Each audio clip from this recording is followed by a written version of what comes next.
Thank you for those. Thank you for those joining us online. We got 32 early birds and they're popping right in there. So that's great. My name is Donna Silverberg. I will be facilitating the committee today. We'll go around with brief introductions, starting of course with our chairs. But today we're focusing on land use. So just to make clear for everybody, we're focusing on land use today.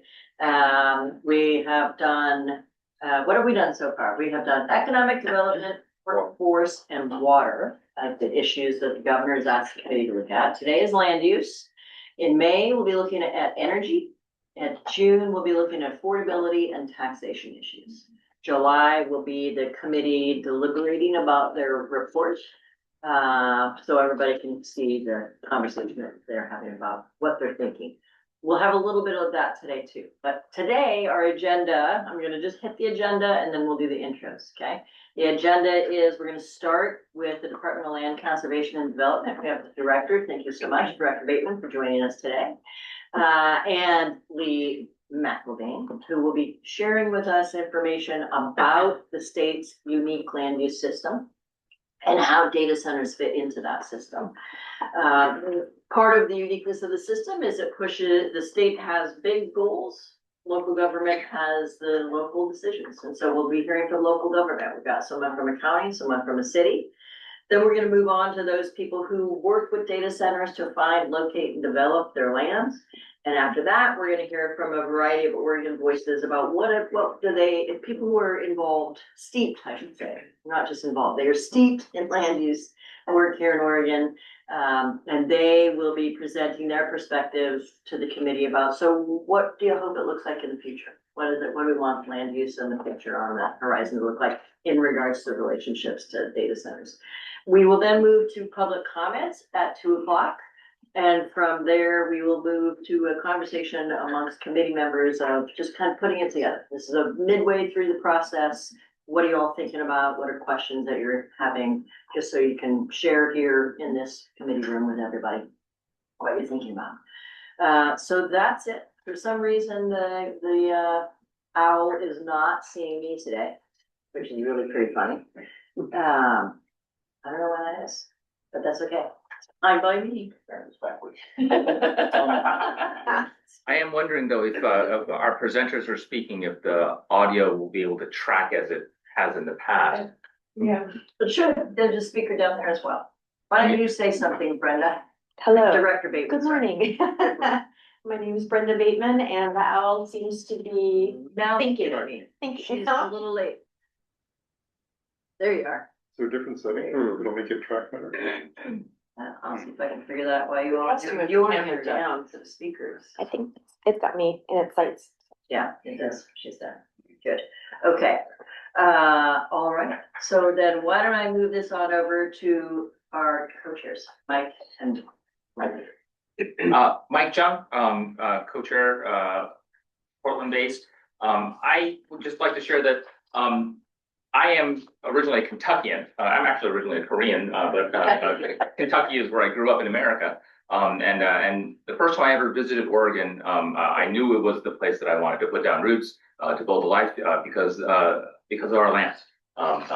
There's no place like Oregon, as those of us in Oregon know. And I'm really excited about the land use conversation today, because I think this very much hits close to home for so many people. So I'm excited about this today. Yeah. My name is Margie Hoffman. I am a member of the Northwest Power Planning and Conservation Council, and just happy to welcome everybody here today for what I hope will be a really informative conversation. At our last meeting on water, also a very informative conversation, there was a lot of information that was presented and we had a lot of speakers. And so with this meeting today, we hope to allow for much more robust conversations between committee members and the land use experts that we have with us today. So I'm pretty excited just to have more time built into our agenda to have some of those conversations and ask and answer as many questions as we can get in the time that we have. And I am deeply honored that Director Bateman is here in person, and to say that staff at the Department of Land Conservation and Development, John and Lee, and many others have been incredible assets to the committee. And I just want to thank you for the work that you do and thank you for your service to the state. And with that, I will pass it over to Dan. Thank you, Margie. Dan Dorn, as people always ask me, how am I introducing Umatilla County as the legendary Umatilla County that was actually designated by Governor Skotek. So I stole it and I use it and I use it proudly. I also would love to be able to say thank you to the director. This isn't the only big issue on her plate by any means. And she has an amazing knack at solving issues with great respect from all involved. So thank you for being here. And I'm Jean Wilson, another member of the committee. I'm Portland-based. I have been in the renewable energy industry for almost 35 years. Also on the board of Oregon Environmental Council, and like Mike, Oregon is my adopted state for the last 35 years or so, and wouldn't live anywhere else.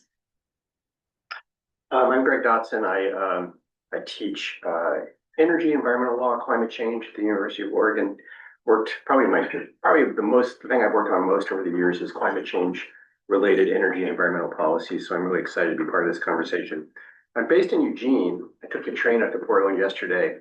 So I took a Lyft over here to join all of you this morning. And the Lyft driver was like, "Oh, data centers." He's like, and basically was lamenting the burden that they're placing on Oregon. And so I'm really happy that we can have this conversation, try to get some of the facts behind all of it, maybe do some education in the process, and where we are seeing impacts, responsibly recommend some suggestions about how to address them. Bill Edmonds, also a member of the committee, been in the energy world in a bunch of different places, but now teaching both energy and sustainability universities. Really excited about the land use conversation. I'm a proud Pacific Northwesterner, but not an Oregonian. And like Mike, came here, went away, but came back because of this place and the lands that we love so much. Looking forward to the conversation. Yeah, I'll go. All right. I already went. Okay. Good morning, all. I'm Tim Miller. I'm the director of Oregon Business for Climate.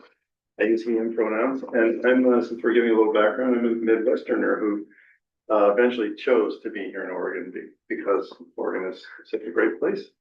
And on this data center topic, I was in a policy meeting yesterday with a couple dozen people sitting around a table, and it was intended to be a conversation about everything policy, but data centers kept coming up over and over again. So this is, central to a lot of things, and the land use part of it is really central to that. So I look forward to learning some today. So from the Lyft ride to the policy roundtable. Yeah, everywhere. And then I love this work wouldn't be possible without the support of so many people. So I'd actually love to have our support staff in the room introduce yourselves, if you wouldn't mind, and maybe loudly so that the mics can pick it up. I'm Doug Quirk. I'm a faculty researcher with University of Oregon School of Law's Environmental Law and Policy Project. I'm Brenton Riddle, he, him pronouns, also from the University of Oregon, seeking a career in energy and environmental law for enterprise company. Colby Mills, and with the facilitation team at DS Consulting. Colby, good. I'm Dave Redmo. I'm a student at Portland State University School of Business. And John is writing. And he's not usually one of our support people, so let him off the hook. Yeah. Right? Okay. All right, and I think I did introduce myself, but I did. And did you guys say what the committee is and what it isn't yet? No. All right, do you want me to hit that? Sure. All right, so this committee, we've set these meetings up to be the data center university. These meetings are meant to be a conversation between experts that this group of other experts, the committee, have asked to come and speak to them and share ideas and thoughts that will help them to shape their ideas about a recommendation to the governor. It is not a hearing. It is not a place that you need to feel as though you're litigating anything. You don't need to feel as though you're going to rebut somebody who you hear speak later today, because you're not going to do that. You're totally not. Just saying. He really doesn't mean it. Everybody knows, everybody who comes to speak is here to provide information to the committee.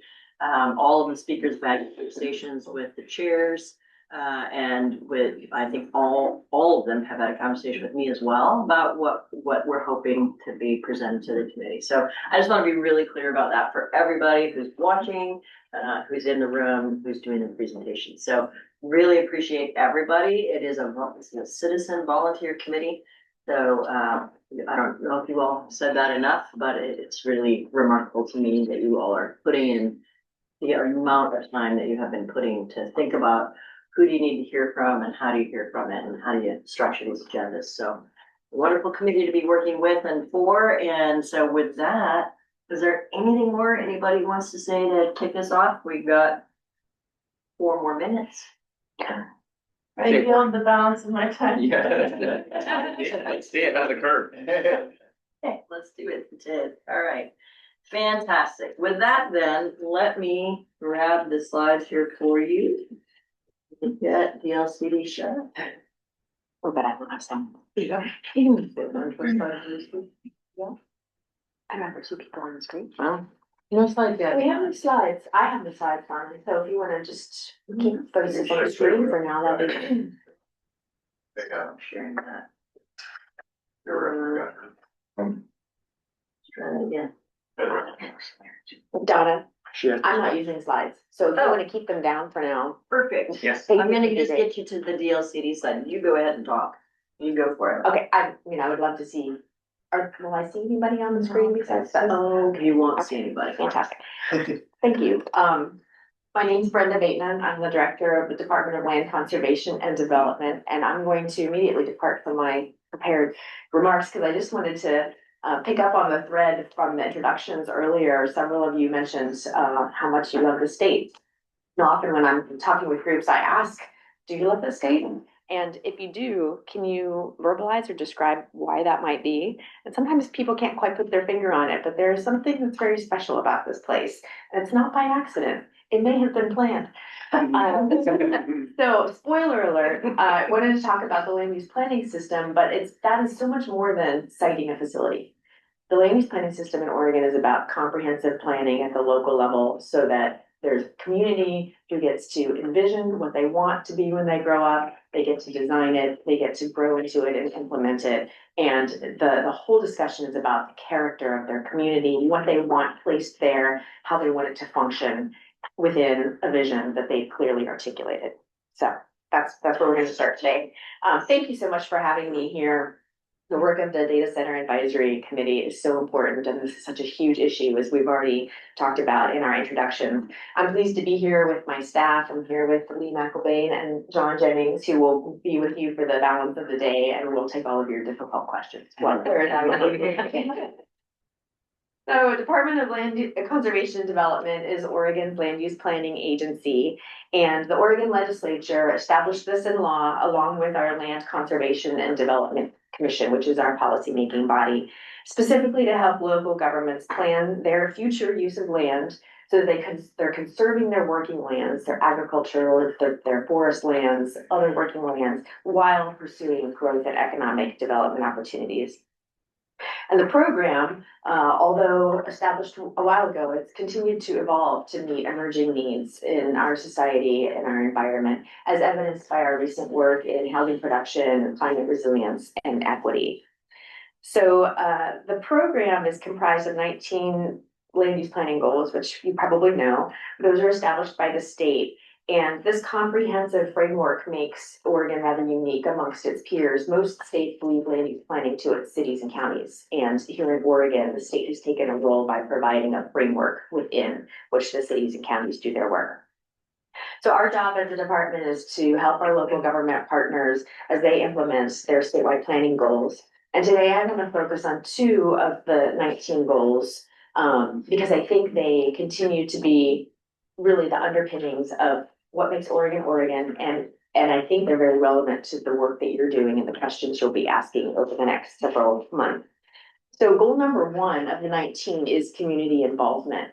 And one of the things about our land use planning system is that we've always taken a practical approach. We know cities are going to continue to grow through population change, through economic development. And we've always said that's a given. But as you do so, as you're making changes in the landscape, as you're expanding your boundaries, designing where you're going to put things, you need to show your homework. And you need to be talking to your community members. I cannot tell you the number of times, I would say every time I've interacted with community members where there's some nugget of information that I didn't know before, or something that is crucial to how a project or a program is going to look that we needed to know and we didn't know until a community member mentioned it to us. The concept of community involvement is one that your state and local planners know very well. This is something that is ingrained with them. When communities are envisioning their future, they often have to make very hard choices about whether they're going to bring something new into the community and allow its new use on the landscape. And we use community involvement in Oregon as a core principle to guide us through that conversation.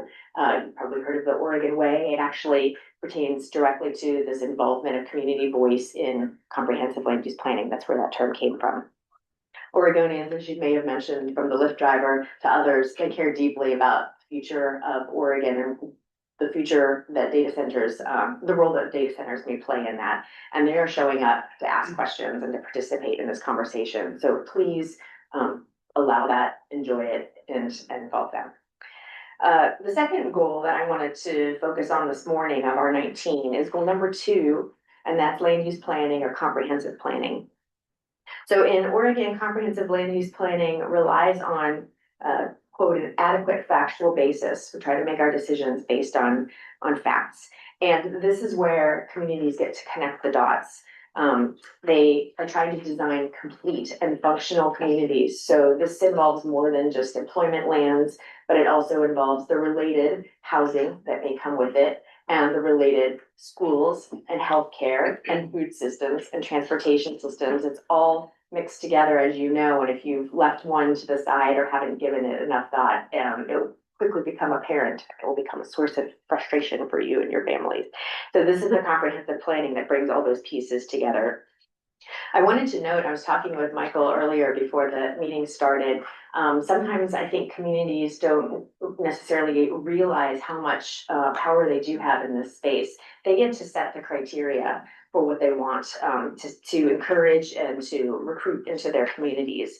And so I think there's an opportunity for this committee to support them in setting those criteria and really firm to what they've said they expect in their economic development.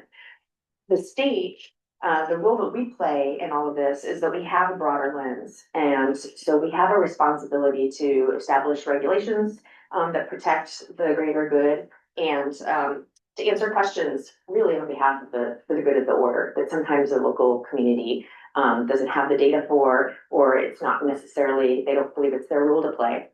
So it's the state that answers questions like whether water is available in that site or not, or whether a particular use fits in a particular location, or it may set standards for pollutant discharge to air, water, and land. Local governments often ask for the state's help when it comes to crafting contractual terms with incoming firms, whether they're trying to secure community benefits or mitigate impacts to human health and natural resources. So that's a role that the state can play, and again, that this committee can play in encouraging that relationship and that partnership. When you have comprehensive planning, good comprehensive planning in place, that can increase certainty and reduce risk for developers because you've been clear from the beginning what you expect and what you need in your community. And comprehensive planning can also help the local governments themselves stay true to the North Star, stay true to their commitments. For instance, if they've said, we want this land for employment purposes, then it's harder to give it away for non-employment purposes if they've already stated that publicly. So I think there's a unique opportunity facing this committee. From the very beginning, Oregon's land use planning system was noted as a model of innovation because state leaders from across the political spectrum, across the geography, agreed on or used 3 primary questions that I think you could use too in your work. And that's whether to grow, and if so, where to grow and how to grow. These were questions that were asked and answered publicly. And I think that that's the work that you're doing right now. This committee can play a similarly important leadership role moving forward. So I just wanted to leave you with those 3 questions this morning that may help frame up some of your upcoming conversations and the reports and recommendations that you're going to be developing. First, I imagine you are grappling with whether or not continuing data center growth makes sense in Oregon. And for that, you might actually look to some of the governor's recent executive orders or initiatives to get a good sense of Oregon's most pressing needs and how this may or may not fit in.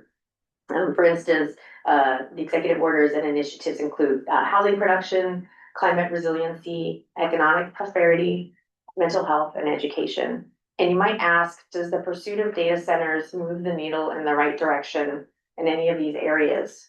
And as you're answering that, be really clear about the metrics that you're using to measure benefit in particular. For instance, what is the definition of economic prosperity, and identify who's benefiting and for how long.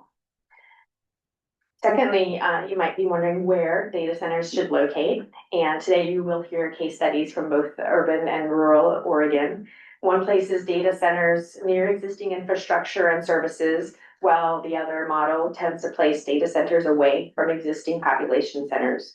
So certainly each location brings its own advantages and disadvantages. And at the end of the day, this is really a local choice. But when considering location, again, I would argue you should be clear about who's benefiting and for how long. Long-range planning like this takes time, and planning is actually the easy part. Implementation, that is who pays and who's monitoring, is often the more complicated and time-intensive work. So there may be an opportunity here for the development of regional partnerships, and that I would strongly encourage that you look into. I think there could be some really interesting opportunities here when it comes to which jurisdiction is providing the workforce training versus temporary construction housing versus supply chain and transportation systems. And then thirdly, the third question is new industries can often shape the character of the community going forward. So the how community functions is very important. Once operational, the facility and how it fits into the community is critical. This committee has an opportunity to lead and support innovative technologies and innovations, and local jurisdictions have an opportunity to ask questions and insist on in particular approaches.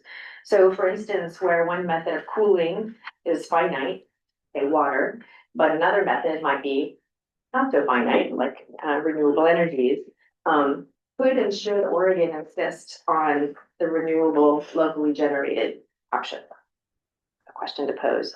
And where externalities like steam plumes, heat islands, declining water levels, lost agricultural production present a concern, could and should Oregon insist on mitigation that would prevent harm?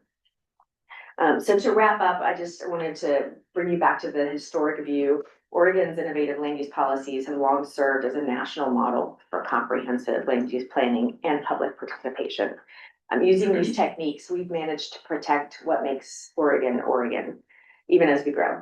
And I would encourage the committee today to exercise your ingenuity and leadership to do the same again by focusing on whether or not, where and how the continuing growth of the data center industry fits into Oregon's present and future. And I just wanted to note that we at DSCD look forward to supporting the committee with your work as you move forward in the next several months. So thank you for having us today. Thank you.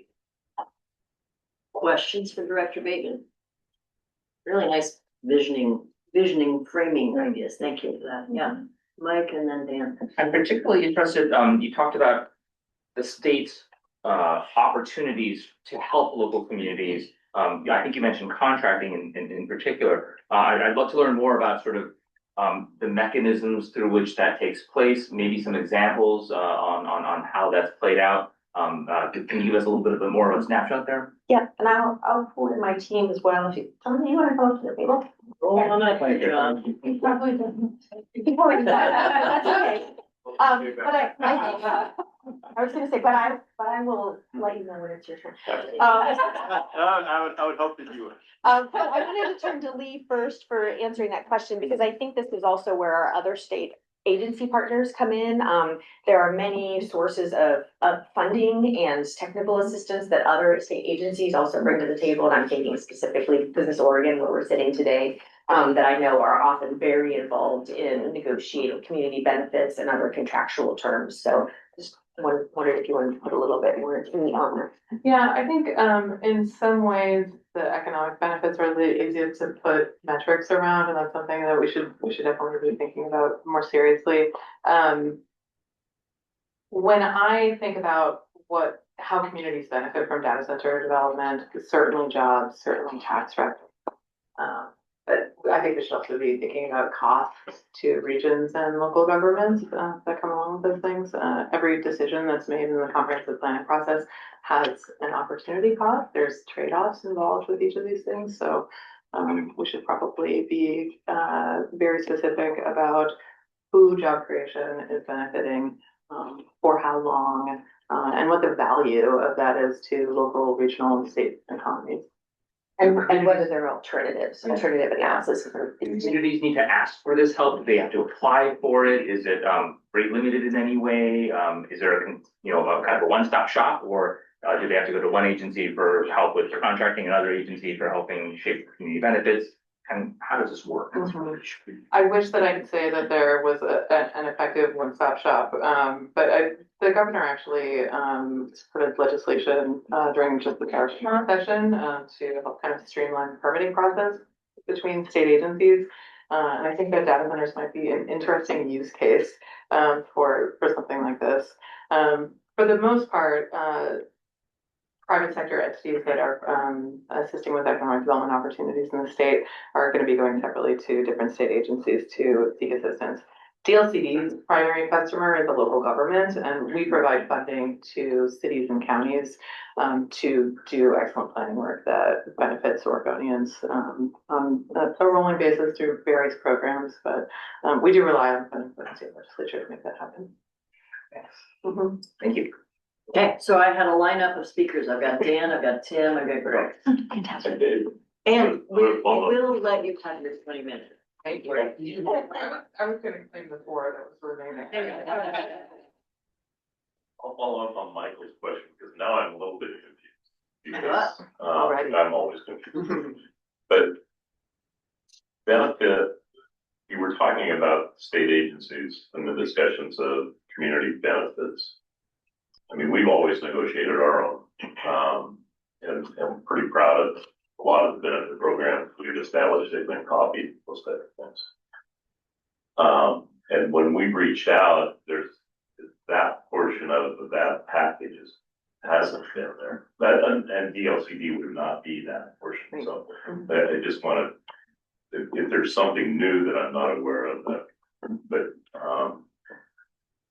really the establishment of community benefits. Now, I'm not talking statewide or regional, but locally, community-wise. Those have always been negotiated locally. Now, on renewables, Korea took that position for several of the renewables over the years, but I was just a little bit confused on that one. Yeah. You want to expand on that a little?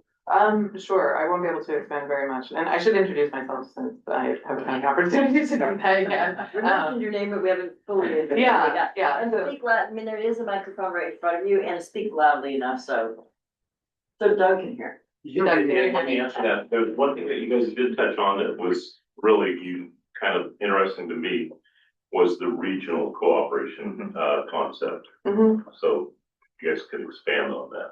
Yeah. So I'm Lee McElvain. I'm the Goal 9 specialist with the Department of Land Conservation and Development. So I work on economic development and land use issues and provide technical assistance to communities around the state, sort of within that lens.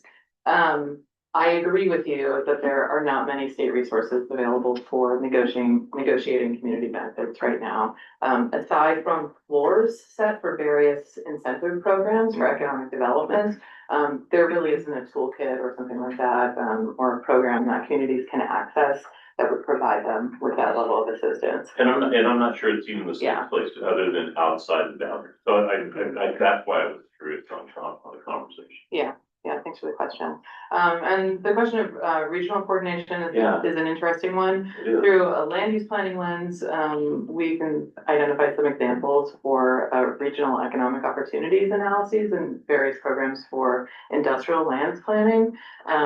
But I kind of wonder if maybe we should get into that a little bit more in detail when I start with this. Oh, no, perfect. I appreciate that. Yeah. If I could just tag on to that, it might be that there in fact is no named program at the state level at this point to provide this toolkit or these resources. That might be a recommendation that you want to build in as part of your committee work to actually have something that's specifically identified for these purposes, as well as maybe creating a library or some resources for local governments to, if they're not as familiar with the contractual terms or the negotiations, just a little bit of a sampling of what other jurisdictions have asked for and gotten as part of their economic recruitment. Yeah, but if you're looking for a consolidated or centralized place, might be your library might be a good spot to be collecting those things. My question was, and this, Lee, you may get into this in your slides, so feel free to defer the question, but I was curious about this theme, Director, that you touched on where sometimes your role or the state's frameworks can help a community follow through on its own commitments. Can you say more about that or how that shows up in practice? I think that I would love to come give a guest lecture somewhere for the university professors that are in the room. But it's, and I'd ask folks to help me with this as well, but it's the very idea of comprehensive planning where all of our cities and counties, of course, in the state of Oregon have comprehensive plans that have been developed and acknowledged by our commission. So there's a baseline there of what folks have said, this is our vision for the future. And then as they make amendments to that over time, because of changing information or changing circumstances, they bring those amendments and sort of file them with us. So we're the repository of all of the plans for cities and counties, and we have a really good sense of what folks have said they intend to do or what they want to be or what their expectations are. So once you've said something publicly, this is true in your private life too, your personal life, right? Once you've made a declaration and you've brought in your friends and family to hold you accountable, it's more likely to happen. And so that's really some of the beauty of a comprehensive plan. You've made a public statement, you've involved your community, and this is what folks are expecting. You will grow and your development patterns will look like. If you want to stray from that, you can, but you need to have another conversation again, and you need to show your homework and you need to say why, so that if you pivot because of changing circumstances or opportunities, that's great. But folks are surprised and they've had a chance to weigh in and maybe bring you information that you didn't otherwise have. And then that has to get approved somewhere? So that's approved at the local level, and then it's acknowledged or brought to and kind of presided with our department. But do you want to talk any more about sort of the power of a comprehensive plan and what that means in terms of stating commitments and getting you where you're going? I feel like this might be a good opportunity for John to introduce himself. So thank you very much. John Gibbons. I'm a Department of Community Service Specialist, and I guess I got a lot of things running through my mind. And it's a really robust and intriguing conversation. And it's in the subject, right? So I guess kind of backing up some of that Dr. Bateman said, comprehensive planning, based on inventories, based on adequate factual basis, really is a reflection of being proactive, right? You're planning for what you want, as opposed to being reactive, right? You're getting an application or proposal. You can plan for what you want and hope that comes true and that happens. Or you can react to what you get brought to you and you get what you get, right? So I mean, helping communities realize their aspirations or their statements about themselves can come in a couple different ways, right? So cities have they have a legal duty to have a standing inventory of buildable land for the variety of land uses, including industrial, commercial, residential. And that can change from time to time. So we assist them through investing in the programs, helping them do the planning. We assist them through technical assistance you know, you can call John 555 Lee McElvain if you want to know about Goal 9. And get help, we get help with the economic development planning. And so we also can be a conduit, to other agencies. It is not a one-stop shop, so to speak, but there has been the governor's regional solutions program. So we've got, that consortium of state agencies that are kind of have a mission around development and community development, really, that can act a little more quickly. Those are my thoughts. It's kind of blah, I don't know, kind of fell out there, and I've got more in here, but I guess to tie it off, the idea of helping communities or maybe helping them stay on track, it really has to do with our ability to respond to questions that we get, our ability to assist financially. Sometimes we love to invest in local programs. We love that. That is one of the most gratifying things that we're able to do. And if we had larger pot to do that with, we could do more. But also help you remember and understand, you need to have a standing inventory, 20-year inventory of these land types and categories, and you need to come back to the well every so often, make sure that those inventories don't become deficient, right? So you don't run out of land. If you do, you replenish that. And so I'll tie that up here. Thank you for your time and your patience. Great. Thank you.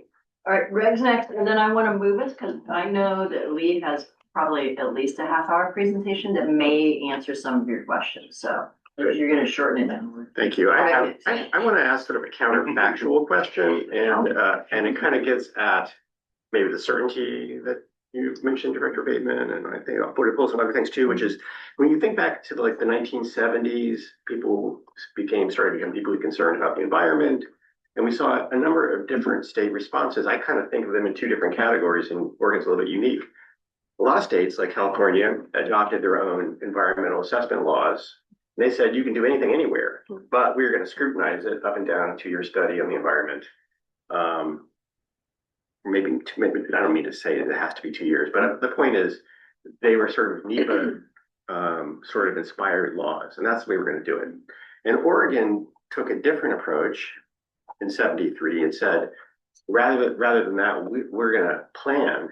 And I think it does end up in a situation where we have on the ground, 50 years later, we have on the ground, you can leave your urban area and you're in the farm. You can pick your own fruit, and you don't have to drive through hours of urban sprawl. And I don't think people always associate it with this law. Mm-hmm. But I would love to hear, since you're much more steeped in this than I am, what you think about that sort of choice that was made in the '70s.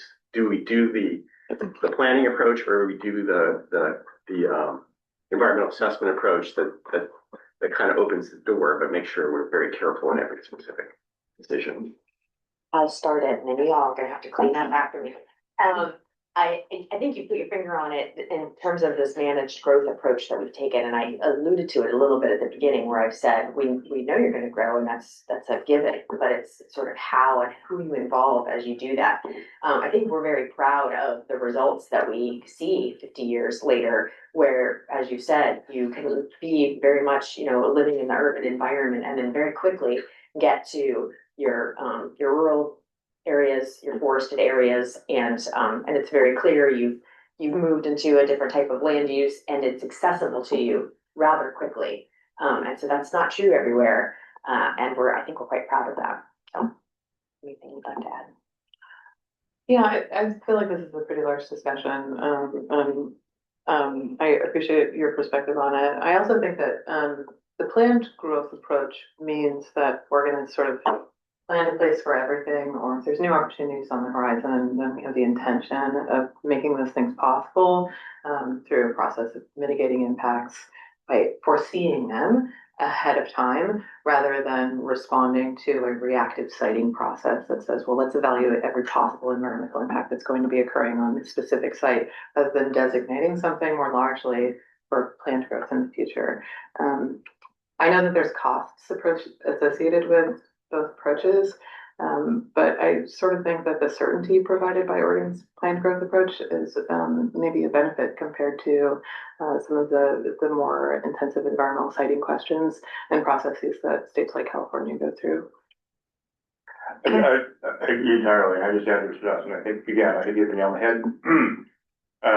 Where you have land inside urban growth boundaries, that land will be developed. It needs to be developed, right? So if you're a developer, if you're interested in something, you pursue a site, you can do so with confidence that you're not gonna have to go through all of those things. That's already been done. You have confidence that you'll be able to get, your entitlements in a straightforward fashion.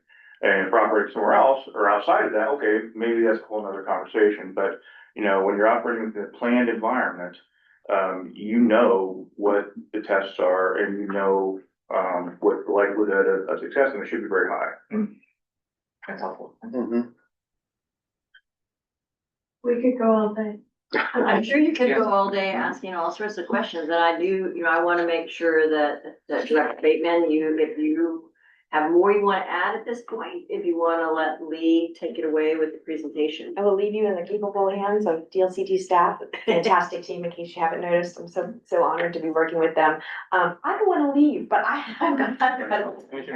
So thank you so much for hosting me. I just wanted to encourage any of you to reach out at any time, and contact me if you need anything or have any follow-up questions. I'd love to be talking with you. Have a great Good luck in your work. Thank you all. If you're willing to be a guest lecturer too. Thank you so much, Rob. Good to see you all. Thank you. Take care.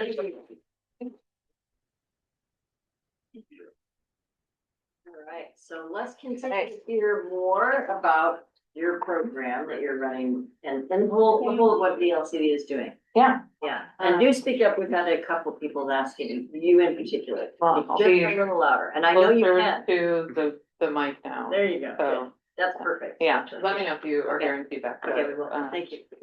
More voluminous. At any rate, thank you very much for having us today.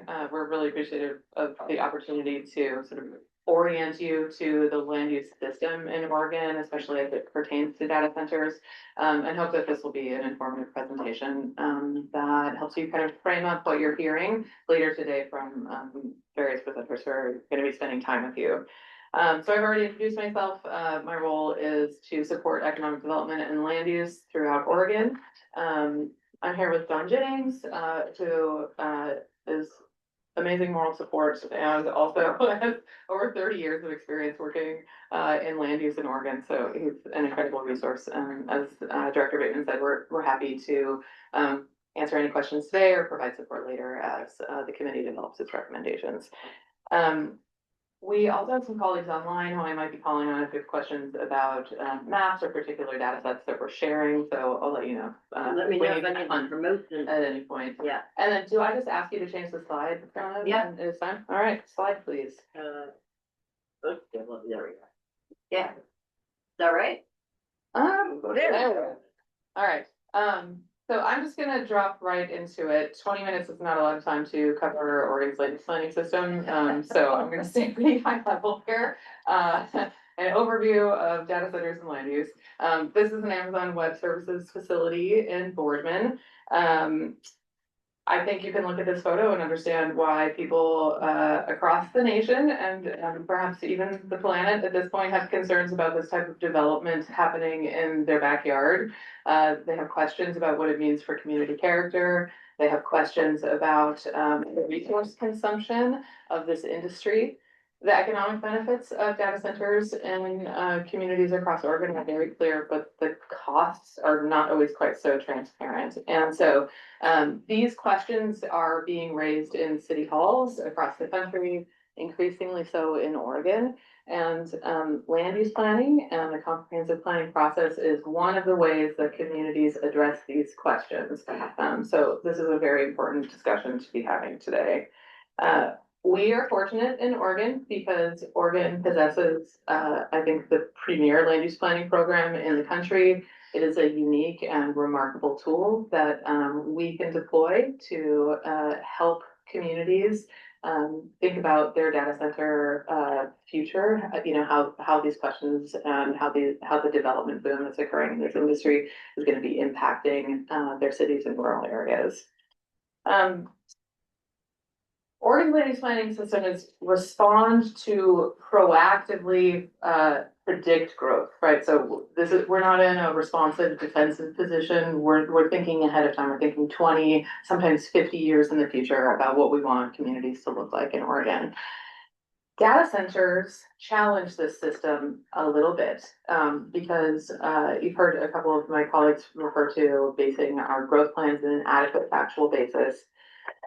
The demand for sites by data centers feels relatively unlimited right now, compared to some of the other types of industry growth that we could see in Oregon. So it is difficult to establish what is a true adequate factual basis for how much land demand there really is being presented by this industry. So this is a big question that we're dealing with at DLCD, and one that I hope the committee can help us respond to with some important recommendations. I'm gonna flip through some graphs, or I guess it's more of a graphic real quickly here. And Donna, this is sort of designed to be like a slider of Yeah, time. this is good, yeah. Yeah. You just tell me when you want me to tell. Yeah, a bit of a disclaimer before we start clicking through these. We have been working very hard to establish the growth trend for data centers in Oregon. I know that there are questions in this committee and elsewhere about how do you define a data center, is it a building, is it a campus, is it a site, et cetera. It's easier for us to identify buildings, and so I'm just gonna use that as a proxy for data center growth for what I'm about to share with you. So we looked at across Oregon from a period of 2000 to 2025, and created a data set with the help of my colleague Karen Grosselak-McCord, who is online. This is not the authoritative data set. There are probably errors in it. Not everything represented here is a hyperscale facility. So I just want to provide those disclaimers first. But starting in the year 2000, there are 8 buildings that we would define as a data center in Oregon at that time, primarily located in the metro region, but we've already got the Google facility in the Dalles, and then there's a handful of regional serving data centers in other parts of the state. Can you please click forward? By 2005, there are 12 buildings. Next, by 2010, we're seeing the first data centers constructed in the Umatilla Basin, some growth in the metro region. Please click. By 2015, that number has doubled, right? So we're seeing driving growth in the metro region, additional growth in the Umatilla Basin. More please. And by 2020, we've got Apple and Meta facilities online in Central Oregon, and really increasing growth rate in the metro region and the Umatilla Basin. By 2025, that number has again doubled, and we now have 123 data center buildings across Oregon. You can go to the next slide, please. This is what that looks like depicted a little bit more mathematically. This is a classic hockey stick exponential growth curve.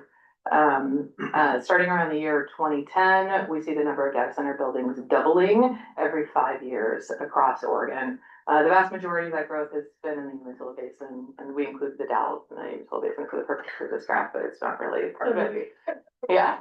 Even though it's definitely not. Yeah, yeah. These are different characters of data centers, though, I should say. The data centers in Hillsborough and the metro region are not all hyperscale facilities like the kind of intense growth that we're seeing elsewhere. Can I ask a quick question? Sure. Have you seen any other industry in history of Oregon develop on this kind of trajectory? That is a difficult question to answer. I imagine that the timber industry might have had. Well, I was thinking like a more recent example would be when we legalized marijuana. And particularly the cultivation side. Yeah. And how much of that was anticipated to be indoor growth. But I often feel like data centers get singled out at this particular moment in time, but I'm curious to understand that relative to other industrial or commercial development, depending on how we're classifying that. I love that question, Margie. I'm totally amazed that you or John, the one that overlays this exactly is renewable energy. That's a good point. That overlays that hockey stick almost exactly. But, and I also, one thing I'm curious about is, we took a look and there's apparently 32 facilities with a data center SIC that have backup generation. And I think if you're building a large facility, you're gonna have backup generation. And so obviously we've gone 2000 to 2025, there's we're using the cloud a lot more. There's a lot more business transactions happening. Like, I'm just curious, like what we're picking up in this definition of a data center, because it's hard for me to believe that there is like almost 100 major facilities that don't have any backup generation that are data centers. So I'm just be interested in your definition. Yeah, many of these reflected in this data set, we don't have the ability to sort of disaggregate down to specific types, specific markets. But a lot of these are urban data centers on much smaller sites. Some of them are co-located in buildings. We've even found an example of one that is, I think, the first floor of an apartment building. There's a huge variety of data center types included in this set, but it is reflective of increasing demand for capacity within this system. I think if you, we both have a slide, sorry. I never really talked. Thank One you. more. No, all the way back to the first one. Oh, I think part of it, right, is, but no, the last one you had. that. Is that that's probably being counted as 3 data centers right there instead of 1. And so the backup generators that you see there would be one permit. One per, By our building count metric, this would be 4.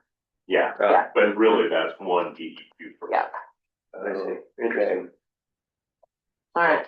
Okay. Yeah. That's I didn't okay. mean to interrupt. Can we pop back forward? We can. Good question. And for those of you who are, whoops, here you go. Oh, that's okay. For those of you who are online with us, I did put this in side by side so you can see the speaker and the slide.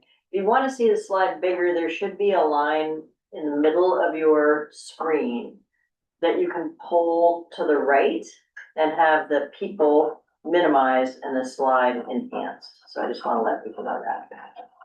People are saying it's hard to see. It's like, let me help you see it better. Yeah. You can do it that way. Okay, Excellent. all right, ready? Okay, yes. So now that we understand the type of growth trend that we're looking at, can you advance the slide, please?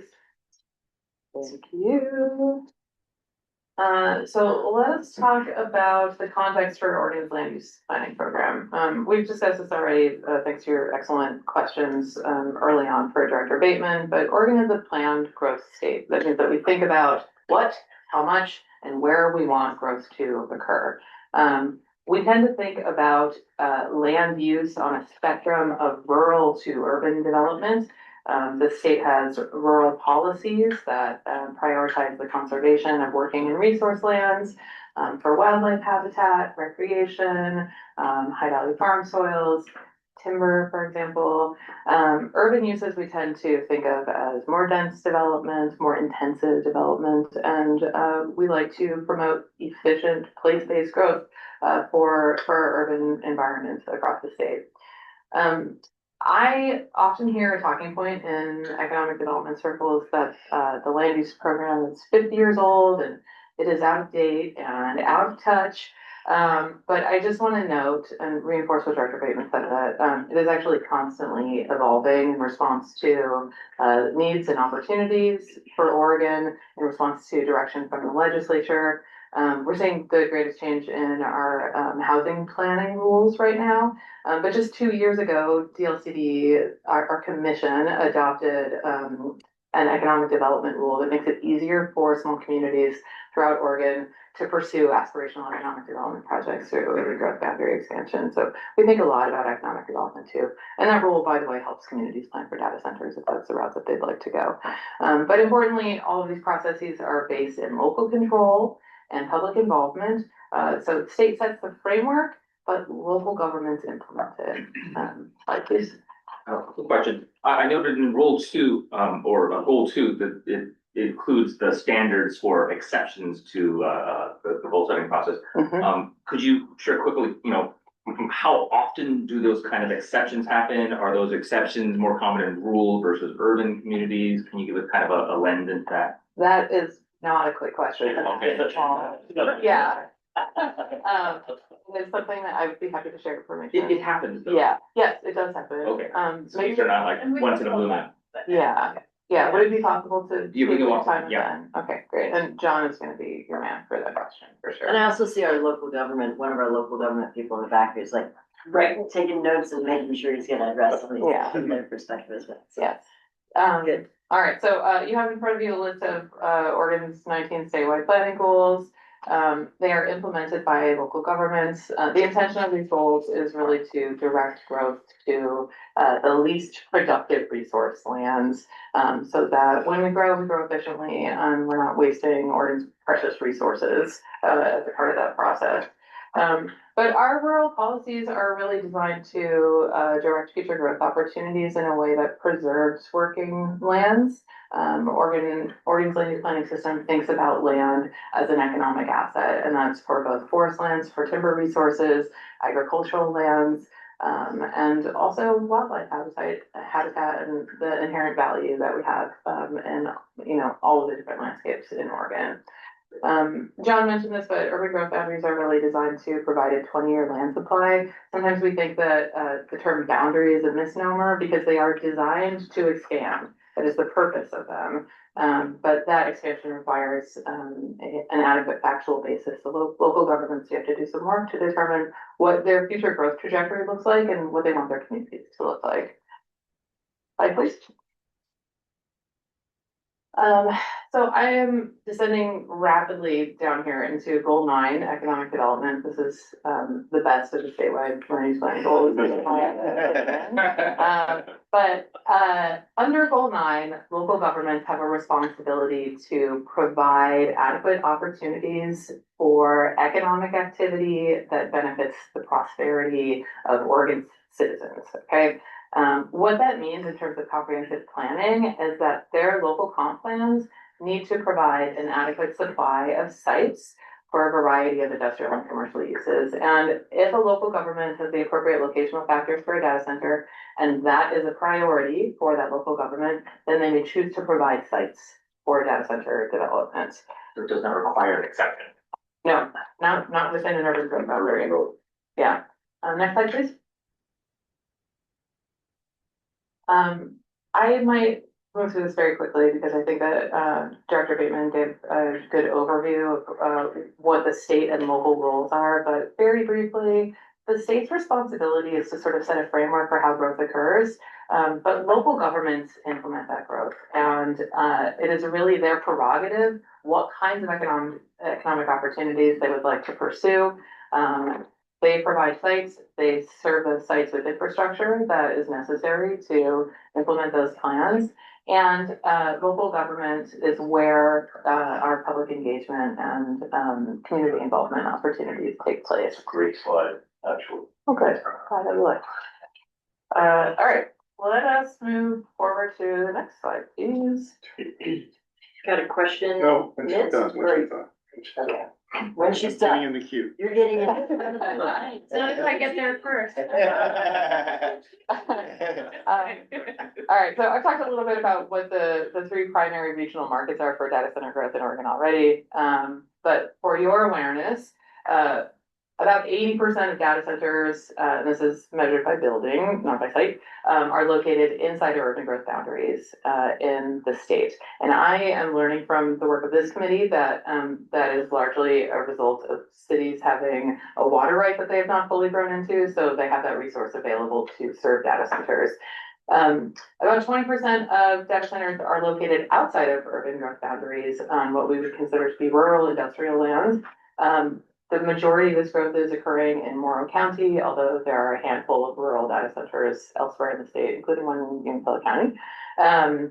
There are limitations on where, there really are some limitations on the type of rural lands that can be used for data center development. And a lot of that is a result of inability to serve those lands with infrastructure.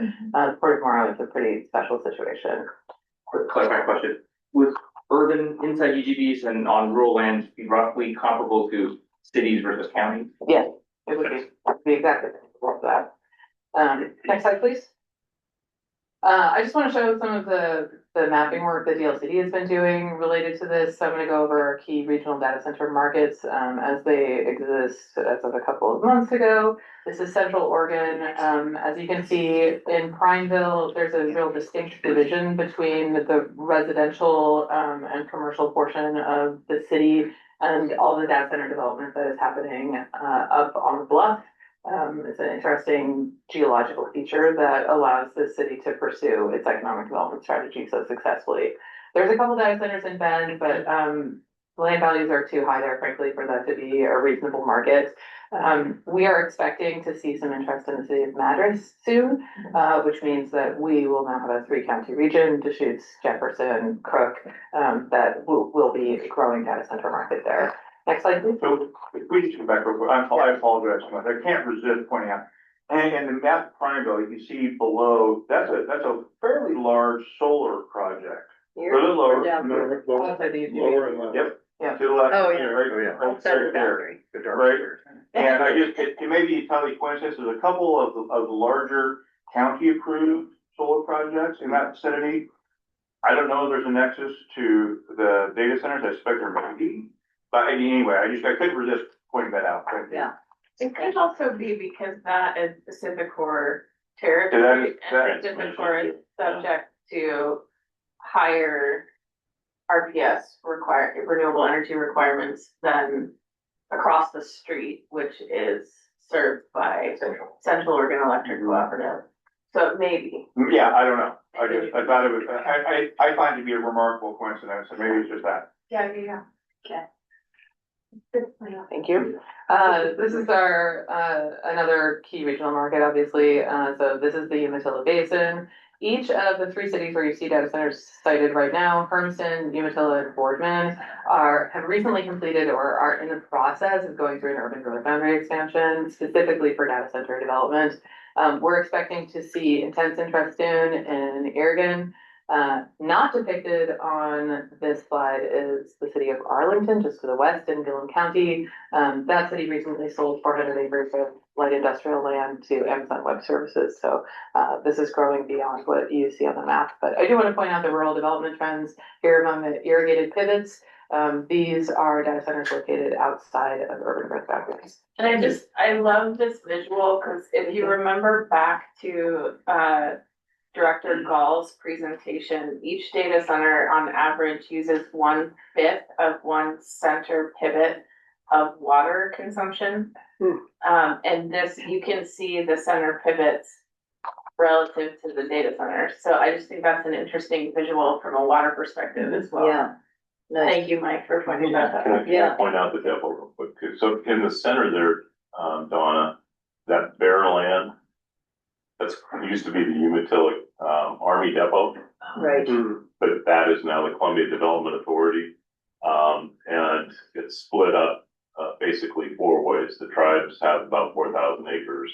Umatilla County has about 1,800, combined with the Port of Umatilla, about 1,800 acres. And then on the Morrow County side, Morrow County and Port of Morrow has made an agreement where the Port of Morrow will be the developer for that. But the military has the largest, National Guard has a training center there, much bigger than Rhyolita even.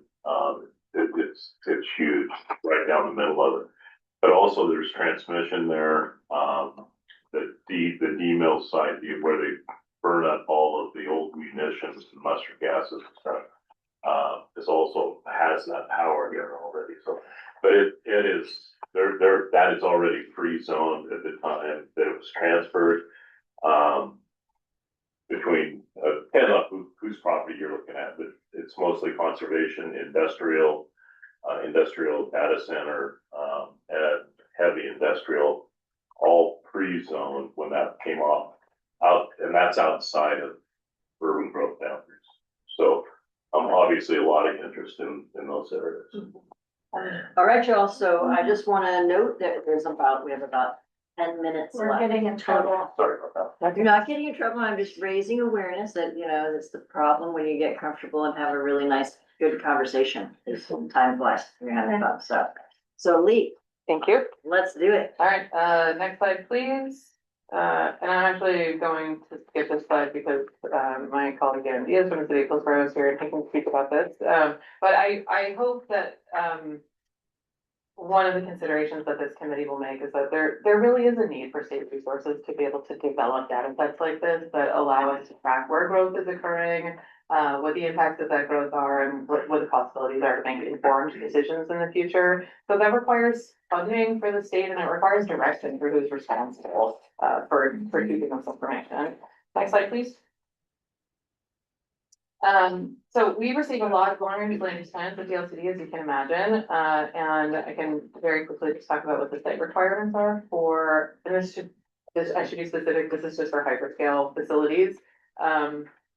These facilities require large flat sites of 50 to 200 acres or more, zoned for typically light industrial use. There's really no other industrial use in Oregon that expresses this kind of land demand in terms of site size. Maybe Amazon distribution facilities, but they generally are around 100 acres max. And there's not unlimited demand for them as there is for potential future data center sites as there is right now. Light industrial zoning is appropriate for data center development. They have some externalities, but not the same types that you would see in heavy industrial zones. Vibration, freight traffic, noise, pollution. Those are not the types of impacts that we would see in communities from data center development. Other important siting factors for data center developers, especially for hyperscalers, are a supportive local government who wants to partner with these firms, or at least a zoning code that is permissive of data center development, because some prohibit this use, or make it a conditional use in a way that it is difficult for a company to get approval to develop. Hyperscale facilities aggressively seek property tax subsidies. These are typically awarded through the enterprise zone program in Oregon. But the most important factor really is inexpensive, available land in single parcels. And that is why we see impacts to farm use from data center development. Sorry, can you say that sentence again? Yeah, the most important factor is inexpensive available land in terms of siting. And that's why you're seeing an impact in To farm.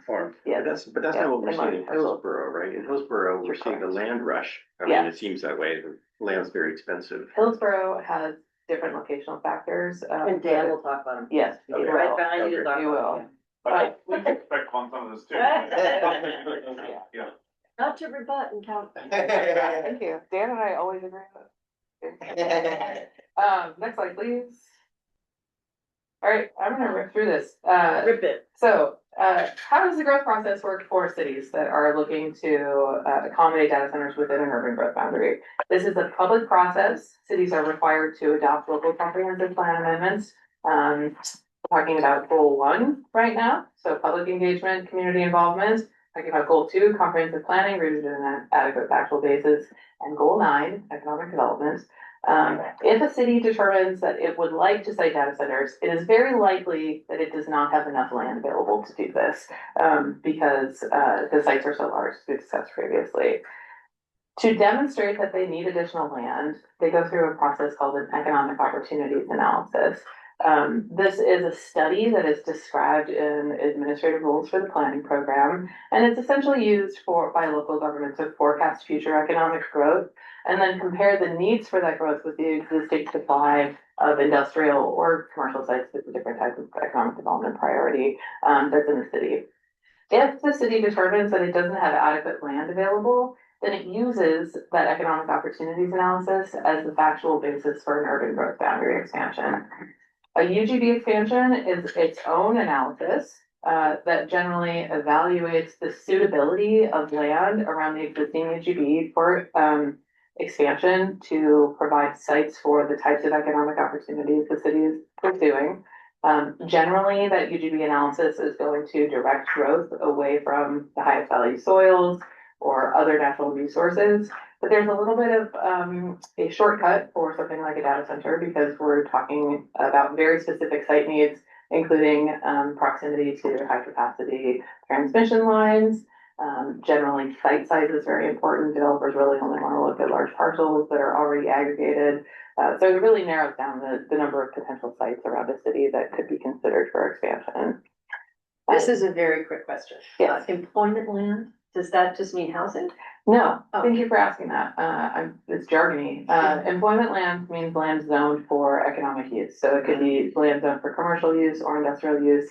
So there's some other categories, institutional, office, et cetera. Thank you. Yeah, thanks for the question. So assuming that, the local government goes through all this work, DLCD reviews it, finds no fault, it looks like it's in compliance with state rules and laws. We will then, recommend that it be approved, and it goes through a process of acknowledgement by the Land Conservation and Development Commission. I'm not going to talk to what field right now, because it will take too long.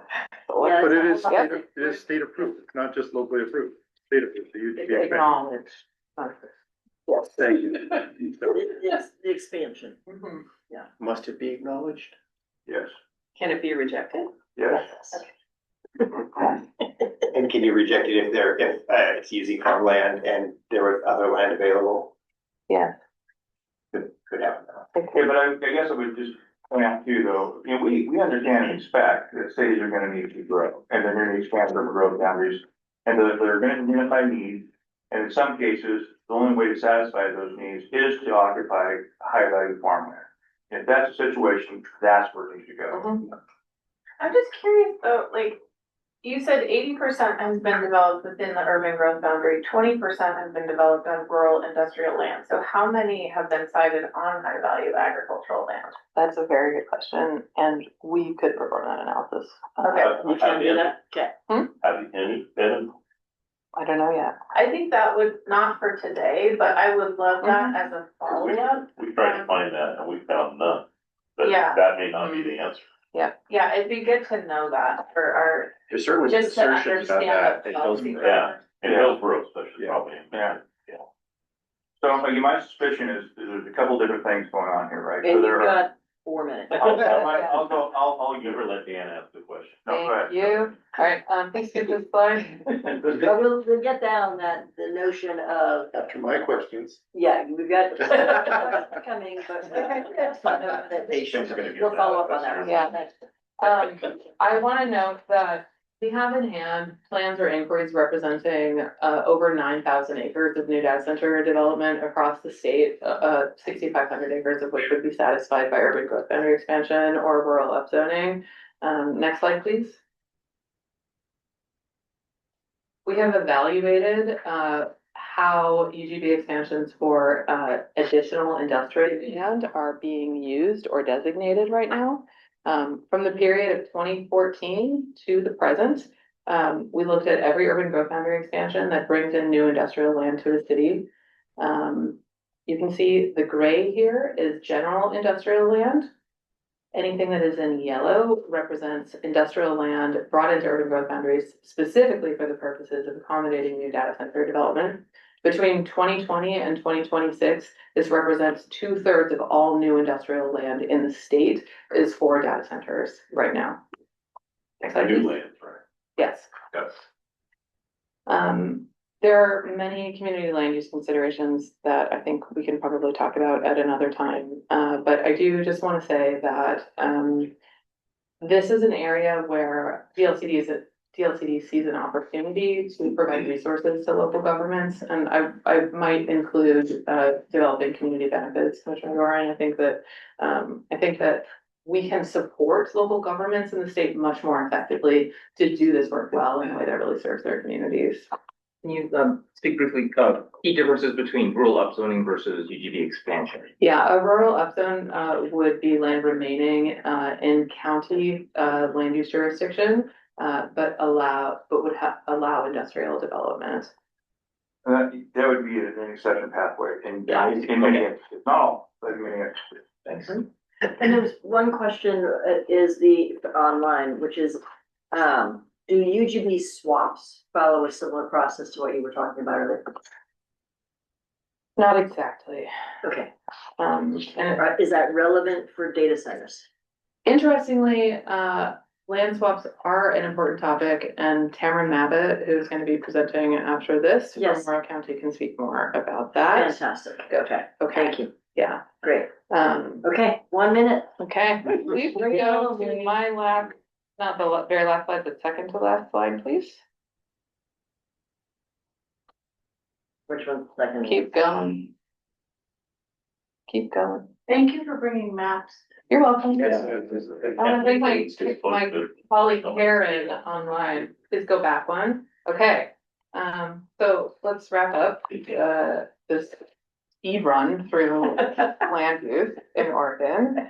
I just wanted to end on an inspiring and positive note. I think that the work of this committee is going to be really critical to help envision what are our best land use outcomes that can be made possible if we're planning really well for future data center development in the state. So I hope that with the time that you have available in your amazing volunteering capacity, you'll be thinking through some of these questions because it is very important to Oregonians that we consider land use conflicts that result from this form of development, that we think about conservation of our critical natural resources, that we're smart about integrating future development with renewable energy strategies, and think about what the impacts of both of those things are on the landscape. Hopefully, if we do our job really well, we will end up with enhanced resources for local governments to be able to do this job and serve Oregonians. And that's going to result in increased certainty for community members, but also for data center developers, which can allow Oregon to continue its leadership in this area. And a more qualitative outcome of all of this is, I think that there's a real opportunity here to do this in a way that increases the confidence that people have in their local governments and their state government, to feel like they're truly involved in envisioning and implementing the future that they want to see in their community. So, Nice. thank you. I will leave it there. Tim did have his hand up a while ago. He got one. I'm gonna let him ask the question. And Dan, you're getting ready. We're bumping the camera up. I'm gonna stop sharing the slides. Trying to pick two of my four. Lee, you mentioned, and I think people have broadly said that data centers are looking for inexpensive land. I wanted, to your fact-based mode of operating, I want to ask about that. Because it's not clear to me that normal economics are operating right now. It's more, maybe more about speed or other things. So tell me if do you have any insights that say that cheapness is mattering to data centers in those curves that you're looking at right now? Does cost matter? That's one question.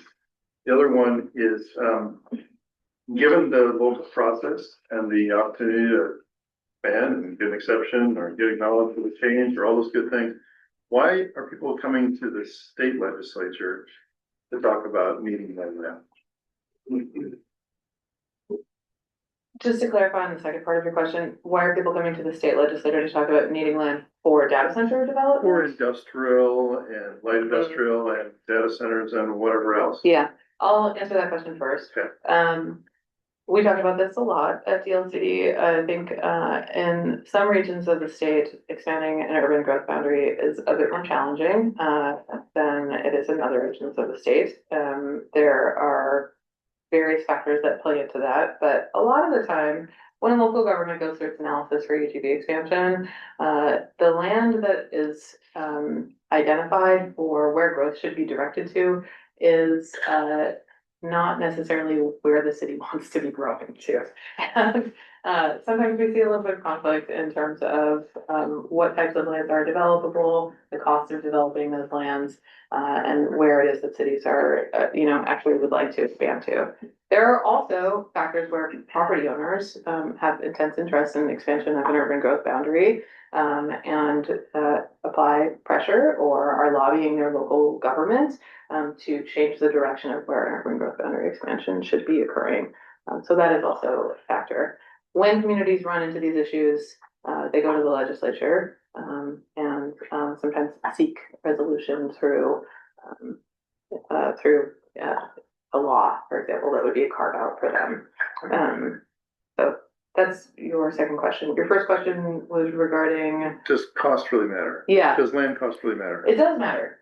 That is why these firms are developing in rural regions of the state. If costs were no consequence, then we would see a lot more data center development happening in urban areas where land values are much higher than they are in rural regions. Okay. And I think you said that almost no cities have the land right now for these kinds of chunks of 200 acres. Is that what you said? Some cities have them, but many cities will find themselves to be in a position, if they decide that they want to pursue data center development as an economic development strategy, many cities will find that they do not have appropriate sites available to site them. Got it. Thank you so much. All right. Just so we don't do what we did last meeting and get the habit of being really, really behind all the time. Obviously, thank you very much. I've heard the director say that you're gonna stick with it. But if we take up some time, there may be Great. some questions. Yeah. Great. Thank you for having us. Good seeing you, Don. Interject. I have some handouts for you. Maybe while Dan gets himself situated, I can. Yeah, share so them. roll on up, Excellent. Dan. Yeah. Our GIS staff, who is amazing, insisted that we share, information on sourcing for maps. Oh, Right? wonderful. So that's all the disclaimers. Evidence-based, I love it. Yes.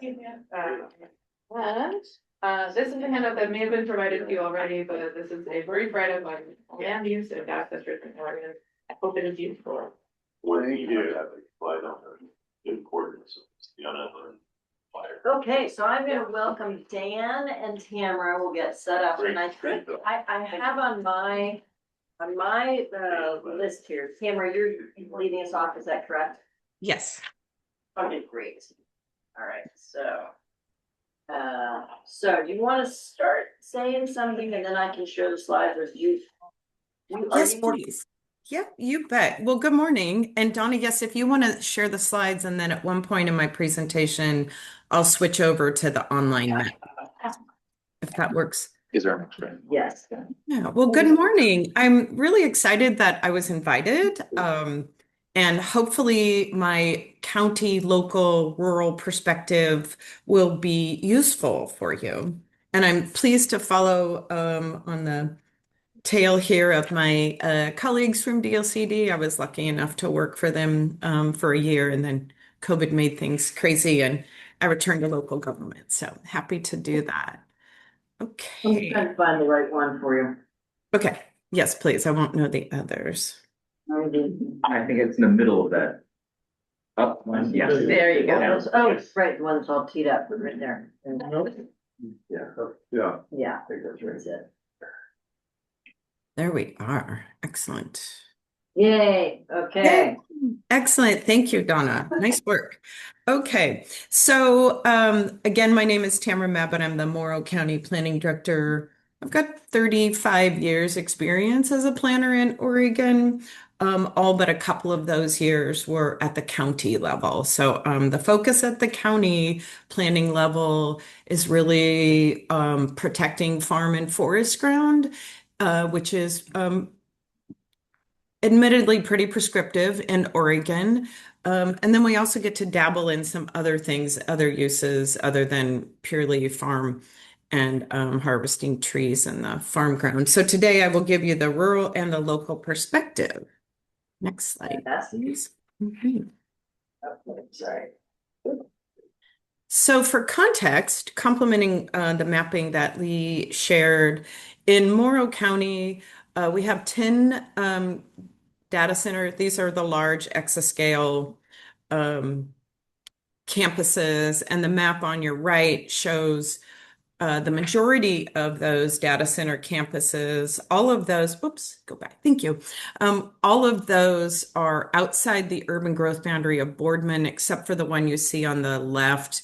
And that's the only data center campus that we have inside incorporated city limits in Morrow County, and that's in the city of Boardman. And the map off to your left is a subset, and those are 2 data center campuses, and then the larger one is what we call the exascale data center campus.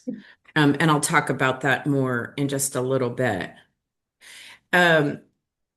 So if we have about 929 acres of approved data center campuses, most of those are operating. A few of those are also under construction. So right about 10% of the state inventory. We get a lot of attention because most of them are visible from the I-84 corridor.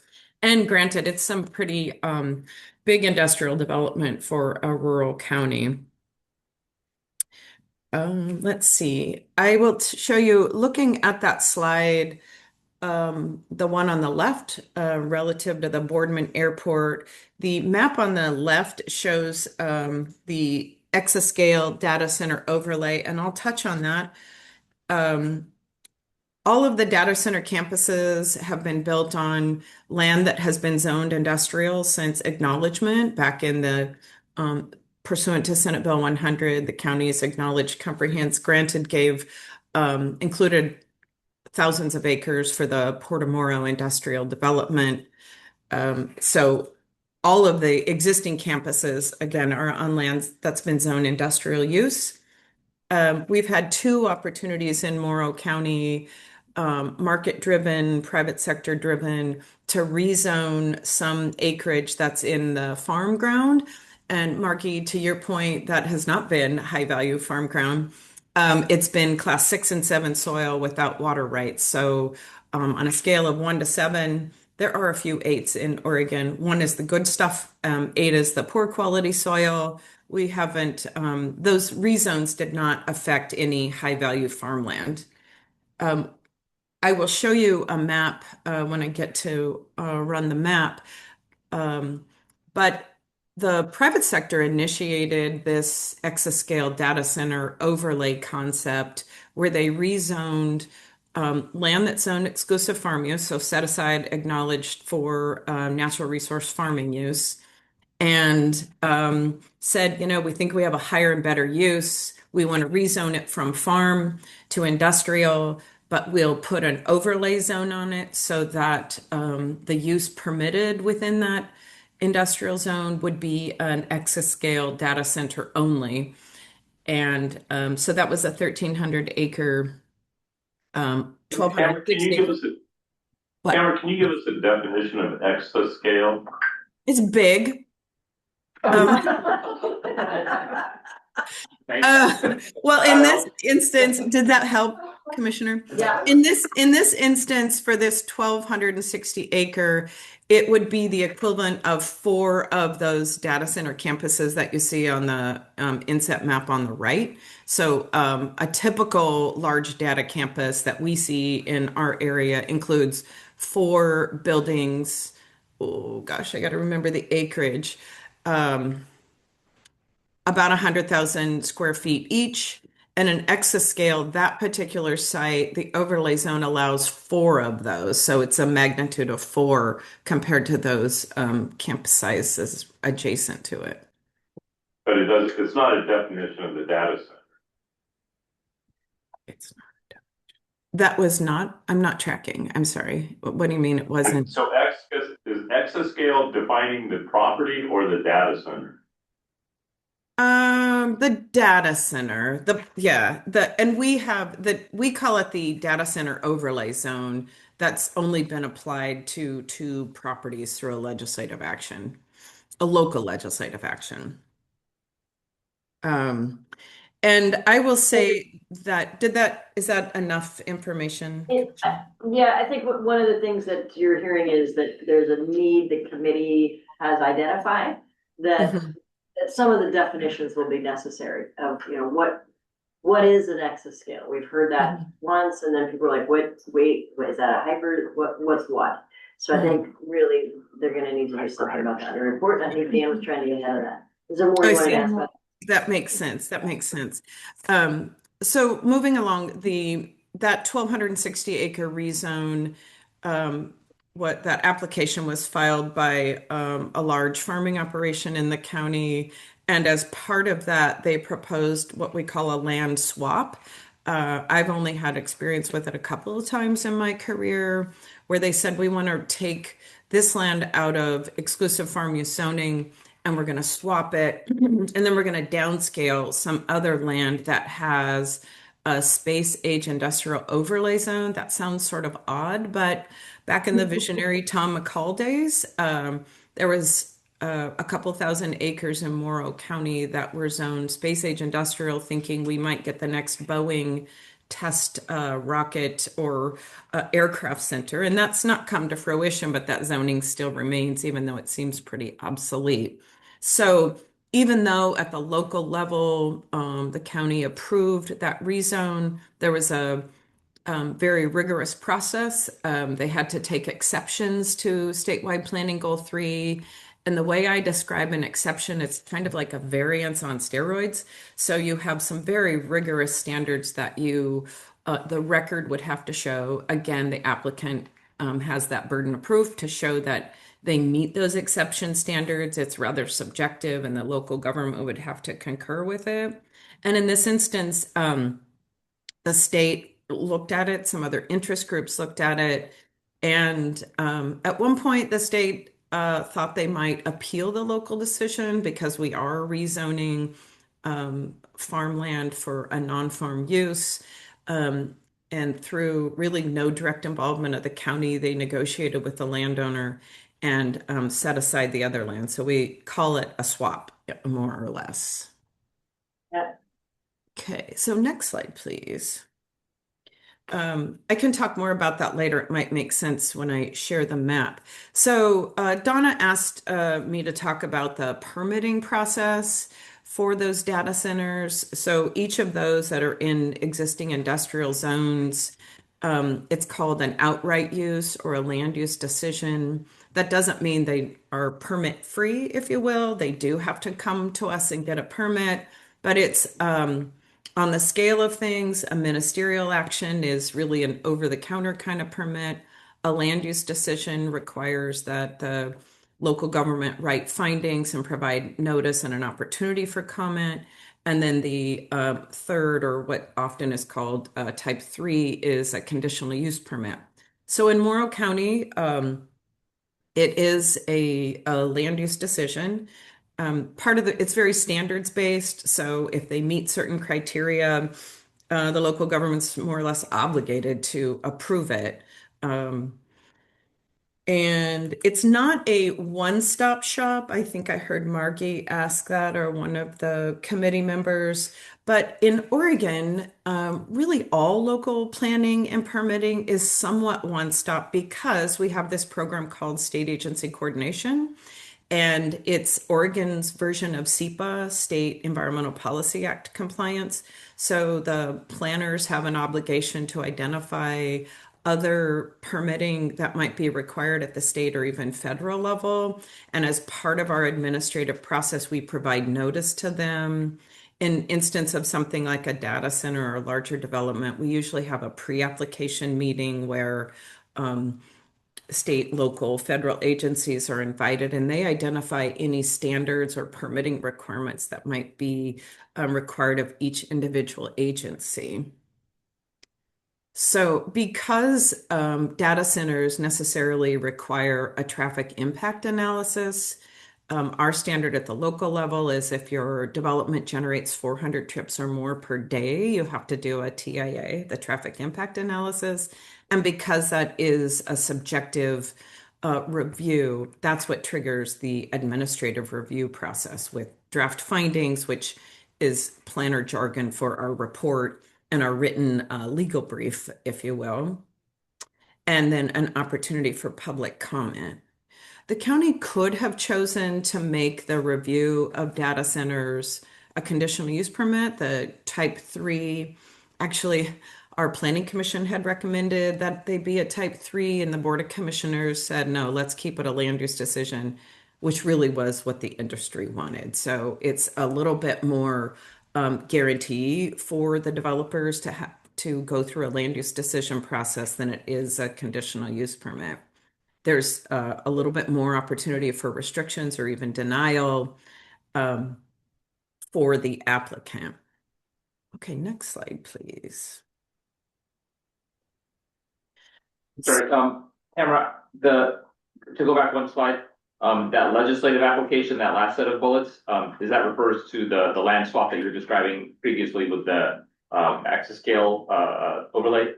Yes, it is. That's right. Yep. Thanks. And we have two sites. The one is not on the map, but a total of 1,572 acres with that that overlay zone. Right. But I would say that of that 1,572 acres, we had more or less a net gain of 51 acres of land that was rezoned or downzoned to farm use. Yeah. Does that answer the question? Yes, thank you. Okay. Next slide. So, so the process I think has worked fairly well in Morrow County. There are a few offsite impacts, the externalities that Lee mentioned. when we review an application for a data center, the focus of that permit is on the campus. So an 80 to 100 acre site, but we don't address these other things, unintended consequences. So things such as the substation and transmission lines. Each data center campus has its own substation. And I think next month you will hear from the energy folks. There are obviously a lot of energy implications. And then to the extent a transmission line will need to be built to connect to that new substation, that is a separate process. It's a bifurcated process, and there are implications to that as well. With the construction, obviously we're importing a lot of contractors from outside of Morrow County. I listened to your first presentation or your first meeting, and it said something like only 25% of the people are coming from outside the region. The last time I looked at the M-Plan model, which is a commuting pattern model, Morrow County alone is importing well over half of its employment base just for the Port of Morrow. So it's something to think about, but there still is a really significant demand for housing, and both the construction and then the permanent jobs are creating growth, which of course we need some housing. The next bullet here is retirement questions. We have not, we've just started talking about that. So we get a little bit smarter every time we permit one of these projects. And the question has come up about what do we do with these data center campuses 10 years from now or 5 years from now when the technology has changed and we have these really large warehouse buildings. We haven't got to that issue yet and changed our local code to address it directly. One of the other pieces that we have is it really does change the community character a lot. Again, as I mentioned, all the campuses to date have been built on land that's zoned industrial. And sometimes people forget when they buy property, there might be some industrial zoning just a mile down the road. So it's a little shocking when you see that being developed, particularly at the scale and the rate and pace of the development we're seeing. But just the volume of construction and industrial activity, it has changed the character, which leads to the next issue about concerns about potential rezones.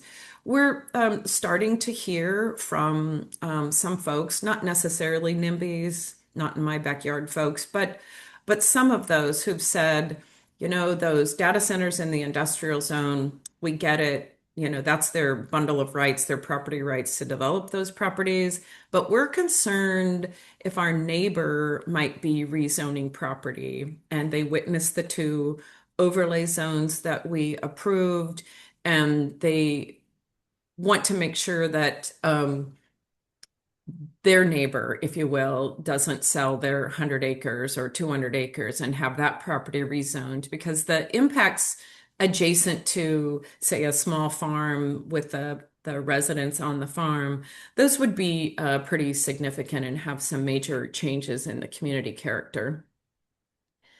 Construction impacts has been just like any industrial job creating development. The construction impacts are much more significant than as-built. The as-built, after the project is designed, there's more than 400 trips per day. But for these large campuses, the construction traffic can be 800 to 1,200 trips per day. In a rural area, that's a lot of impact, And whether or not we have the right tools to address it, I would say we don't. We've come up with some creative solutions because the land use permitting and entitlement process requires that whatever mitigation a developer is required, so in this instance, traffic, that mitigation is tied to the permanent development. So more like 500 trips per day, not the 1,200 trips per day. We have, in a couple of instances, come up with a creative solution for a road use agreement so that they work directly with the public works director to mitigate traffic signs, a a firsthand call if there are issues with traffic during weather events and other issues. And then the developers also agreed to put in turn lanes, and that turn lane wasn't justified based on traffic impacts of the development. It was based on the construction period. But we're glad those turn lanes were put in. And then it also leads to land speculation, which depending on your perspective can be a positive and a negative thing. But I think folks are smart and they've said, oh my goodness, if somebody else can rezone that property and get 4 to 10-fold value for their property, other folks want to do that as well. So it creates a lot of uncertainty in the marketplace and uncertainty in the neighborhood. So next slide, please. Okay, I just want to remind everyone about timing, so Okay. we'll keep Okay. moving on. And I want to go from Tamara directly to Dan this time and just see how that goes and have all the conversation together with both of them, if you all don't mind. Just as a Excellent. test. Yeah, Okay. thanks. And yes, thank you so much. Okay, so I've already talked about some of those cumulative impacts and offsite impacts. At the local level, we're just starting this dialogue to possibly consider some comprehensive plan goals and policies that might encourage rezones in one area and discourage them in other areas. And then we're still sort of feeling our way on the traffic impacts. I would like to switch over to sharing the screen, if that's okay. Great. Yeah, let's do it. I sent you my request there, Donna. Let's see. Am I able to share now? Let's see. Share settings. Oh, there you go. There. Let's Go see. for it. Uh, Thank you all. You can see it a lot better than I can. Because I'm like, it works. Okay, here we go. Can you see this map? Yes. Okay, Almost. excellent. Almost you. here. There it is. Yeah, we got it. Excellent. Okay. Well, this is the best part of my presentation. We have a really terrific GIS analyst in the office. So I'm going to zoom out. Hopefully, I'm not making anybody dizzy, but you can see the Columbia River on the north and the county boundaries here. I'm going to zoom in. I gotta move this over so I can navigate. All the data I'm going to share you is public facing. Sharing information about transmission lines has been proprietary, but our GIS analyst was very careful to make sure all of this is public facing. So I'm going to zoom in a little bit. Here's Interstate 84.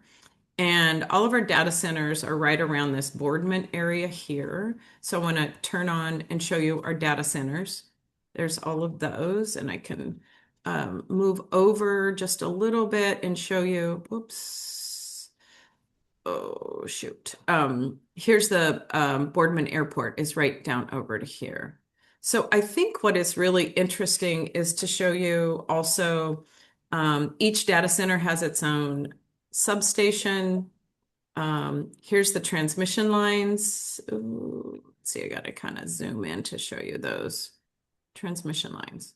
It didn't pop up. Okay. I will show you a large BPA easement. I've got to get a little bit closer to show you all these transmission lines. So when we're looking at cumulative impacts, that's a thing that we're going to be looking at. I got to move this down a little bit. And I think a really important message for that comes from Morrow County for the committee to consider is this nexus between energy generation and data center development. And let me just show you this. In Morrow County, okay, we're going to go down here because we've got the Navy bombing, right? I'm going to zoom in a little bit. So up here we have our data campuses. This is the site of the rezone, and then another rezone is down here. We have over 100,000 acres of renewable energy projects in Morrow County, compared to less than 10,000 acres of data centers. It's pretty small. And we do know that at least some of this energy generation is prescribed for data center development and support. And the other thing I wanted to show you, for example, with the transmission lines, that transmission that I just Googled on is a 31.8 mile line of transmission line across farm ground. It's not the high value stuff, but it's farm ground. But for data center development, the utility would not be proposing that transmission line. So again, one of those externalities, the permitting process is bifurcated. We don't look at it. It's kind of an issue in Oregon with the way the permitting process works. We have limited tools to address cumulative impacts. So I do want to say, because I'm wrapping up, because my counterpart, Dan Diaz, is going to speak, but I appreciate the partnership and collaboration we've had from DLCD. I think they've done a really good job supporting the local decision, working with the landowner, able to get the land swap. I think we're all noodling around just what this looks like now and in the future. And the message also is, I think the marketplace and private sector process has worked well. So I can leave that screen on if people have questions about the mapping. And Great. that one question that I've seen is that link, is it possible for you to share that link with folks in the chat? The link for this. No, No.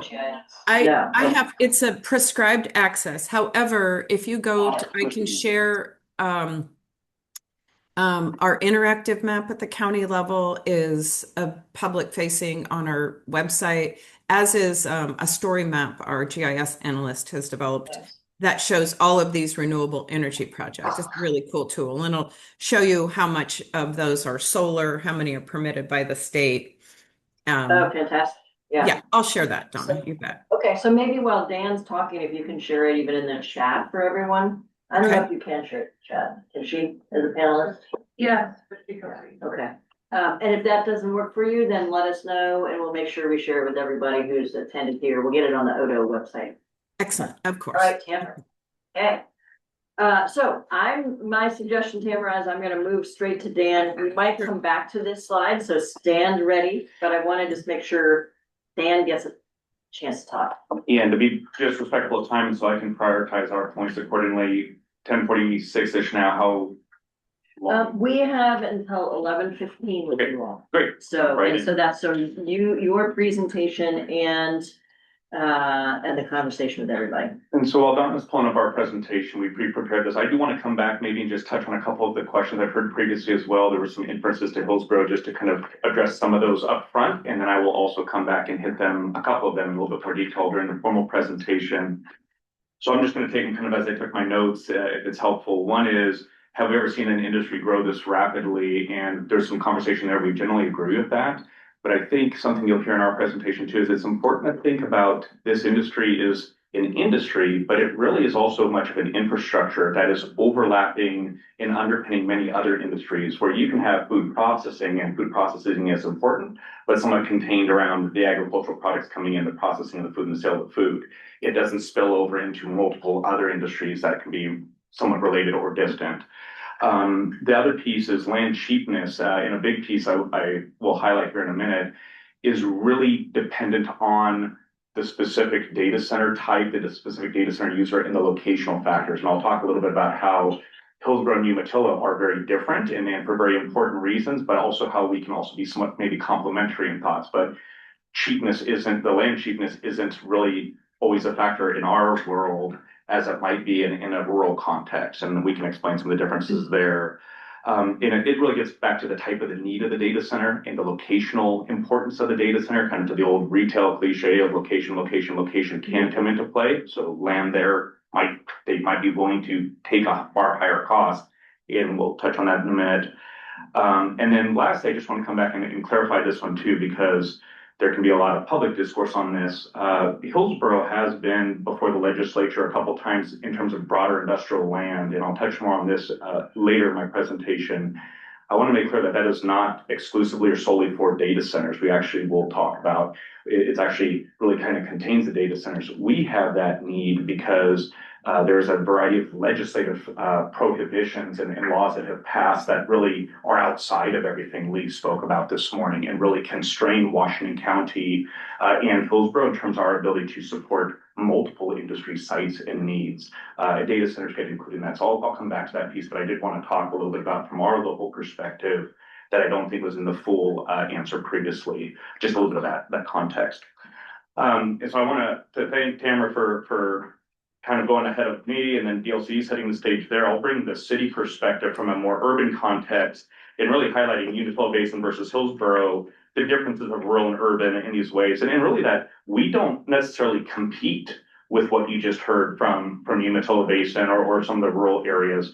The data centers we see are quite different. We've talked about that before. You heard from my colleague and I at the water infrastructure meeting last month. I'll come back to that a little bit more. Dan, is this the Space Age Industrial photo? That was, I was trying to find a picture of somewhere's Cloud City, but we'll keep moving. Next slide. The presentation overview that I'll hit formally today is really talking about the economic opportunities in industrial planning, bridging from what you heard from DLCD to how we apply it and conduct that work, at least within our community. I'll touch on the site selection and competitiveness considerations. You heard a little bit about that in your economic development session a couple of meetings ago, but this is where these different categories do intersect, and land use really becomes an intersection point for a lot of this. I'll talk similarly to Tamara around our zoning provisions and permitting. I'll hit that one pretty briefly today, just for the sake of time. We're very similar, but in some ways a little bit different. And then I want to come back to, again, that intersection of data centers and land uses in Hillsborough and what we see, and we have some maps of our own to share there. So if we can go to the next slide. Yeah, thank you, Donna. First of all, we operate in a very compact urban framework in our community. We're part of the Portland metropolitan area, which has a regional government. It's the only one of its kind in the state. And so much like cities outside of the Portland metro area, we don't have the sole ability or authority to do our own economic opportunities analysis and plannings, our own housing needs analysis and planning, and then go through our own urban growth boundary expansion processes like Lee laid out. We do that in coordination with the 3-county area within Metro's jurisdiction and with that regional entity. So we have to be very much on our specifics in terms of what is our community aspiring for, what does our community have the ability for, what is the vision and direction our community is going in, and do that within the confines of Hillsborough City, when it's, as you see on the map here, kind of on the western edge of the region. But then we have to take the additional step to then work with our other regional partners to then blend that together, because Metro governs our urban growth boundary requests when we don't have the legislative constraints that we currently have as well. So that's how we do that. When we do that type of planning, you'll see the Hillsborough Comprehensive Plan document cover on the left. That looks at what we call complete community planning for our whole community. So we are looking at the planning for our industrial lands and the sub-target industries within that, which information technology is a subset of that, and data centers fall within that category. It also looks at commercial and amenity uses and housing needs. And so we really try to balance and blend those, constantly refreshing for a 20-year horizon, and then thinking about implementation from that 20-year point all the way to the current. And then within that comprehensive plan as well, it's not just on that point right there. Yeah. Sorry, yeah. The data centers are within your technology category? So when we plan for our industrial areas and undertake the economic opportunities analysis, which looks at what potentials and what industries do we have here and what industries do we think we can be attracted to or do we want coming to Hillsborough in the future, data centers go into one of a target industry bundle that is called information technology. And is that designed, or when that was conceived, were folks thinking about manufacturing, or were they thinking about data centers? Yes. They were already aware that some of those aren't going to be high volume, on-site employee manufacturing. That's right. Okay, fair enough. Yeah. Dan, are we looking at UBG in green and then industrial? The urban growth boundary is everything in green on this map. The dark green are those pieces that are in the city limits of Hillsborough that are not zoned industrial. The yellow is in the urban growth boundary and in Hillsborough and in planned for industrial. Employment lands, you've been hit with a lot of different terms. Yeah. And then the light green are the areas inside the urban growth boundary, but that are not part of the city of Hillsborough. It's where we connect that broader regional urban growth boundary we talked about. The very light green or almost white color, depending on your monitor, that is really to the north, to the west, and to the south, is the urban growth boundary. Those are the areas outside that are those statutorily required rural reserves. But back to that unique piece for us, we can't really plan or even consider those because of the legislative action. Versus in the past, we have done extensive community engagement, work with those regional partners. And it said in a 50-year horizon, some of those areas we actually were ready to plan and urbanize and try to keep a compact development, but still give us some relief to capture new industries, new growth, whether it be for economic purposes or housing purposes. Is that helpful? Yeah. And so the last thing I'll just hit on this slide is when we're doing land use planning, we also intersect that with market realities, housing market realities, economic conditions and trends. Is globalization driving outshoring? Is that shifting and starting to drive reshoring? All of those different pieces. And then with it is the infrastructure needed to serve it. And so as you heard a little bit when we gave our water presentation, many cities of all different sizes across Oregon do comprehensive planning.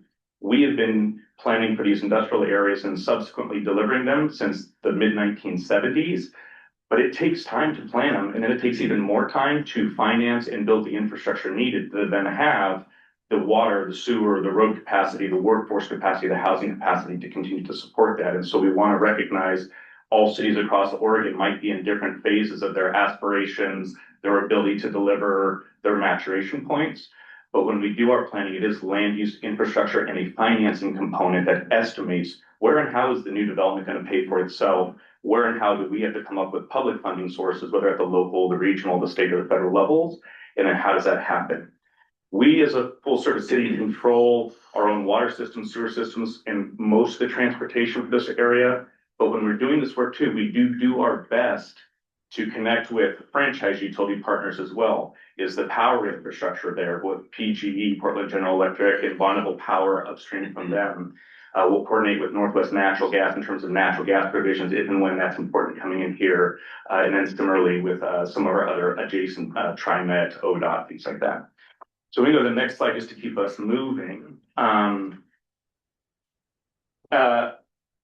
I also want to flag that, and we talked briefly about this last time, but we kind of moved on from it, so I wanted to bring it back because it's important.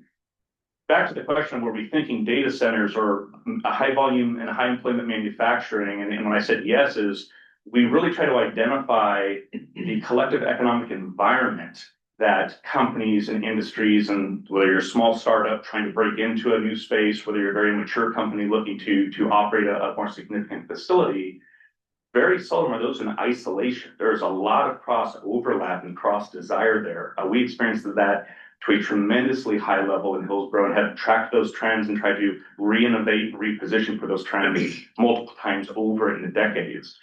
A very unique piece about our sub-market, especially when we're talking data infrastructure and data centers, is you have three of the major national data center hubs. And this comes out of JLL, a global research and industry tracking real estate firm. And a piece I want to flag that you'll see picked up in the rest of my presentation is 80%, approximately 80%, now this is coming from 2024, 2025 data, of the data processing. What's happening in the data centers here is supporting technology applications, technology development, advanced manufacturing processes, research and development, and the like. You'll see about 5% is telecommunications. That's helping us hold, Zoom and team meetings like we're doing here, or being able to make a cell phone call or send a text out. That 5% also ties into the multiple trans-Pacific cables that are connecting Hillsborough, and by way of Hillsborough, Oregon, and by way of Oregon, the North American continent in the United States, with multiple points, multiple economies, multiple partner nations, and multiple other industry segments throughout the Pacific Rim. And we had a map last time, I think, that showed that. I didn't put that back in here just for the sake of time and redundancy. And then we have about 15. It's on the website, it's on the Department of Energy's website, so if anybody wants to see that. Great. Yeah. And then for us, 15% is cloud. That's the hosting of all sorts of things. Anybody have a LinkedIn account in this room? Some of that is stored in Hillsborough as well and allows people to access that. Cool. Whereas you look, and I won't belabor North California and Atlanta, but you'll see you'll see other pieces come in there. You'll see a lot of retail and e-commerce being there, banking and financial merge a little bit more. And so I just wanted to flag that because it gets back to there's a curated nature, very targeted nature. And back to that point, we're not just saying, hey, any and all data centers kind of come here in isolation. We're trying to be very mindful of how this dynamic industry in data centers and information technology is really overlapping with some of our other target industries like biotech, like clean tech, like computer electronics and semiconductors. Can I ask a question about that? Please. So is that Pacific Northwest chart representative of what's going on in Hillsborough? Because I've always heard that it has to do with all the cables that come into Oregon, and Hillsborough is really the hub for that. Yeah, this came out of a broader presentation that they gave to our Westside Economic Alliance last year. And so while it's labeled Pacific Northwest, almost the entire data that was talking about Oregon was around the Hillsborough specific data, just because they were presenting to that target audience. So that answers your question. Yeah, so could it actually be a different chart if we focused on Hermiston or statewide? Yeah, could be. Yeah. Okay. The last piece I just want to underpin with that point, and it translates into the rest of the presentation, is we continue to see the emergence of data processing, machine learning, and keep in mind there's a storage component, and then there's that knowledge processing component that kind of get bundled into data centers. And it's becoming just as critical of an infrastructure as having electricity to run lights, refrigerators, charge our electric vehicles. And so we are not about just any and all data centers. We're not about only data centers, but we have a recognition that without them is like having a library with no books or a laptop with no computer chips in it. And so when they're not a means to an end, they are a support component of the much bigger, broader economic goals that we are pursuing and trying to deliver for our community and across the state. Can I paraphrase that just to test my understanding? Data centers are sort of a utility infrastructure. Very much so. Certain ones are very much a support infrastructure. Thanks. So I'll move on to site selection, because this kind of is where we try to think about our long-range planning, broad land use designations. These areas are planned for industrial, these areas are planned for residential. What are the infrastructure capacities needed? How do we fund them? But we do that with an eye to the different target industries or the target users. We do a very similar piece to the housing side. I just won't speak to that today. And what we see for site selection is data centers that we interface with really have a lot of the same evaluative criteria as our other target industries, as I've talked about, especially in the advanced manufacturing space. Time to market and that certainty that Lee alluded to earlier and clarity is massively important, especially in an industry as dynamic and rapidly expanding and repositioning, as you've heard already. Ownership and operational cost is important, but they seem to have sometimes a higher tolerance of that. And so that's really playing out right now with some of the Oregon's Jobs Act, where we're hearing them say, we're willing to put in additional power infrastructure that we're consuming will contribute towards and pay that. We watch that. Access to fiber and connectivity is important for data centers. We also see, and to underscore the point I just made a minute ago, major site selection efforts for computer electronics manufacturers, for biotech manufacturers, asking us in the RFPs, what is your proximity to data? How many data providers do you have in the area? What is your capacity?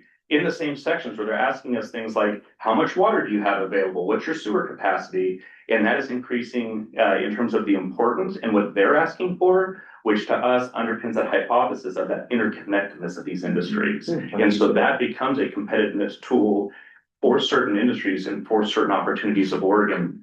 I believe that's true in Hillsborough from what we track very closely and see, but I also believe there's probably a case for that in different ways across other parts of the state too. I won't hit the rest of these. Land availability and cost is one that's very different for us. I was on the verge of, almost acreage envy of Tamara's presentation, like she had a lot of commas in hers and I'm just like, you've got decimals.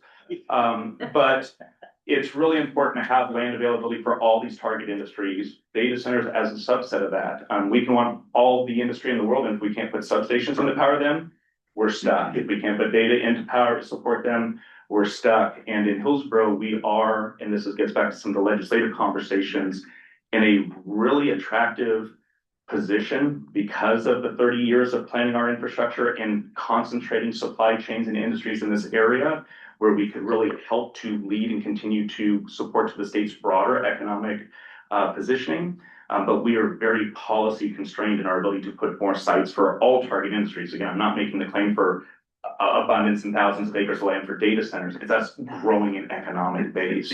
And so when we have land availability that is severely constrained, even though we've got, you know, tens of millions of gallons of water in the ground ready to go today, and we have sewer capacity in the millions of gallons ready to go today, but we can't continue to plan for that land capacity and size that scale, that infrastructure that takes time, we are at a disadvantage. Our land premiums go up. So certain industries will pay more land because they have to be there near those other users or near those cables.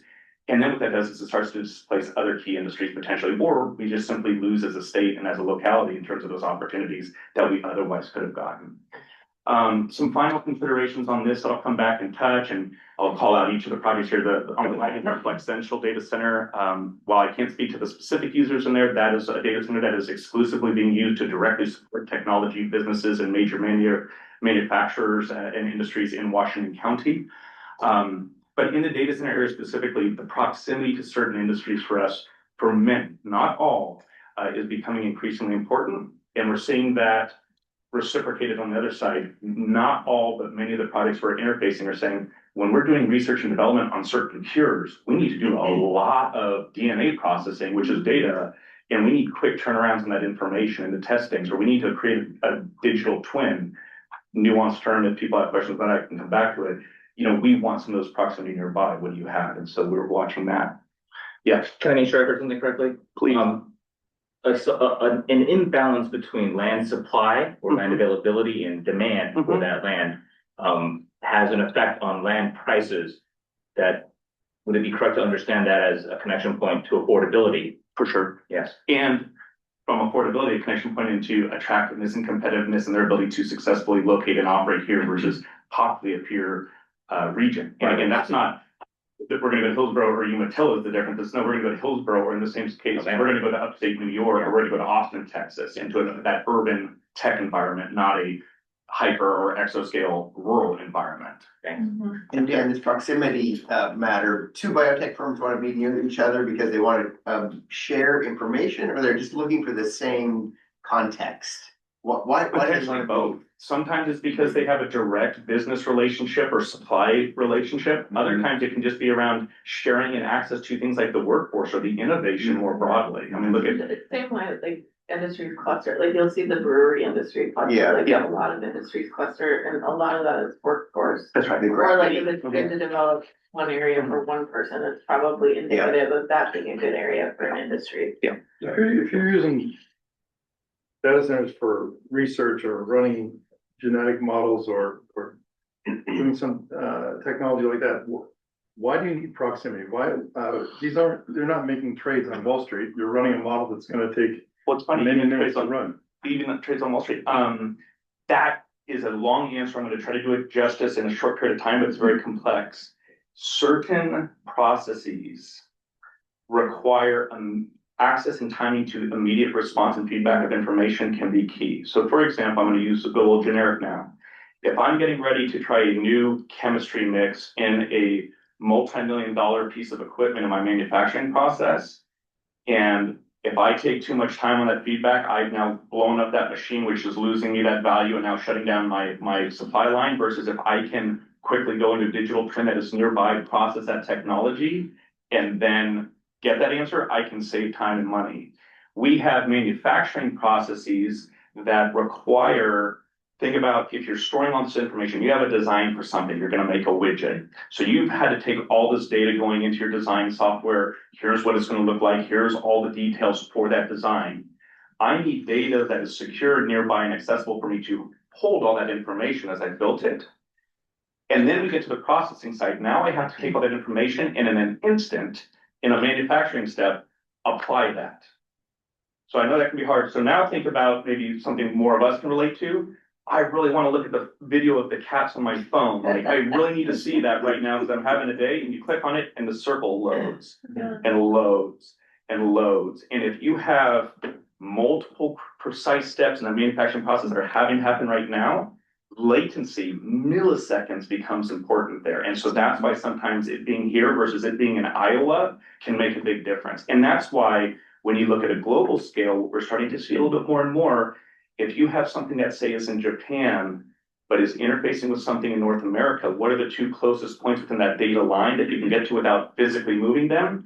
It's now those two data collections. And so that latency is something we are just starting to really understand more and more, and proving out some of our hypotheses we're tracking, but we're seeing business cases where that is becoming very meaningfully and very important. We think it's actually going to expand quite a bit. Interesting. Yeah. And Tamara added into the chat that the clustering is also a function of availability of infrastructure and utilities, as well as familiarity of the local process. So people are learning how to work with Dan and his team, and Tamara and her team, and their rules, et cetera. The term Thanks for of that, that Tamara. retrievable, usable, reserved occupancy. And secure. Well, I get that, if you're doing an iterative process where every nanosecond adds up and so now you've really extended something, that would make sense to me. But if you're just moving the whole thing out a tiny bit, then it's making less sense. But I guess I'll just have to. Think about Make if your it work, make it person work. was featuring you up and all of a sudden sneezed in an instant, and then, oh shoot, like that's what we have in some of our precise advanced If it's a manufacturing. constant space. process, I get it. It's the same reason we can't use well, we're getting there, but Starlink for, first responders is because of the latency coming down, Great delays example. in milliseconds, but it's critical. Can you hear me now? Exactly, that's why we don't use Starlink. So that's It's getting there, Starlink's getting there quickly. Hey, and then there was one question of, it was mentioned that data centers are analogous to utilities. In Are they, some ways. are they treated as utilities by any jurisdictions in the region, or is that just an analogy that you're using? They're more, Just thinking I'll of talk this, about this actually, this is a great segue if we can to go to my next slide. I'm gonna bring it back now to a little bit of like the zoning and the policy and the classification. So they're not a utility in the sense of a public utility like a water department, or they're not necessarily a franchise utility in the form of a power grid where entire societies like that's where we're going. They are a utility and we categorize them as such in our land use zoning and policies as an industrial service. So they're like a quasi utility in that they, in some cases, are providing a very direct service, which is like an infrastructure that's supporting business operations, financial tech, right? Being able to send critical trading information quickly back and forth versus like unleashing the pigeons or putting it in the mail or whatever the case might be. But they're different than utility in that they're not typically like running lines in easements or corridors per se. They rely on fiber utilities and power utilities to do that, but they're doing the processing, the storage, and the information exchange piece. So I hope that answers that question without using too much of the rest of my time on that. Yeah. And that's why in our industrial area, we don't typically call it just data centers, because as you've already heard, they come in many different types, sizes. It continues to also evolve. We categorize them as industrial services with others. In Hillsborough, data centers are not allowed in residential areas. We just, per our zoning, say you can't go there. And if the data center comes in and says, I want to be in that neighborhood, we're like, no, we've got an industrial area, at least for time being with some sites. Let's look there. Most of the time they don't want to be in a residential area anyways, but I'd flag that. In our industrial zones, we allow them outright, meaning a data center would still have to go through the land use processes, very similar to what Tamara talked about previously. They have to go through the appropriate infrastructure and building permitting and life safety and energy permits. But they're allowed outright. There's not really a lot of other limitations or constraints on them. And we don't do that with many industries because we don't want to draw, you can't be bigger than X square feet. And then a really important project comes in and is X square feet plus 5. And then we're like, sorry, no. But in other areas, and this has been a product of constrained land supply largely, and us trying to be very efficient with our land use planning, we do limit data centers. So our last urban growth boundary expansion, which coincided with that legislative action I alluded to earlier, brought some additional couple hundred acres in of industrial land in our North Hillsborough area. Recognizing the implications, at least until that legislation might be revisited or changed, we limited the amount of data centers by total acreage of that area to about 20% of the area, with a recognition that we don't want to do a prohibition or a moratorium entirely, because we're seeing that being an important industry for a lot of reasons within our overall mix, but also needing to balance an increasingly scarce resource for us of where are we going to also continue to put some of the other target industries and employers and different economic contributors in that same area. Yeah. Have you seen the result? And I guess this is like all unfolding right now, but I'm curious at what point do you see data center developers start to stack because of how already 5 years ago, at least for us. And so I'll get to that in just a minute, if that's okay, because that's right at the bottom of this slide. How many more slides have we got, just to be mindful? 2, and Okay, good, you got a minute. Go through, oh, boy. All right, I'll ramp it up a little bit. But yeah, so we right now are seeing the data centers because of the acreage constraints and some of their efficiencies in needing to be in this specific geographic area. We've not seen a single story data center for about 5 years now. And we actually just saw our first 3-story data center, which get more expensive to build because they have to be far more robust structurally because they're very heavy. But they're in there, so we're seeing that. Sorry, just as, I know we only have a minute. Not seen a single story data center in the last 5 years? So far come in, that's right. Okay, Prior to that, we have, but most thank you. of the new constructed data centers are multiple stories at this point. We are seeing, and this will be the last part kind of on the bottom of the slide before we move on, is we are seeing data centers also being willing and going in and retrofitting existing commercial buildings, in some cases residential buildings. You heard about the apartment, lobby previously. But that's when we're continuing to monitor too as a trend, as they're trying to be still able to invest in facilities in our geographic location, but as the ability and the sites to do so are, for them and many other industries, are becoming very scarce. Lastly on this is a misnomer that's out there sometimes, is data centers when they're in have to do building permitting and things, and so they are paying for infrastructure. We will require a new construction project, especially if they need to upsize a water line. You heard from last time, they don't use a lot of water in Hillsborough, or if they need to extend a road to get their people and their equipment and the construction traffic in and out, we will require them to build that. Similarly, they pay system development charges, which go onto all new development in Hillsborough. There's different categories to pay for their broader systemic impacts on our public infrastructure and utilities as well. So Don, if we can move forward. This slide I'm not going to really speak to. It speaks for itself, but it's kind of the data on data centers. So we have 18 total sites in Hillsborough. This closely aligns with what Lee showed for us, about 430 gross acres for all data centers. So think about all of the data centers in Hillsborough combined equal less than one of the larger scale data centers you've heard about other parts of the state. Our sites range from 3.5 to 95 acres. There's a link in this presentation. People should be able to access it if it gets posted. It goes to a frequently asked questions across a whole host of things for data centers in Hillsborough. Caution or warning, it might look very different than what Tamara is publishing because our data centers are different. And then here's the multi-story trends and some of those pieces that we were talking about. Talked about land price escalation. If we go to the last two, there's 2 maps. So I know you like maps. I want to close on this, even though I think I'm now a minute or 30 seconds over You're time. getting into their bio break. Oh, well, in that case, I'll go even faster. This map shows those 18 sites. The blue are those that are purchased and vacant, meaning entities are constantly active in the market. And I really want to emphasize that in Hillsborough, we don't site the data centers. We plan for the areas where data centers and other industry users may go. Just like we don't build housing, we plan for residential areas and in some cases partner with housing, but the market comes in and delivers that. So what you see in blue is the sites that are been recently acquired by known data center entities. We don't have any permitting or information there yet.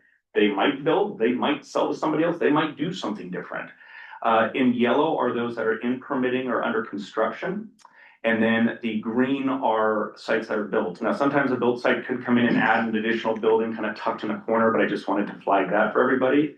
This map also really highlights back to the Oregon land use system that Lee was talking about, our commitment to goals 9 and to goals 11. Goals 11 talk about very efficient use of the land. Don't contribute to sprawl, do expand it and when you need to, and do so in an efficient way, leveraging the infrastructure investments you have. So when we have ample water, ample sewer, we can coordinate with PG and say, this is where we really need to bring in continued ample power.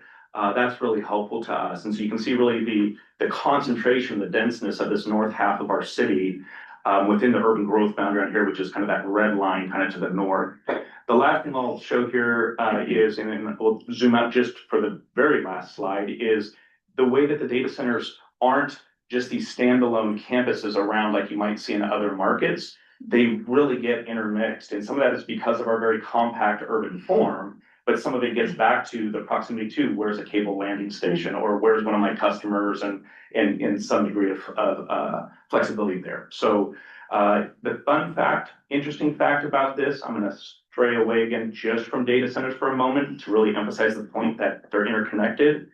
What you see in this map right here accounts for 27% of the high-tech employment and 37% of the region's high-tech employment. So that's, be really clear, not only data center employment, but again, the data centers from those functions help enable and support some of those other industry pieces as well. And they compete at times for things like land and sites in that front. And so when you think about the number of, the 83,000 jobs that we have been able to plan and deliver here over the last couple of decades, and that we're trying to continue to keep as a vibrant economic area for the state, for the region, and frankly, for our own city. I just wanted to flag that given what you're looking at here, it's data centers and beyond. And then lastly, I'll just come back to, if you can go to that last map, because this really is where, by coincidence, like Lee's and our map really overlap. You may remember when she showed the metro area, kind of here's the concentrations of data centers.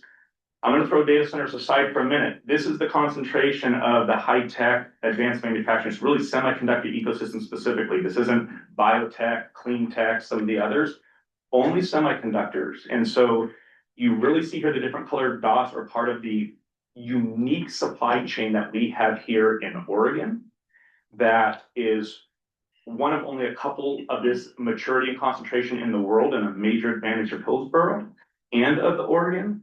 But the fact that geographically, when you look at this, it directly correlates to the data centers, and that underpins that data centers are competing for and wanting to be in proximity to those other industries. In our case, they also are competing for the same sites and facilities as some of those other target users, and they're relying on the same infrastructure and workforce, at least in this submap area. And I wanted to flag that because those are some of those future correlations that right now are not necessarily fully proven, but we see trends going on that in terms of your recommendations moving forward. What does IDM stand for? IDM is an integrated device manufacturer. So the stars are the people actually making the chips, whereas the blue and the red will be people like providing the equipment in or providing the raw materials in to make that happen. Thanks. And then there's just a couple key takeaways. I won't reread those because hopefully I didn't talk fast enough that you didn't grab any of them, but they're there for reference later on. Right. That was very rich, thank you. Yeah. So Dan, there was at least one person that Colby flagged for me that wasn't sure. Are you talking about the data centers connected to water, or all of them inside the city of Hillsborough?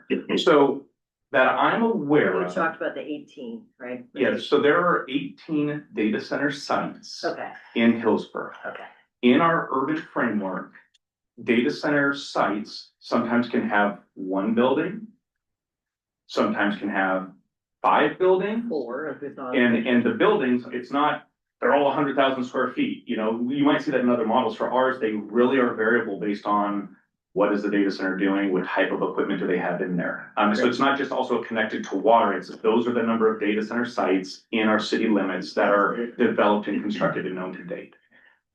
Somebody could be buying a piece of land right now. We try to keep that map and information up to date periodically, but that number could get out of sync tomorrow, just depending on market activities that we try to keep up with, but sometimes lag. There's been some misinformation, or I think just some misalignment of understanding, and that's really back to where definitions Yeah, and clarity of that really becomes important. and you're seeing that as something that will be of value when this group speaks to the governor, for example, I in think their so. report. And it helps everybody, whether you're in support or opposition, be on the same page. Because as Right. Lee, I think, really framed, and we're in the same boat, whether you're looking at our industrial areas or our expansion requests, it is about trade-offs, right? We're very blessed in that we have a world-class high-tech ecosystems, data center are part of that here, right up against very valued, in some cases, I don't know if I call them all high-value farmland, but very prized and cherished, farms. Now, many of the property owners in that area have said, we want to have this happen. Lee mentioned that in some areas that's not the case. Much of what she was sharing is actually counter to what we see in Hillsborough, but those are the trade-offs. However, those areas are also the ones served. You can be from me to Dan, this is in the urban area. We have a 66-inch water line in the ground if you need water. Again, this goes across industries. We have the sewer, we have the workforce right there. I can build and urbanize, and Dan can only farm for the next 50 years, even though that water line is sitting right there. Those are some of those things back to goal 11 and the efficiencies of land use planning and being compact and metered and smart growth that our council and our community has continuously held us to.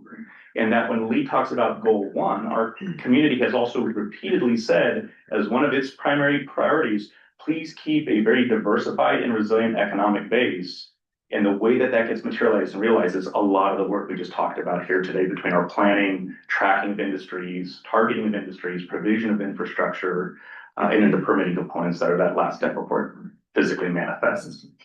So there's a specific question about like the local code and where different things can be in relativity to a Ooh, data center. Zoning walk out there. Yeah, and that's not what this committee's doing. So can I ask them to go to you? Sure. Or can they go get Yeah. to you or somebody at the? They can reach out to me. I think you have my contact info. They can also go to the City of Hillsborough website. Please note that that will require the use of data centers, but you can go into the website and go to our community development department and then request information from there as well. And our team's pretty responsive and we've been very thorough. Yeah, I mean, it has to do with how close they can be to mobile home parks or residential areas, Sure. that sort of thing. So that may be something the committee wanted Yeah. to hear about, but I just wanted to make sure this person gets their One thing, if specific questions, and if you want to address it more broadly. it And- satiates their wanna make question, sure- one thing I stripped out just for the sake of time, responsibility and bio break needs is in the zoning and the land use review that we do, there is public notice that goes out to a radius around the development site. And we have a lot of design standards. So I talked about the use limitations in the presentation. What I didn't talk about is the design construction limitations. When you look at those photos in Hillsborough, because things are far more compact, we have physical design features that they have to screen or enclose things like emergency generation or air handling units and things like that. Some of that is for aesthetic, a lot of it is for functional and for mitigation impacts and benefits. We also do a lot with like setbacks and landscaping buffers because we don't have half miles or miles or thousands of acres like you see in Umatilla. We've got tens to hundreds of feet and we're really needing to be efficient and kind of pack those things in. And that's why we try to concentrate the industrial up to the north where we have highway infrastructure and all that infrastructure and put the residential nearby, but not all completely intermixed. So I hope that maybe helps answer your question. Great, okay. All right, so. Good. I know there are questions, all right, I can see like all the hands going. So why don't we say this? We put in a 10-minute break for you. Take it when you need it. We won't have an actual real break, which is hard for some of the staff that are working. So if you need to run off, just let me know, okay? So, but let's wrap it fast. I think, Mike, you had your question answered, right? Dan has a question and I think Bill has a question. Real quick, first of all, I'd like to combine what Dan and Leah said, and I think it's the first time we've actually touched on this portion of data centers and as an advisory group, is the ancillary and the additional supply chain vendor customer aspects around data centers and how that drives a local economy. I mean, Umatilla County, as you guys know, in partnership with the Port of Umatilla, City of Hermiston, City of Umatilla, just spent the last few days in Washington DC at the Data Center World Conference, not to sell property for data centers, but for the vendor supply chain that supports those. And it's a regional, wherever they are. And it was amazing that it's the fifth time we've been there, the second or third time with a booth, but it was amazing how fast this industry is moving and the technology itself, but the interest in not the 200 or 300 acre area, but the 2 acre, 4 acre, 5 acre, from everything from stainless steel fabrication to logistics to warehousing to staging. There aren't a lot of government booths there. There's a few, but the interest was just, it's been exponential since the start when we first started going. And I'm glad Dan touched on that because I think that's an aspect that we don't realize is a growth factor of this industry until we really have that discussion. So thank you very much for bringing that up.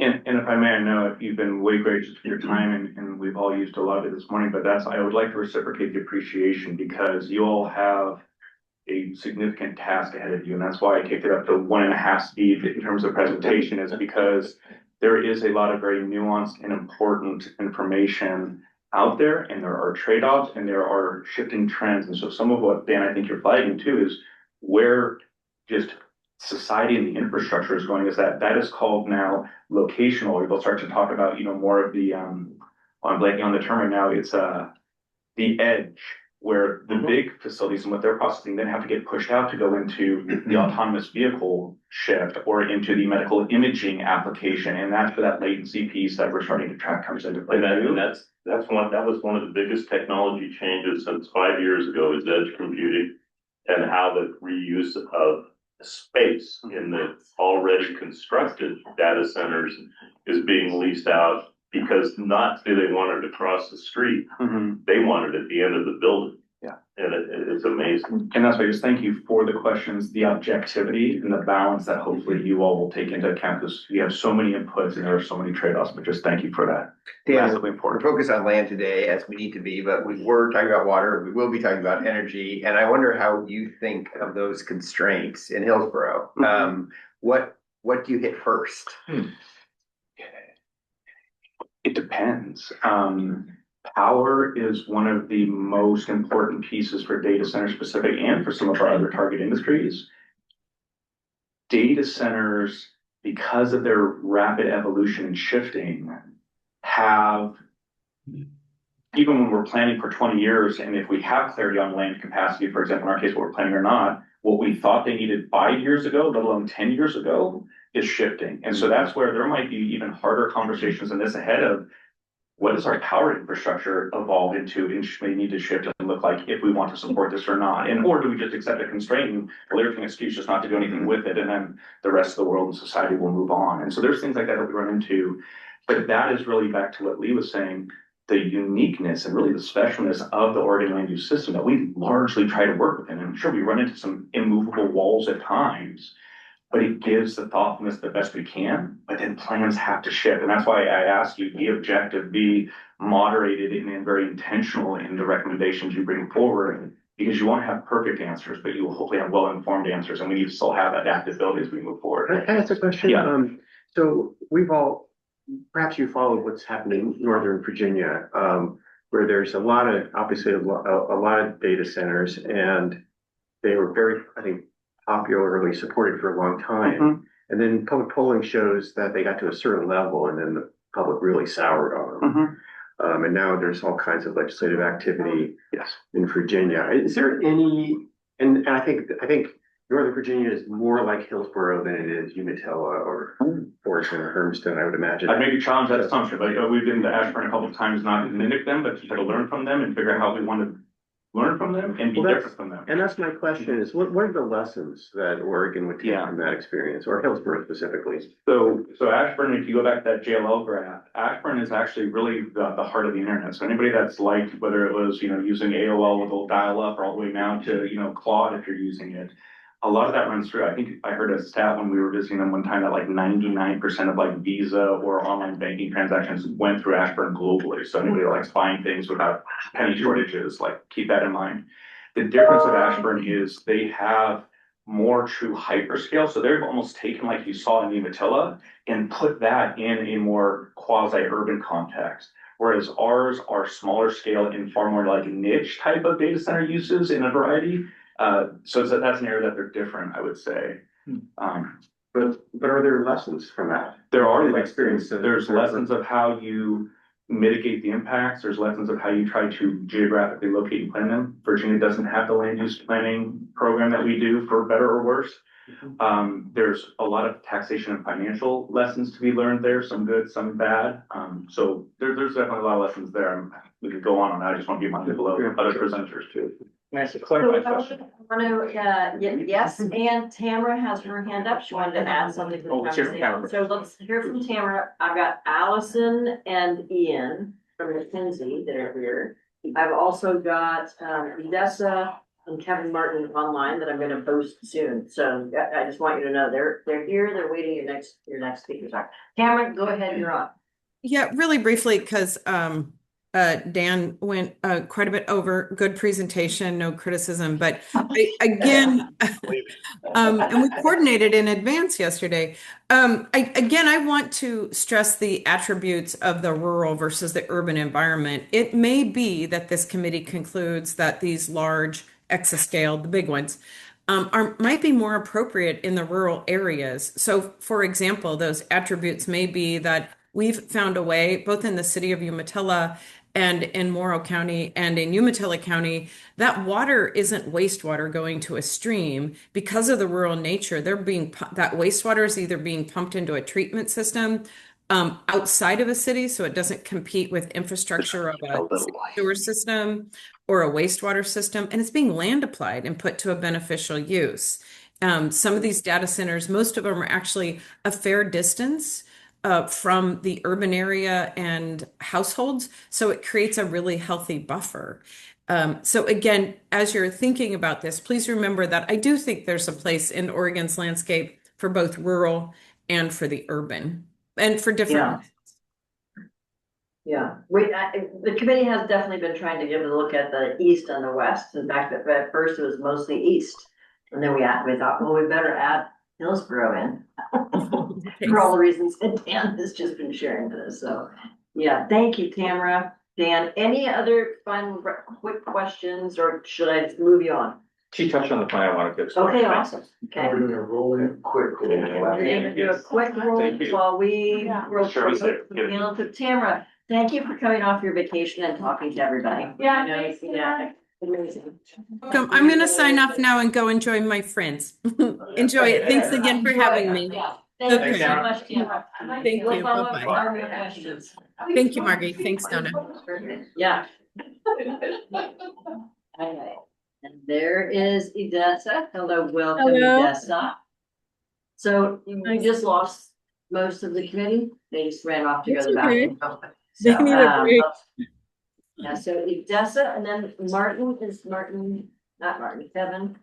Did you find Kevin is on another meeting, and because Ian may not be able to make it because he's at the military base and there's no much connection, Martin will come in to fill the void there. And I Okay, also so you'll have be the- Julie, who needs access to the PowerPoint presentation, if you can give her access as a presenter. Julie Who Lang. needs access? Okay, great. Okay. All right, and so, yeah, we've got Allison and Ian coming up to the table. Are there people in it? And what I think I'll do is I'm just gonna turn off the video and the audio just for 2 minutes while people are just doing a little stretching. And so we will be back on for everybody's sake. So thank you. Thanks.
So there's the sound. All right. Welcome back to everybody. Welcome to meeting 3 of the Planners Data Center Advisory Committee. We've been in session since 9, just took a quick break there. And so I know, right? Thank goodness for that. So now we're going to move on to the question of how do data centers choose where to develop? And so we have with us a development, well, I'm going to let you say, briefly, right? Don't waste your time on too much, but just briefly on that. And also joined by Edessa Bitfidal from Digital Realty Online. So, but Allison, I think the 2 of you were going first, right? Yes. So Allison, you're taking a lead on this. Yeah. You just tell me when to advance the So slide. you can go ahead and advance to the next one. Okay. All right. So first of all, thank you all for having us here today. Donna, I want to commend you on setting up a great, relaxed environment space to have this conversation. We've been listening in this morning and it's been great content so far. So my name is Allison Hoagland. I'm a principal and architect at McKinsey. We are an architecture and engineering and land use planning firm that is all along the West Coast. So we have offices in Oregon, Washington, and California. And Ian, who is joining me today, is one of our land use planners that has specifically been working in this data center vertical related to land use processes. And you know, the great thing that we also have that we can share with you, some of the questions today have been around other use types. And our firm has been working within the industrial market sector since the beginning of our firm's founding, which was over 60 years ago. It's been our bread and butter. It's something that we know inside and out. And we work with all different types of industrial uses. So hopefully we'll be able to bring some information or questions surrounding, answer your questions surrounding different industrial use types. So we can go to the next one. All right, so like I said, we have a focus on industrial project types at our firm, and we have run the gamut from the private sector side with our clients working through land use processes, whether they're at a very local municipal level and city planning requirements, or also all the way through helping clients work their way through the state land use process to be able to identify lands that have a higher and better use than what they're currently zoned for.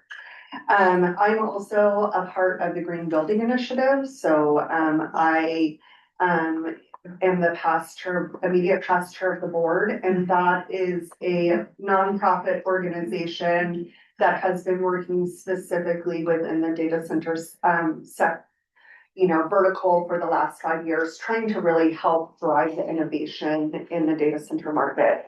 So through that, I have experience with working with probably the top 30% sustainably minded providers and have an understanding of what they're willing to do or the benefits that they're bringing to the community, specifically related to sustainability. So we'll try and hit on all of that and then welcome your questions as well. Okay, so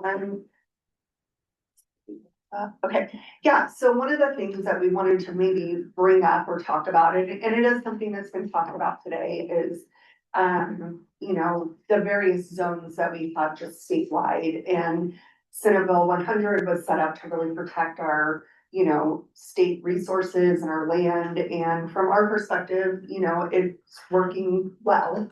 I would say from all of our industrial clients, one of the largest challenges that they're facing is just a constraint on the availability of industrial land.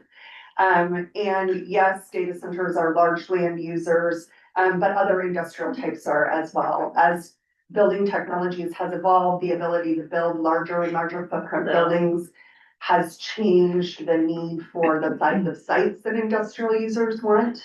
So you can see on this map the different kinds of forest zones, agriculture zones, etc. And as you get into more metro areas, you notice the concentration of those other types of uses, right? So I would say a big challenge that we have just from a development standpoint is helping our clients find land that's adequate for their use. Whether it's because of, the availability is not the right size. And, you know, I would say from the input we've received from our clients that are in the data center vertical specifically as an industrial use, the main driver is size and access to utilities otherwise. Another thing that I think is important to start thinking about when we talk about this use specifically is that it's not simply an industrial use like other users. Data centers, so we can go to the next slide. Yes, stand down. Stand. All right, so here is a map by that shows the data center infrastructure throughout the country. And what I like about this image is that it really starts to write home how imperative and widespread this use is and how much it really does look and act more like a utility than it does a use or a provider of a product, right? Because it's so networked. Yeah, it's so networked, and in Oregon, we have, here in Portland, we have one of the most important connection points with an IXP hub and direct subsea cable connection to the Asia Pacific data market. So it's a unique opportunity that we have within our state that is important to capitalize on for the success of all businesses and all people. You know, you see a lot of the concentration happening in more populated area. However, the average individual has 24 connected devices in their home. And so we start to see concerns about equity and the ability to really provide all citizens with the needed data service that they need to be successful, right? So my kids don't have textbooks, they have computers. And that is an expectation. And so if you're in an area that doesn't have appropriate service and latency requirements that data centers provide, you're really at a disadvantage. So I think, you know, just encouraging this group to think about that it's not just where these things go, but it's also such an important part of our daily lives that we really need to start thinking about it as a utility and strong backbone to all of our uses.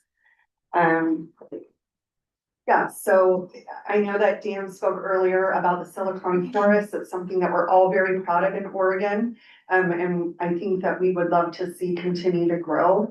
Again, I will say that all of those uses rely on data centers, whether they're co-located on site or elsewhere, to be able to do the important work and innovative work that they're doing. So being able to find locations and jurisdictions where we can expand UGVs and we can work on that is becoming more and more imperative. Next slide. Yeah.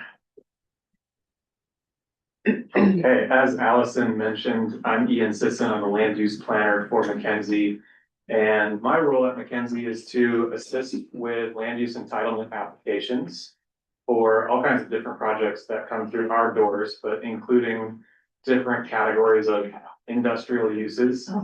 And then also to support our longer range planning efforts when we work with local jurisdictions on things like economic opportunities analyses and buildable lands inventories. And so we've done a fair amount of research over the past several years on needs of data centers and what kind of sites they're looking for and what kind of other needs that they have when they're looking at land. And so I'm going to quickly cover some of those considerations and wanted to highlight a couple of things on this slide, which is, and we've been hearing about this all morning, which is that there's different types of data centers that operate at different scales and they have unique needs. Universally, though, some of those needs, first and foremost, is power supply and land, available land to develop. They also obviously need access to fiber infrastructure, water supply, transportation, and they're generally looking for land that's flat and free of natural hazards. So that's consistent whether you're in an urban area or a rural area, whether you're developing a small facility or a very large facility. For smaller facilities, the image here on the left is an Adobe data center in Hillsborough. This category includes the enterprise and co-location facilities. These are more often located in urban infill locations, existing industrial or other employment zones. And as previous speakers have mentioned, sometimes they're competing for land with other industrial users. Next slide. Larger scale developments, the image here on the right, I think many people are familiar with. This is the Meta campus in Prineville. We would consider this a single data center, even though it's multiple different buildings. It's one campus. And this would be in that hyperscale or larger category. And these are more often in rural areas, either unincorporated industrial land or on the edge of urban growth boundaries, which is the case here in Prineville. As you can see, the orange boundary there at the top of the image. These facilities, obviously, they need more land. And one of the drivers for developing this type of facility is the economies of scale that you get in infrastructure use and even in construction of the facility itself. And one of the big drivers for this type of a facility is access to high capacity transmission lines. And as some of the earlier speakers referenced, these facilities almost always have a dedicated substation on the site. And you can see that sort of in the center of that image. Next slide.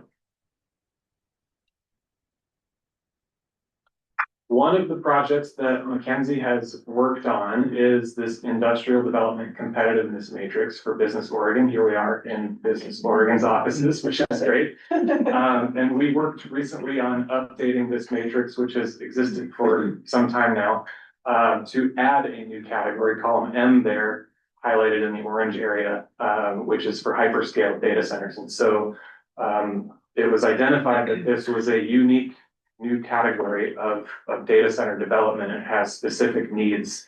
And so it was worth updating this matrix to address that specifically, to adapt to changes that have happened in this type of use.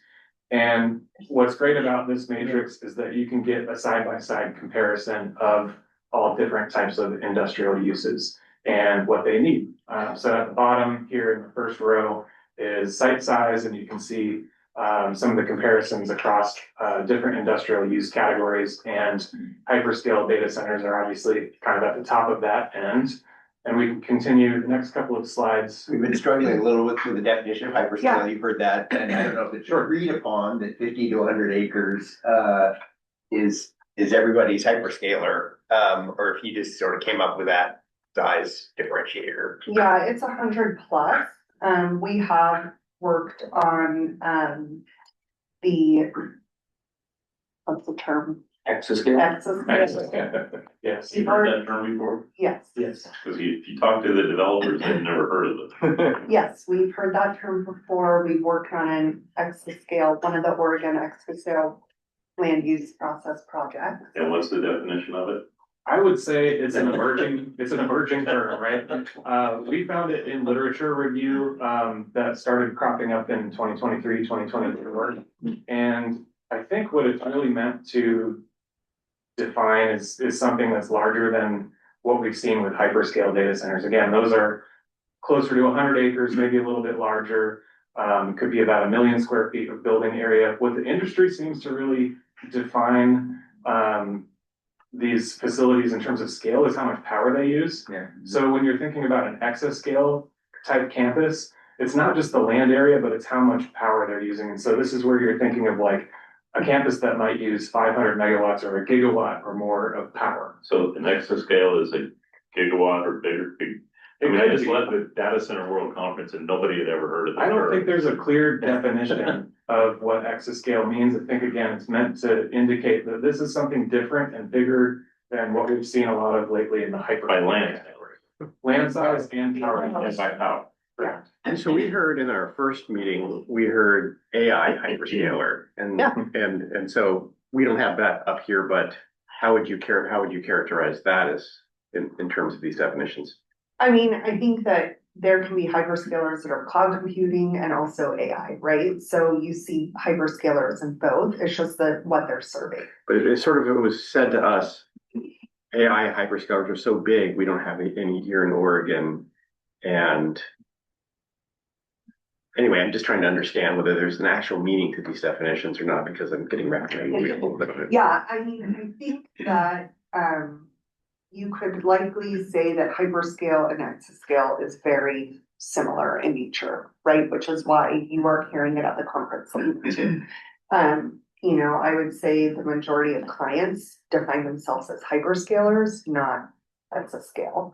I think that what the goal in bringing that term along is the sheer size is so much larger than a typical hyperscale site. Right, and so wanting to be able to draw attention to the fact that it is different in nature and it will have a different impact on the communities that it's in.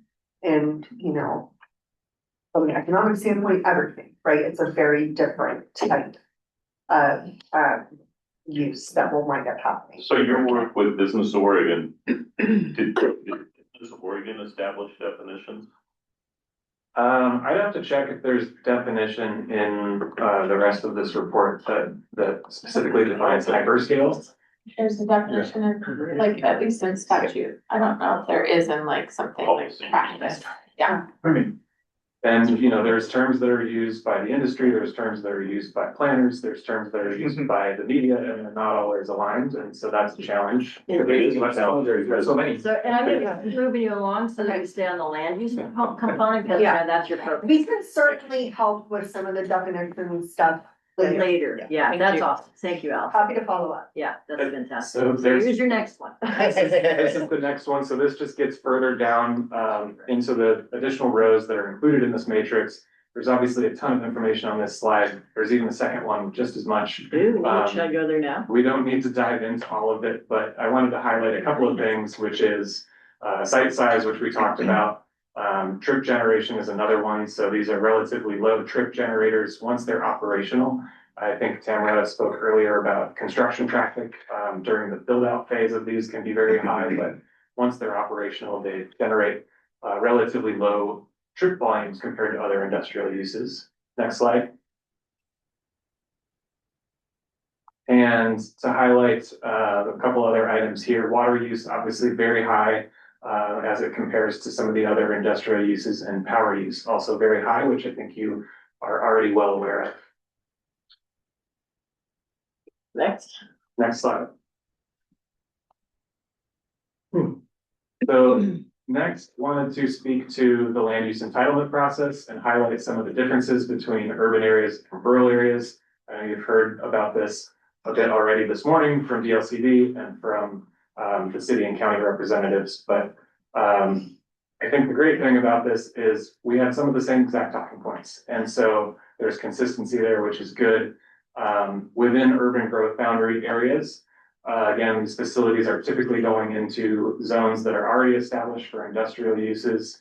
They're subject to design standards and performance standards. They've got buffering and screening requirements to make sure that they're compatible with adjacent uses. One thing to highlight here is that large sites within UGB areas are pretty scarce, and there's more competition for those with other industrial use categories. And then, as was discussed earlier this morning, sometimes urban growth boundaries are expanded. The image here on the right is the city of Hermiston, and I wanted to include that on this slide because they recently expanded their urban growth boundary to the south. That sort of periwinkle color was a rural industrial zone that's been added to the UGB specifically to accommodate hyperscale data center development. And speaking to definitions, the city of Hermiston established an overlay zone within this UGB expansion area such that uses are limited to hyperscale data centers. So I don't know the specific definition that they use in their code, but that's one place that you could look Hyperscale. to more clearly define what that means. I believe they set a minimum lot size at 100 acres, if I remember correctly. So that's definitely one aspect of what that definition means. Next slide. Of the hyperscale. Correct. And then for rural areas, these are where larger sites may be available, but uses are much more restricted. And so particularly industrial uses. So this might require zoning amendments, map amendments, even goal exceptions This is a very rigorous process.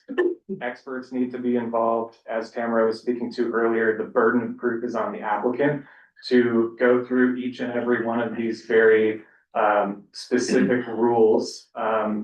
They're both specific and they're also open to interpretation to some degree. And so there's a lot of evidence that needs to be provided by experts to justify any type of a goal exception where you're converting, say, agricultural land to industrial. There's also an extensive public process that's included where tribes are notified, the public is notified. There are public hearing processes and opportunities for folks to weigh in. Would it be correct to understand that it's more likely that this mechanism, which is more restrictive or more rigorous, would also be more likely in any project in which tribal stakeholder may be involved?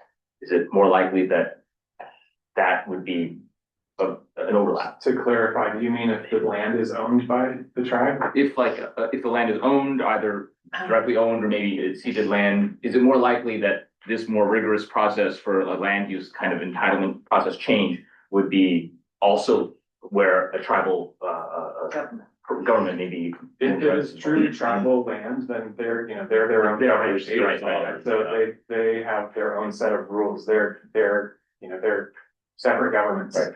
On par with the United States government. And so they have their own land use regulations. That would be an entirely different conversation.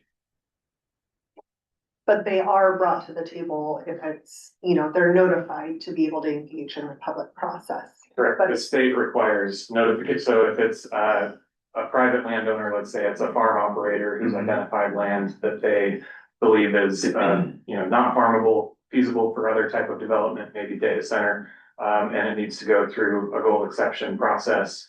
The state regulations require tribes to be notified because there may be cultural significance or archaeological resources on that land. And so that's part of the evaluation process. Under goal 5 is to look at what are the archaeological resources or cultural significant resources. And then obviously the additional layer is notifying the tribes so that they can provide their input in the process as well. And so just to make sure I understand, this is the exception process that we learned about earlier, this morning, right? That's right. Not always required in rural areas if the land is already zoned for rural industrial uses. Yeah. But if it's not, if there's a conversion from agriculture to industrial that's required, then you would need to go through this goal exception process. Yeah, and I think again, when we look at the state, there is a lot of land set aside for rural type of uses.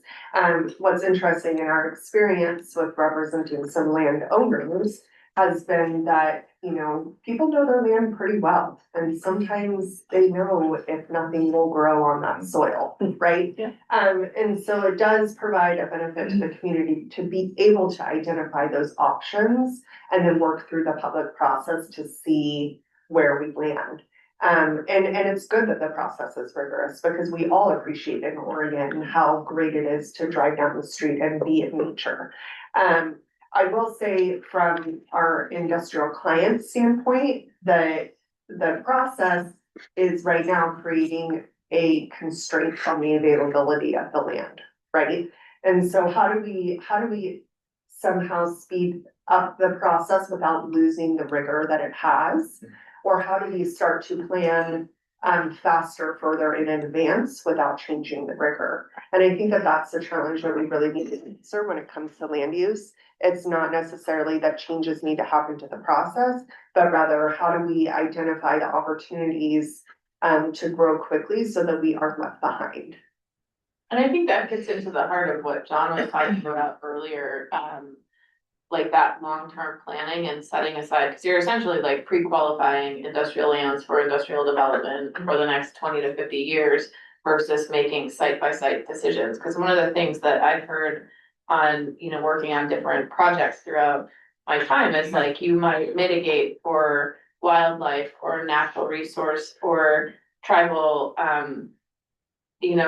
unceded lands, like any potential artifacts, you might mitigate for that for a single project, but you don't know the sum total of the projects that are gonna occur. So people can sometimes get high-centered, like, are we mitigating enough for fish and wildlife based on this one project? Versus being able to do that comprehensively, and I think that's where Oregon's land use system is really strong in allowing us to go through that pre-qualification planning process. Can these I just want to processes, be mindful that they've got some more slides to go, and we've got 2 more speakers in this time slot, so. well, I'm sure they'll be quick. With this type of process, how do the proposers handle questions about longevity, or when these sites become obsolete, what happens to them? How are they addressing that, or how are you all addressing it? That's a great question. Especially if we figure out how to move faster and Yeah. still be rigorous. How are we gonna deal with that? It's a great question, and I heard Tamara speak to that a little bit earlier, that Morrow County is just starting to look into that. Like, what can we do to think about the full life cycle of these facilities? As it stands, I'm not aware of anything in the Oregon administrative rules that requires that consideration as part of the process. When you think about different type of industrial use, like aggregate mining, mineral extraction, those kinds of things, the rules specifically lay out requirements for what happens after that mineral is done being extracted and reclaiming the site. That isn't something that currently exists for data center development. And I think it's really something to look into, because we're not sure where this technology will go, and you know how long it would be before some facility may become obsolete. I don't know the answer to that question, or if that's even a possibility. I want to ask one other question. I know we're trying to move on, but Yeah, we got some folks who can't stay the entire time that are zooming in specifically for this Great. spot that they thought they had. okay, terrific. Let me just ask my question real quickly then, which is that the statement was just sort of made that we have the land, we have sort of a land availability issue. And I think that is, I'm sure that's an accurate statement. I don't think it's the only limitation. I think, you know, some area may say, well, we have water, but you're not going to get electricity hookup for years. Some other place might say, we don't have any water for you. And so I do think that that's an important context for us to continue to realize that there is no like one government aspect of this that sort of solves all the problems. Yeah, and that's something that I was gonna speak to a little later too, right? And I think that it's important to understand that all of the different pieces that you're hearing about all kind of come together during land use, right? And so when I say that we have an availability of land issue, it does include the availability of the utilities to serve that site. Because it's not a viable site without it. Right? And so it is a multi-level challenge that we really need to spend time focusing on in our state to be able to, again, not fall behind, right? And I think that that's critical. From my standpoint, is how do we ensure that all of the citizens throughout the state are getting access to critical infrastructure? And what can we do to help, you know, utilize companies that do want to be here and are willing to bring money to the state? What can we expect of them to help solve some of these challenges? Yeah, and I would add, in the context of the site by site development proposal, demonstrating that you have adequate public facilities and services, so water and sewer and things like that, is part of the process. And you have to demonstrate that through, typically it's a service provider letter, to demonstrate that there's adequate supply to meet the needs of this particular development in order for it to be approved. From a longer range planning perspective, there's some different factors to consider in terms of planning for those types of facilities to be built out. And one thing that I would like Let's to. actually, sorry, I know we have, I wanna make sure we get through your presentation and Yeah. cause I know is Ian on? I don't think Ian is on, but Kevin has joined, so. No, but I I guess can is stay there, with you. and Kevin can only stay for a I short was time. just gonna say, I wanted to touch on what happens after these buildings have run their course of time. I mean, we see that everywhere, right? We have malls being repurposed and repositioned because people don't go to malls anymore. So it's not something that's unknown in the built environment. And so I think that that's somewhat to be seen, right? I don't think that we can inhibit growth by saying, what are you gonna do later? Well, we don't know what's gonna be next. We don't know if people are gonna suddenly stop going to malls because Amazon exists, right? So, yeah. Right.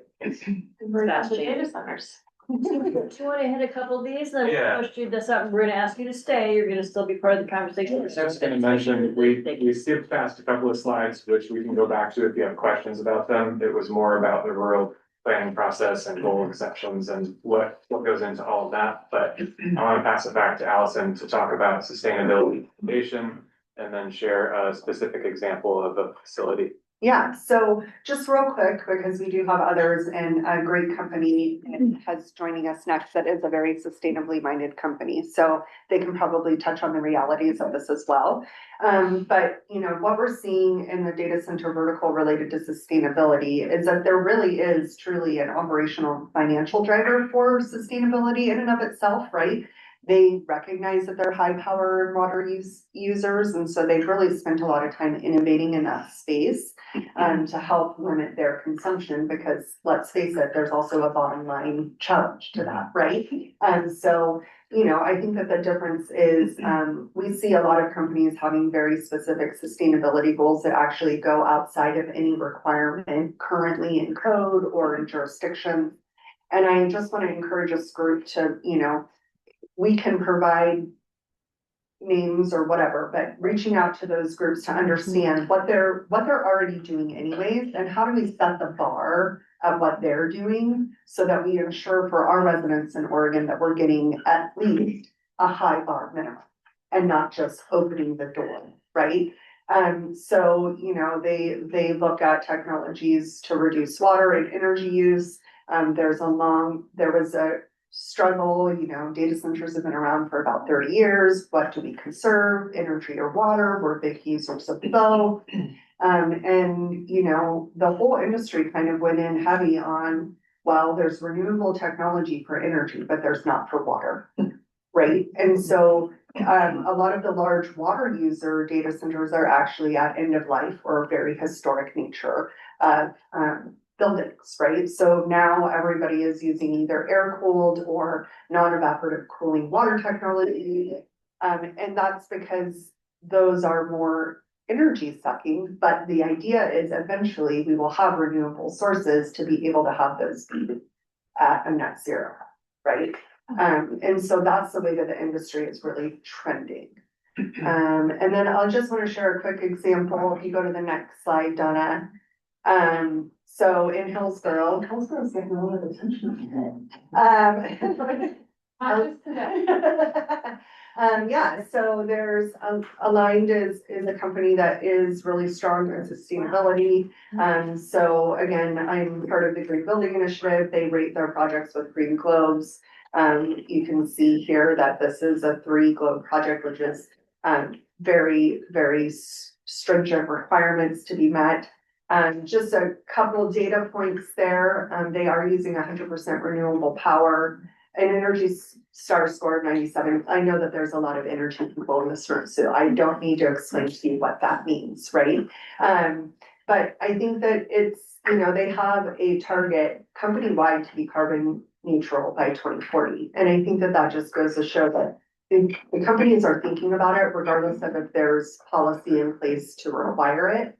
So how do we learn from them to understand what policies are appropriate to put in place? Great. Well, it's great to hear that you're experiencing that they are including that in their planning and development processes that you're engaged in. Yeah, so, and I think that we just have a summary, which we probably don't really need to go into. You guys can see it there. Okay. And then we'll turn it over to our other friends. And then we'll have some conversations. Colby and I will bring the committee members their lunch so they don't have to get up. No rest for the weary. What if we want to get up? Your permission to stand. All right, so great. Thank you for this. We will use this presentation and be posting it on the Energy's website either later today or next week. So people can look at all the details of that. Thank you for staying. You're welcome to just sit there at the table while we get Odessa and Kevin. And there they are, Odessa and Kevin. How are you? I think you should be able to, you've got the slides. Excellent. Oh, great. And you've got.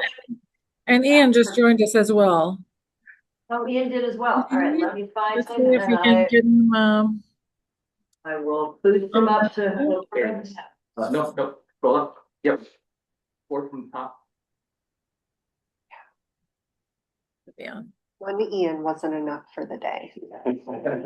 Promote, sorry, right? Michael, I live that every day. Alright, yeah. So we just promoted Ian as well.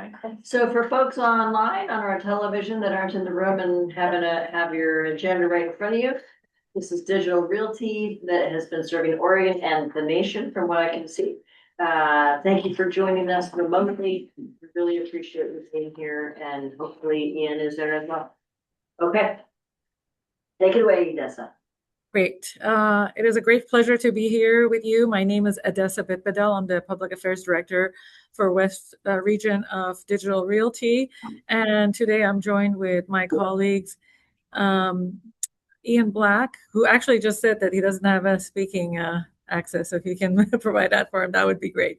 Ian Black is the Global Head of Power and Strategy and Supply for Digital Realty. And my colleague, Kevin Martin, who is the Market Manager for Pacific Northwest. And he is quite knowledgeable about all of our projects in the Northwest area. Let me also do this for a second.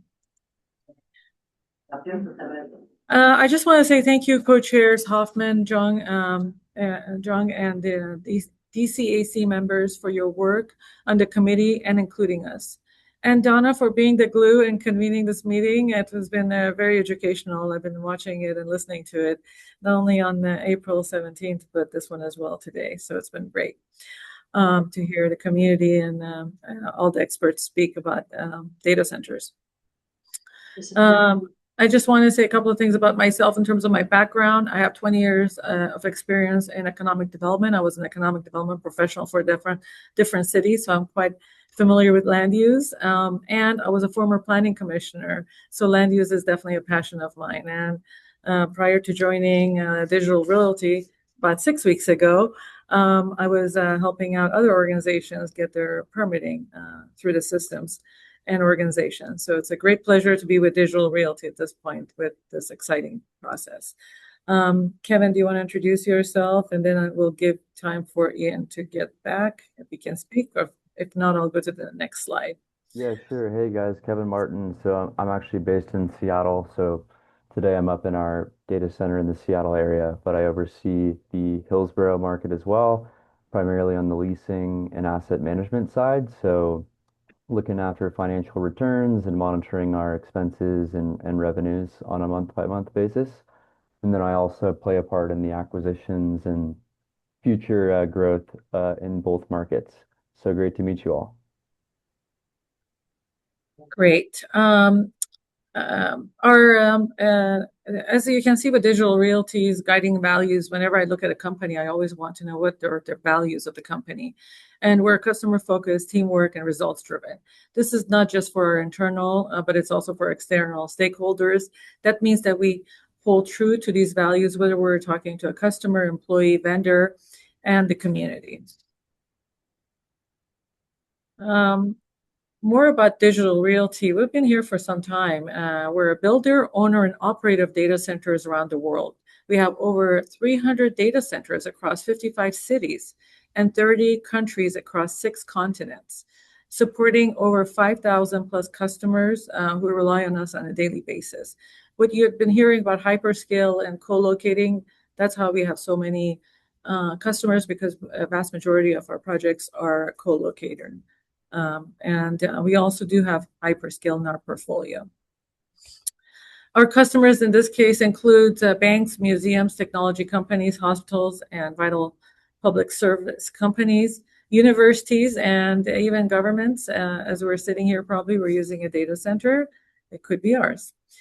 And behind this is a team of 40,000 plus professionals worldwide, building and operating our facilities while supporting the people and communities that we depend on.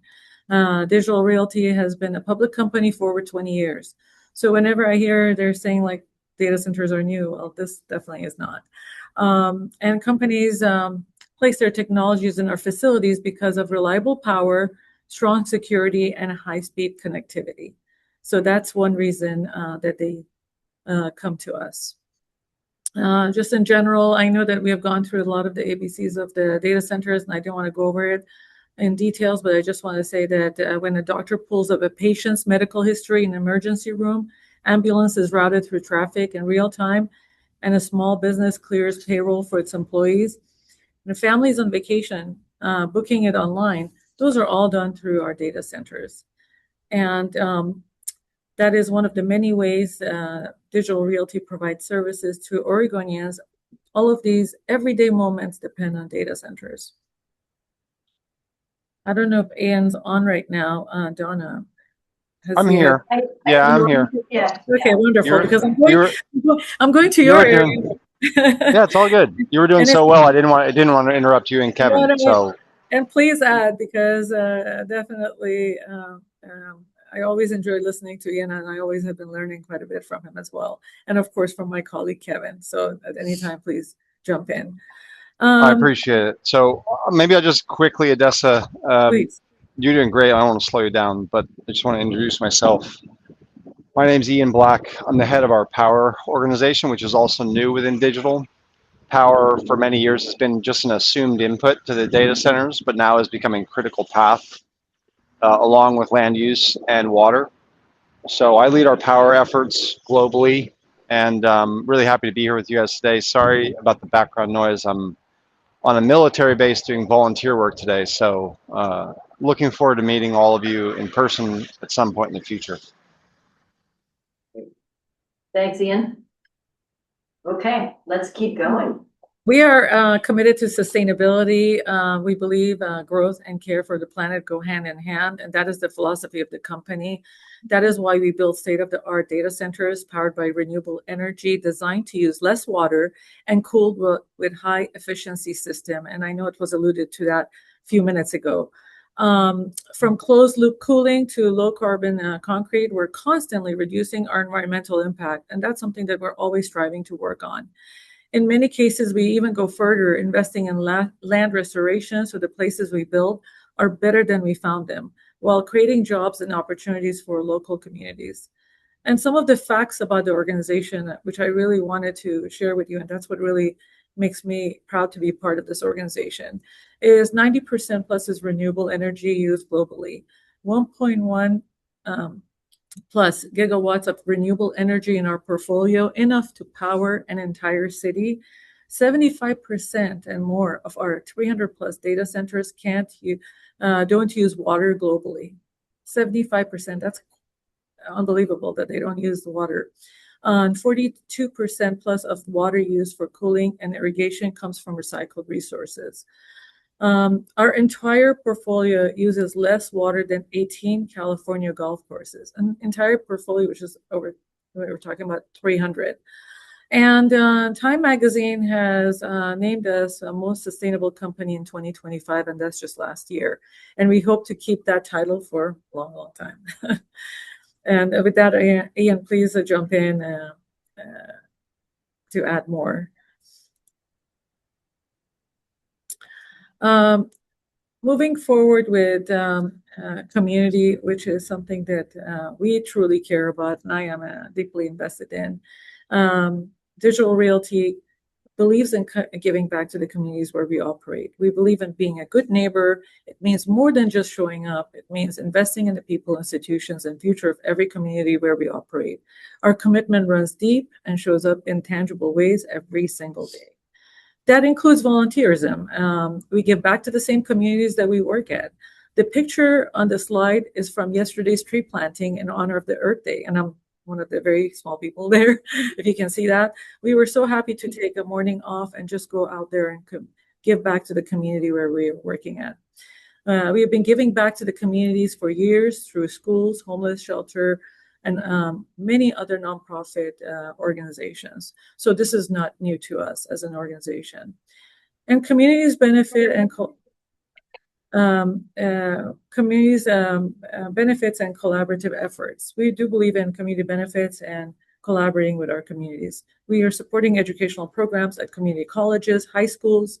Just 2 weeks ago, I was in Southern California. We were giving tours and trying to connect high school students from that neighborhood to many career opportunities within the data center and beyond. This coming week, there's going to be a high school art mural competition with scholarship that I'm going to be attending, and that's going to be in Silicon Valley, in California. So these are just some of the very few examples that I have personally seen in the last 3 weeks or 6 weeks that show our commitment to the community. We also work very closely with residents near our facilities from the beginning in order to address and problem solve any concerns they have. Open communication with all residents and government agencies across many platforms and community is the key to our project success. And we value their input. And we start communicating with them from the very beginning.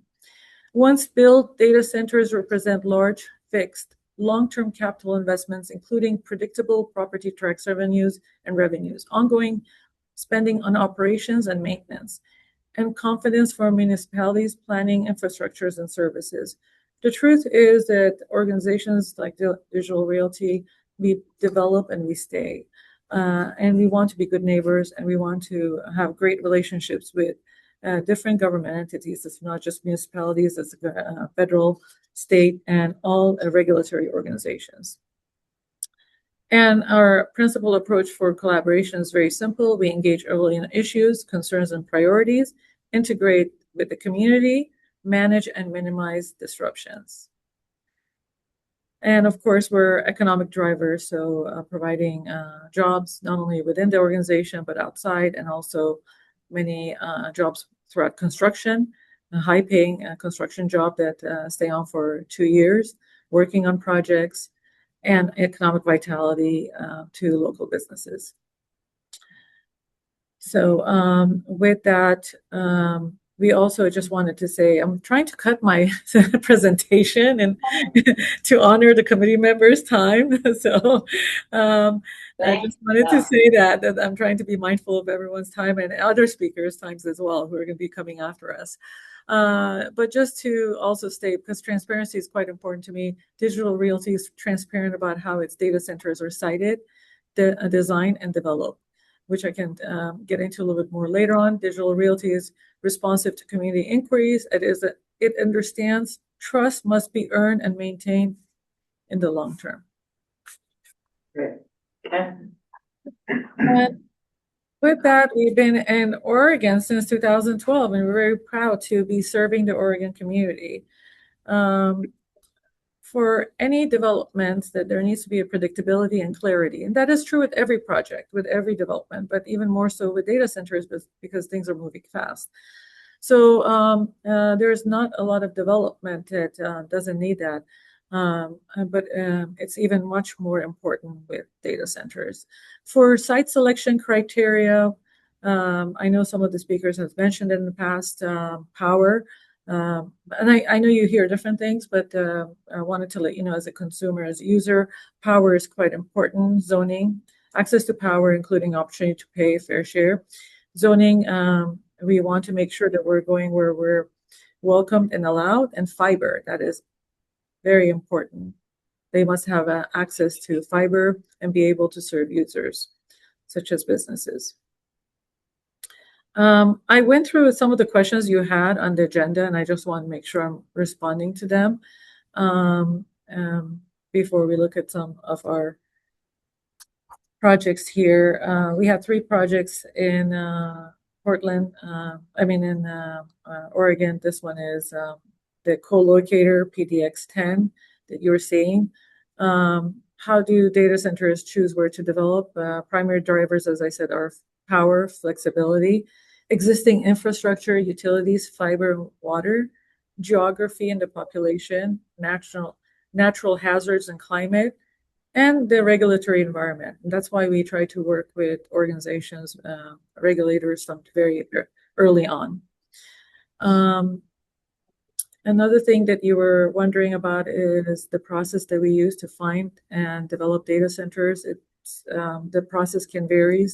We use existing brokers who are very familiar with the market, speaking with local elected officials, local economic development professionals who help us find the sites that are going to be a win-win situation for the community and for also Digital Realty.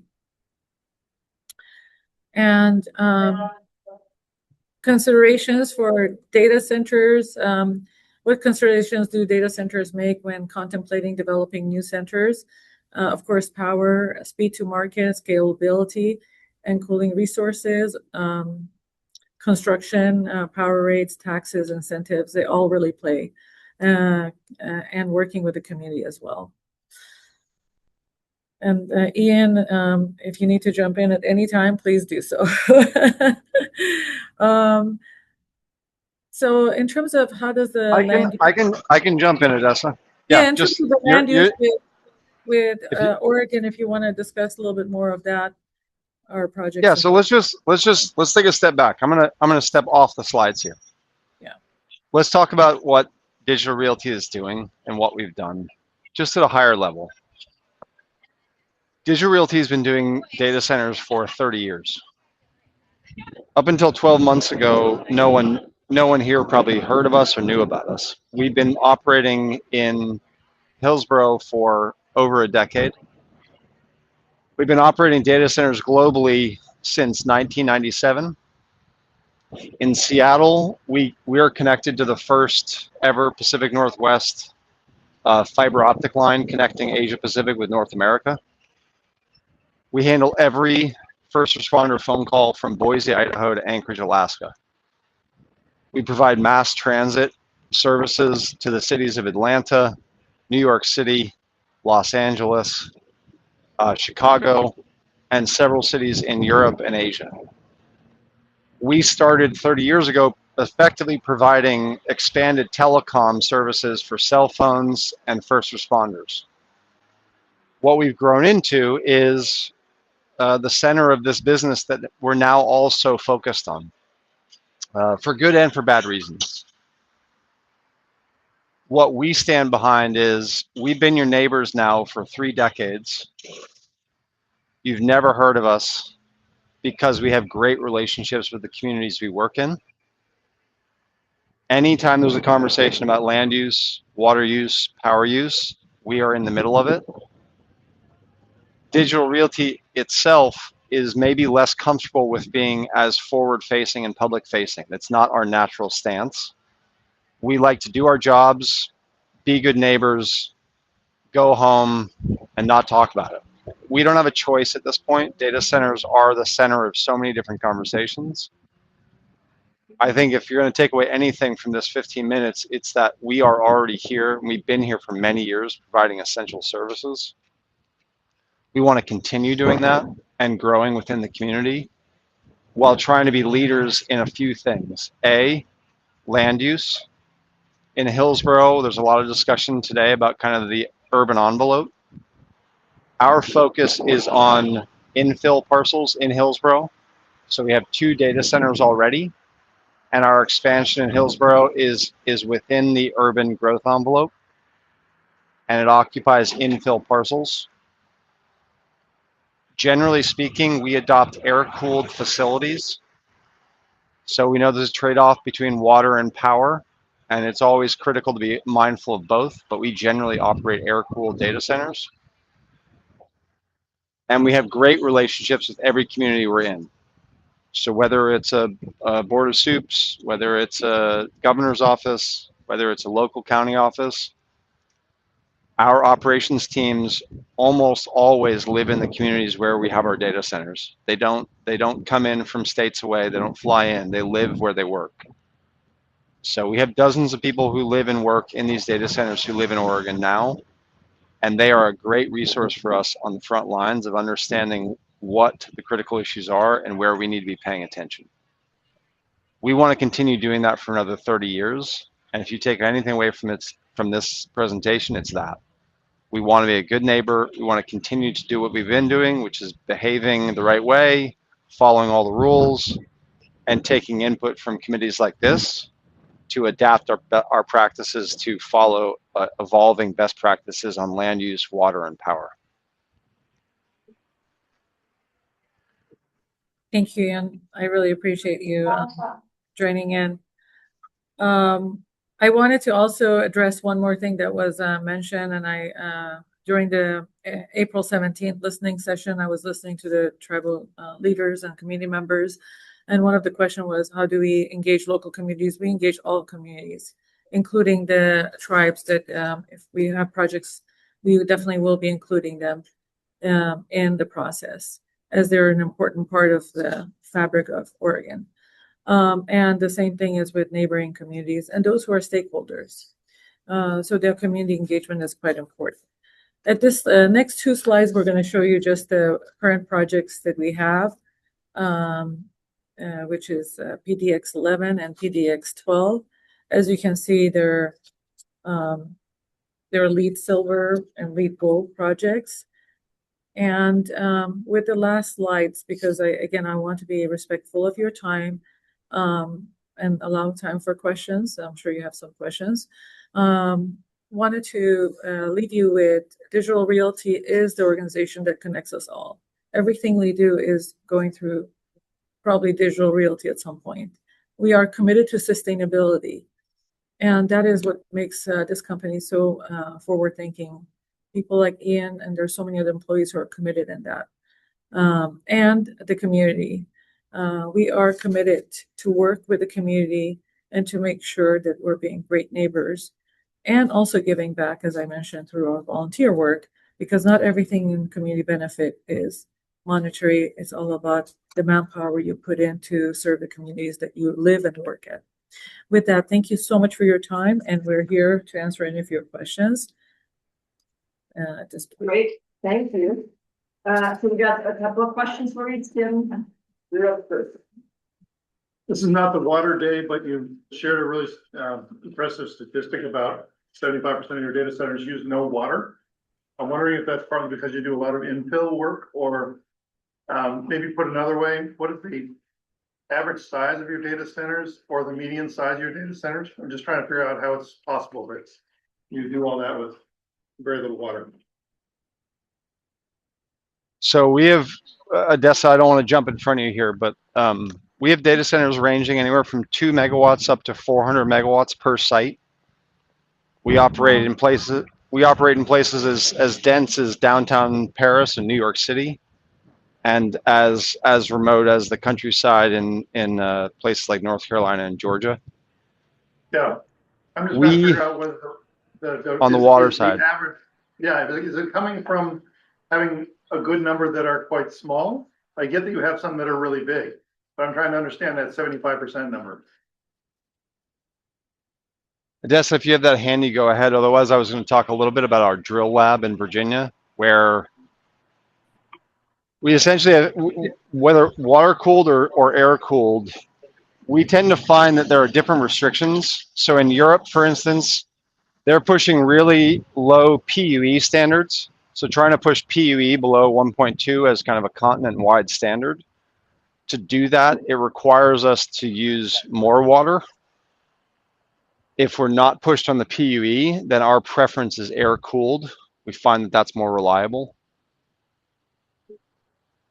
But I would say what we were doing 30 years ago and what we're doing today are not the same. So when we talk about 75%, that's a blend of data centers from 2 megawatts to 400 megawatts and from 30-year-old facilities to 2-year-old facilities. So you're probably talking about 8 different generations of design architecture. So it's hard to hone in on one stat or one kind of median number as a best practice. Got it, thank you. And I was gonna ask you, Ian, I know we're talking mostly about land use today, but I also know your background is you're in energy too. And you mentioned just the constraints on the existing system that you're running into relative to power. How are you seeing the future in terms of being able to meet need at scale? Are you seeing system changes or system needs, land use changes, land use needs? Is it a y'all come moment where it's kind of all of the above, or what do you think is the most efficient way from point A to point B to meet that need? So I'll express my personal opinion on this. This is not necessarily Digital's opinion. We're evolving on this, but I think there's a matrix of proximity to urban environments size, and the solution. Data centers for many years have been accessing kind of what I'll call excess capacity on the transmission grid. There were certain pockets of the grid where you could locate and use power that was not able to be delivered anywhere else. That is quickly being taken out. So the slack in the rope is getting tighter and tighter. So if you're in a downtown urban environment, you're going to have to find your way to using flexibility. So things like batteries, linear generators, direct carbon capture storage, where you can use diesel backups, hydrogen powered fuel cells, things that are compact and energy dense are critical. And then obviously carbon and water consumption are important. What you're seeing with a lot of large data centers is the solutions I just talked about in dense urban environments, a lot of them are not fully developed. A hydrogen fuel cell, for instance, is a long way off from being economically and technically viable. Small nuclear reactors, same thing. These are solutions that are going to be a decade out. What do we do for the next 10 years? And what you're seeing is in urban environments, we are working very hard to try to work with utility partners on accelerating transmission upgrades and adopting local solutions that are alternatives to diesels, like long duration storage. The market's not quite there yet on incentivizing these things, but we're working very hard with our utility partners trying to solve that.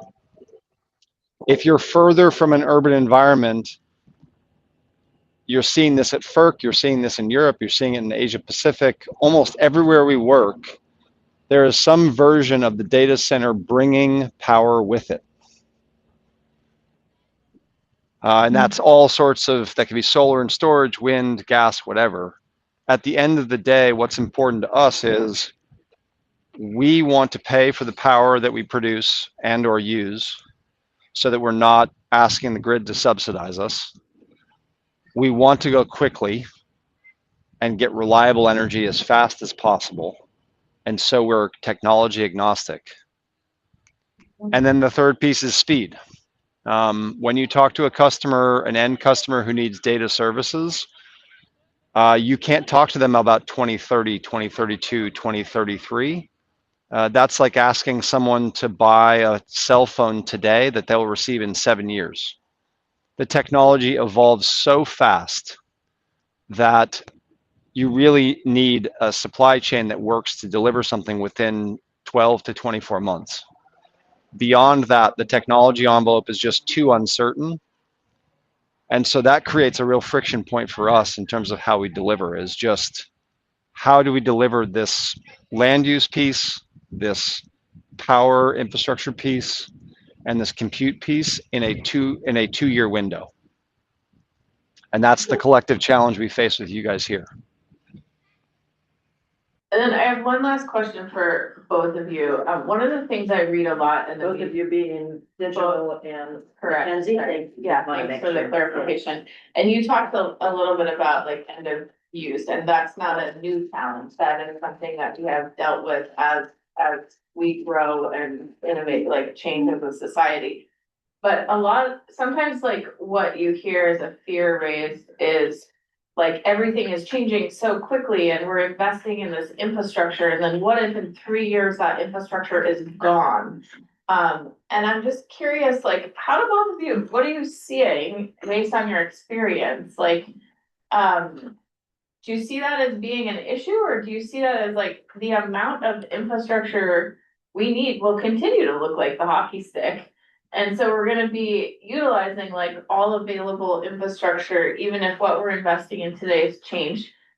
Similar to the trajectory that we've been on for the last 30 years, and the fact that the data centers that you're using 30 years ago don't look like the data centers that you built 2 months ago. So I'm just curious, like, noodle on that for a second.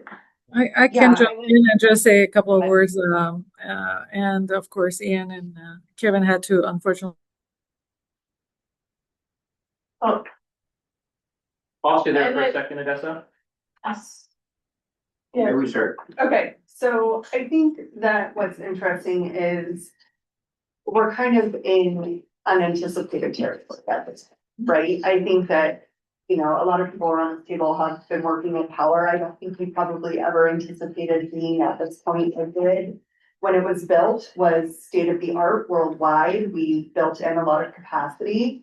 And I don't think, we anticipated stressing it to the point that we are now, right? And so I don't see a future concern of overbuilding the infrastructure part of it, because I don't think that we're also going to see electricity necessarily going wireless for that type of use, right? Like, we don't know the impacts that that would have on humans, et cetera. So I think at a certain point, we also need to realize that as technology is changing and changes the need of buildings, we also have a great group of innovators in the AEC industry that are looking at how we approach those changes in use, right? So I work on a lot of brownfield sites across the country that are old, you know, malls that have completely been abandoned, and we're bringing back, you know, jobs into those areas like we used to have with the malls, and really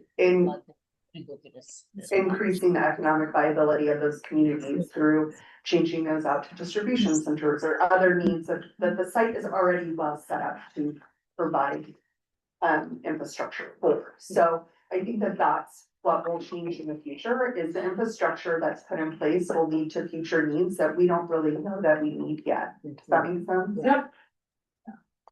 I love this question, by the way. This is the sci-fi novel question, right? What does the future look like for all of us?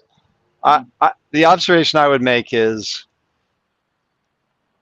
we've been growing organically in Hillsborough, Seattle, Los Angeles, San Francisco for the last 20 years. I think the question was, you know, how does the infrastructure change? For us, we're actually in a place where in a lot of our existing markets, we're coming off of the distribution grid and onto the transmission grid just from the organic growth of our existing customers. You know, in Atlanta, for instance, the mass transit system, they have changed their IT platform and they need twice as much power just to run their mass transit light rail system. The distribution network does not have enough power to offer that service. So a big part of what we're doing is just how do you go from distribution service to transmission service? I'm very surprised. Well, I shouldn't be surprised. I will say we're putting a ton of work in across every continent that we're on, just trying to get a better model to integrate distribution and transmission level service. That would be things like integrating Portland General with Bonneville. These are very difficult things to do. And that's before we get to much bigger questions about what does the future look like for large data centers. Even if we weren't doing AI, just growing organically within Hillsborough, Seattle, Los Angeles, elsewhere would require new policy models to help us integrate the systems. So I would say the power system is an amazing thing that we've invented, but we built most of the power infrastructure in the US during the New Deal. The dams that were running under the Bureau of Reclamation, most of these things are 60 years old and they were only supposed to last 30 years. So as an entire industry, we've been working with borrowed time. We've underinvested in delayed investment in mass infrastructure upgrades. If data centers can be a catalyst for that, luckily we're in a position to pay for those upgrades and we want to. But what's important is that we're a part of the discussion on how that's done and where that's done. My apologies, my internet cut off, so that's why I wasn't. Apparently, that's a major issue. But again, thank you, Anne, for following through with that. And I really appreciate the question about the growth of data centers. I just want to say there is a city in California that has 57 data centers, and they've grown over the years. Their vast majority are industrial areas, of course, and they have neighbors, brand new housing developments coming next to them. in the last 20 some years, none of them have been like, they're just really growing quite a bit. And it has not impacted the energy usage or any of the impacts that you would think for the community. So I just want to mention that as a possibility of growth, and that I don't see how that's going to slow down anytime soon. You get the last question, can I? Yeah, one last question, because we do have, I know it looks like only Diane is here, but we've got Sam has arrived, Ben has been online. I want to make sure you all have what you need, including snacks over here. Sorry to keep you over your lunch and not lunches for you. Same for you, Diane. Please help yourself. So who was the next question, Mike? We heard that you've been through 8 generations of data center designs, I think. I'm curious in your work as well at McKinsey, what opportunities are there for existing data centers as we understand, there's a constant cycle of refresh of the, server racks inside the facilities. I'm sure that the existing data centers that have been around for a while don't look today like they looked when they were first put in. And I'm curious if both of you or either of you can speak to sort of the upside potential for existing facilities as we look at the next generation of technology. How do we get more out of the land that we've already committed to data centers? Right. My question. So, I'm sure Digital Realty can speak specifically to their data centers, but, we see a lot of our clients are purposely reusing and rescaling their facilities, finding extra capacity where they can. I think the limit comes up to, the power that was initially, allocated to that building, right? So without upscaling power, it does limit the improvements they can make. But I will say to that point, we have at least one project right now that's looking at an existing building in a downtown core, as well as, there's plenty of buildings that are built in our land already that are currently unoccupied. And so what are the opportunities to repurpose those? Again, the biggest constraint would be the power that's run to those existing facilities and how does more get brought to them. But we are seeing a lot more interest in reusing existing buildings to house data centers, especially for co-location uses. So I think that there's a big opportunity in thinking about how do we incentivize that type of development to make good use of the existing building stock. Thanks. I just will add one more thing to that discussion. One of the most important factors with any kind of development in the community is the aesthetics and how it looks. And that's something that has been evolving quite a bit over the years for the better with data centers. And I'm just very proud to say that I've visited 15 of our sites in 6 weeks, and I've seen the portfolio of our projects. We have a historic project in LA. We have infill and we have all kinds of projects. Vast majority of them are looking like high-tech buildings. So someone from the community could not tell if this is a high-tech building, an office building, or is it a data center. And that's the beauty of it, because that really shows that we're really respecting the community and want to make sure that we're integrating. And also allowing for setbacks if there are needed setbacks and such in order to work with the community that is surrounding us.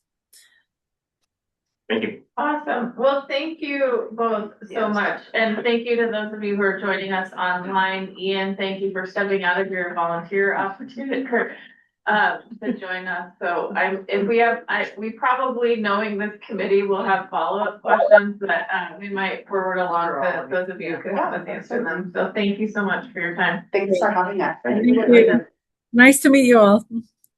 Thank you. Thank you very much. Yeah, thank you. Thanks for doing this on. So here's what I'd like to suggest is that we just take about 3 minutes so we can transfer panel members. If you all need to get up, there's something you need to do.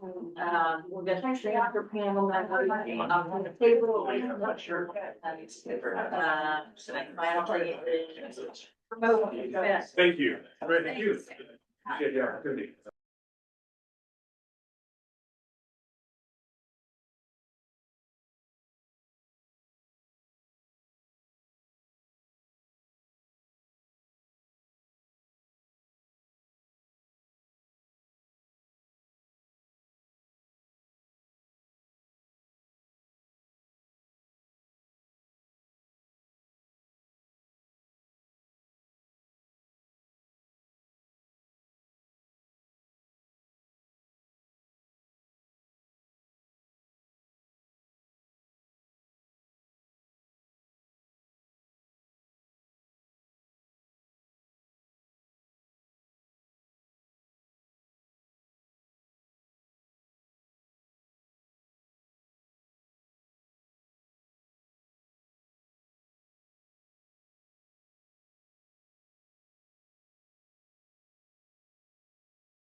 Ben, did we get you as a panelist?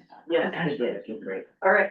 So thank you for everything, everyone. There's Ben. Wonderful. Welcome, Ben. Hello, everybody. Good to Thank you see so you. much for having me. Yeah, you're welcome. So we're gonna move on. It was a nice, it was a nice, if not a little overtime, right? I am obliged to just note that for you all as a facilitator, we're a little overtime. But it was a nice segue, I think, and I think Diane and Sam were saying, yeah, of, hearing what their vision of the future was and how data centers can help that future. And now turning to some other Oregon voices to find out what your views about all of that. So, I think, Sam, are you going, who's going first? I think I have been nominated. Did you to go get first. nominated? Yeah. All right, so let me share your presentation here with everybody. Good to see you. And then, okay, there it is. What was the control what? L? Thanks. Control like large, right? Large. Is it there?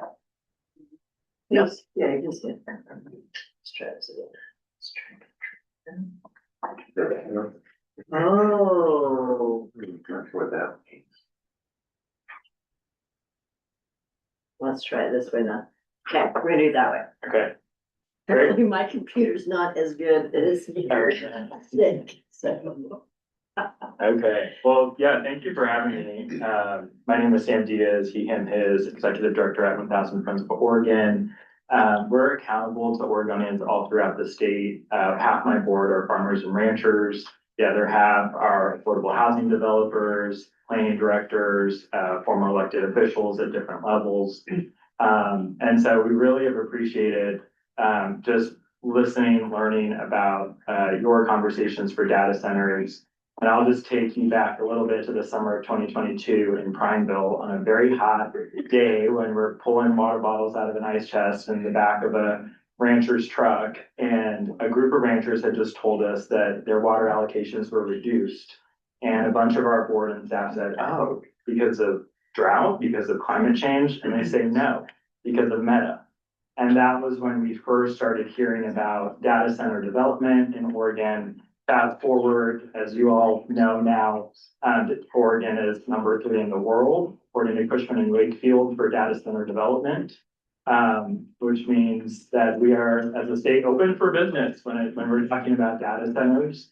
And so we, since then, have gotten a lot of calls, a lot of emails from Oregonians all around the state, but especially in the clusters that you've seen in those maps about how do we get a handle on this? What are the pros and cons?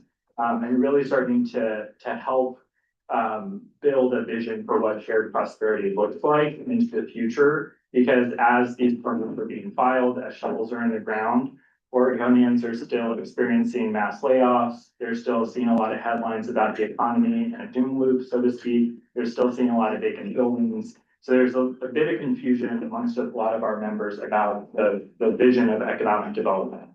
So I return and I use goal 9 as the compass for our efforts, and that is to provide adequate opportunities throughout the state for a variety of economic activities vital to the health, welfare, and prosperity of Oregon's citizens. So that's our compass at 1000 Friends. So I will talk about data centers, and I also will talk about some of the other pillars of some of the industrial zone land that we're seeing a lot of innovation, a lot of opportunity. Because as we think about data center development, we also have to think about the cost opportunity of other businesses that we may be missing out on. So yeah, we can go to the next slide. And I don't know if it's going to be a scroll. Okay, great. So in going through these motions at the local level with our community members, we have a series of kind of lessons learned and some recommendations. And so I'll just start from the top because I know we're short on time and I don't want to hide the ball here. I don't know what happened. So the first, I'll just keep going. But the first is really getting some resources for brownfield revitalization. 1000 Friends has always been really primed for DC and for state resources to bring to the local level. How are we helping our planning directors? How are we helping our local elected officials how are we helping the industries that want to build and really get that sandbox primed for development or redevelopment? Brownfields we know is a barrier. We know that there's that upfront cost, and then of course it'll accelerate development when you are able to get that through. The same is true for industrial site readiness. And we have helped advocate with Oregon Business Council for an industrial site readiness revolving loan program. And we also had direct funding awarded in the 23 legislative session. And that was just a drop in the bucket on what is needed to build the infrastructure, this core infrastructure, water, sewer, fiber optic cable, lighting the roads. And our local governments really need to be able to have those resources without having to go to property tax increases, which are strapped by measures 5 and 50, and also really raise other fees like business license fees, resident water rates, that sort of thing. The other recommendation area we have, we appreciate DLCD's leadership on this, is really the technical assistance, landowner outreach for aggregation, annexation, really trying to get those development, again, the sandbox ready. The other recommendation we'll shift to is more the agricultural, forestry, industrial zoning protection. Get to yes quickly. That's okay, Donna. Get to yes quickly, and then no. I actually may even have hard copies for folks in the room. Oh, that's great. I'm gonna try one more time. Okay. Here's I printed out some of the slides. It's not showing anything. Me either. Yeah. It's their computer. Oh, just got tech issues. I didn't know that. So you do that? Are you sure? From Sam. You can keep it going. Okay. And the last recommendation I'll have, and I know this overlaps with another focus, is really a strategic allocation of limited tax abatements and readiness dollars. So you may have seen the headline during the legislative session a couple months ago. Oregon is getting between $400 million to $500 million in tax credits and a new category for data center development.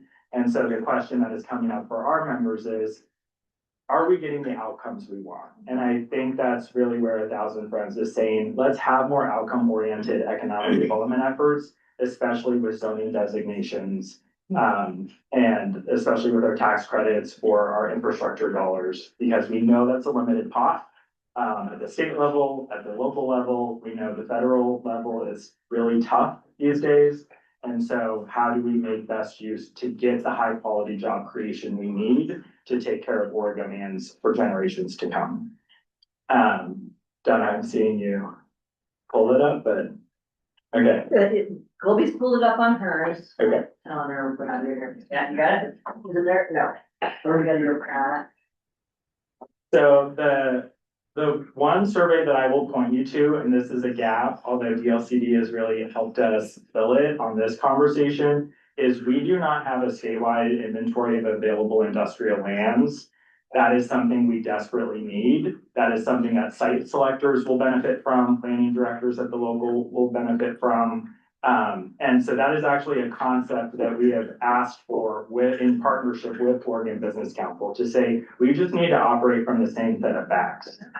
The 2023 survey, this was ahead of the Senate Bill 4. So if we rewind and remember the CHIPS and Science Act and the federal opportunity we had to compete for those dollars, Oregon was saying, how do we compete for those? How do we scale out semiconductor businesses? And how do we create high quality jobs? Those were all things that 1,000 Friends said, yes, you know what? We're coming to the table. Those are goals that we agree with. Let's figure out how we do this. And so the 2023 survey that Oregon Economic Development Association, Oregon Business Council, and League of Oregon Cities did showed that the state has about 10,000 acres of available industrial land, sites of all sizes, inside our urban growth boundaries already. So it really it addressed what some people were saying was, oh my God, we're out of land, we don't have any land, which I don't fault them for because we don't have the statewide inventory. So in this information gap, really need to get this information. We addressed that with the survey.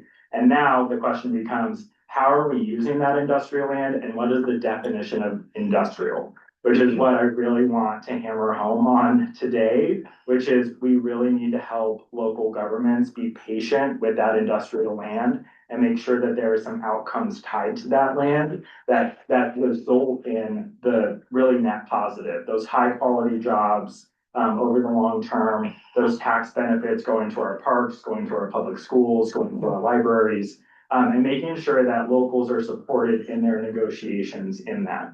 I'll give one example of another industry, and I heard a little bit of an interest in, is this industry comparative to any other?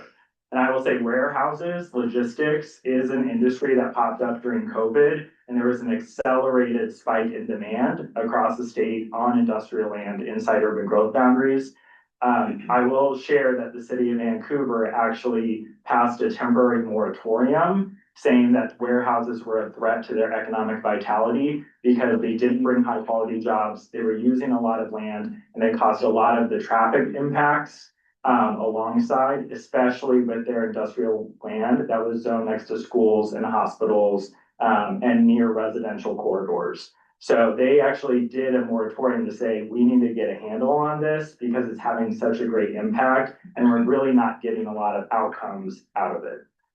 So that is an option on the table. I'm not here to recommend it by any means for the state, but I just want folks to understand we do have a comparison from the 2020 pandemic of a similar type of land intensive industry that is having impacts in our communities.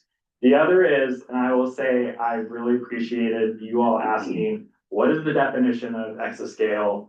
That is the kind of question that good legislation needs to be addressing. So we actually just need a base level definitions of the kind of data centers that we are talking about.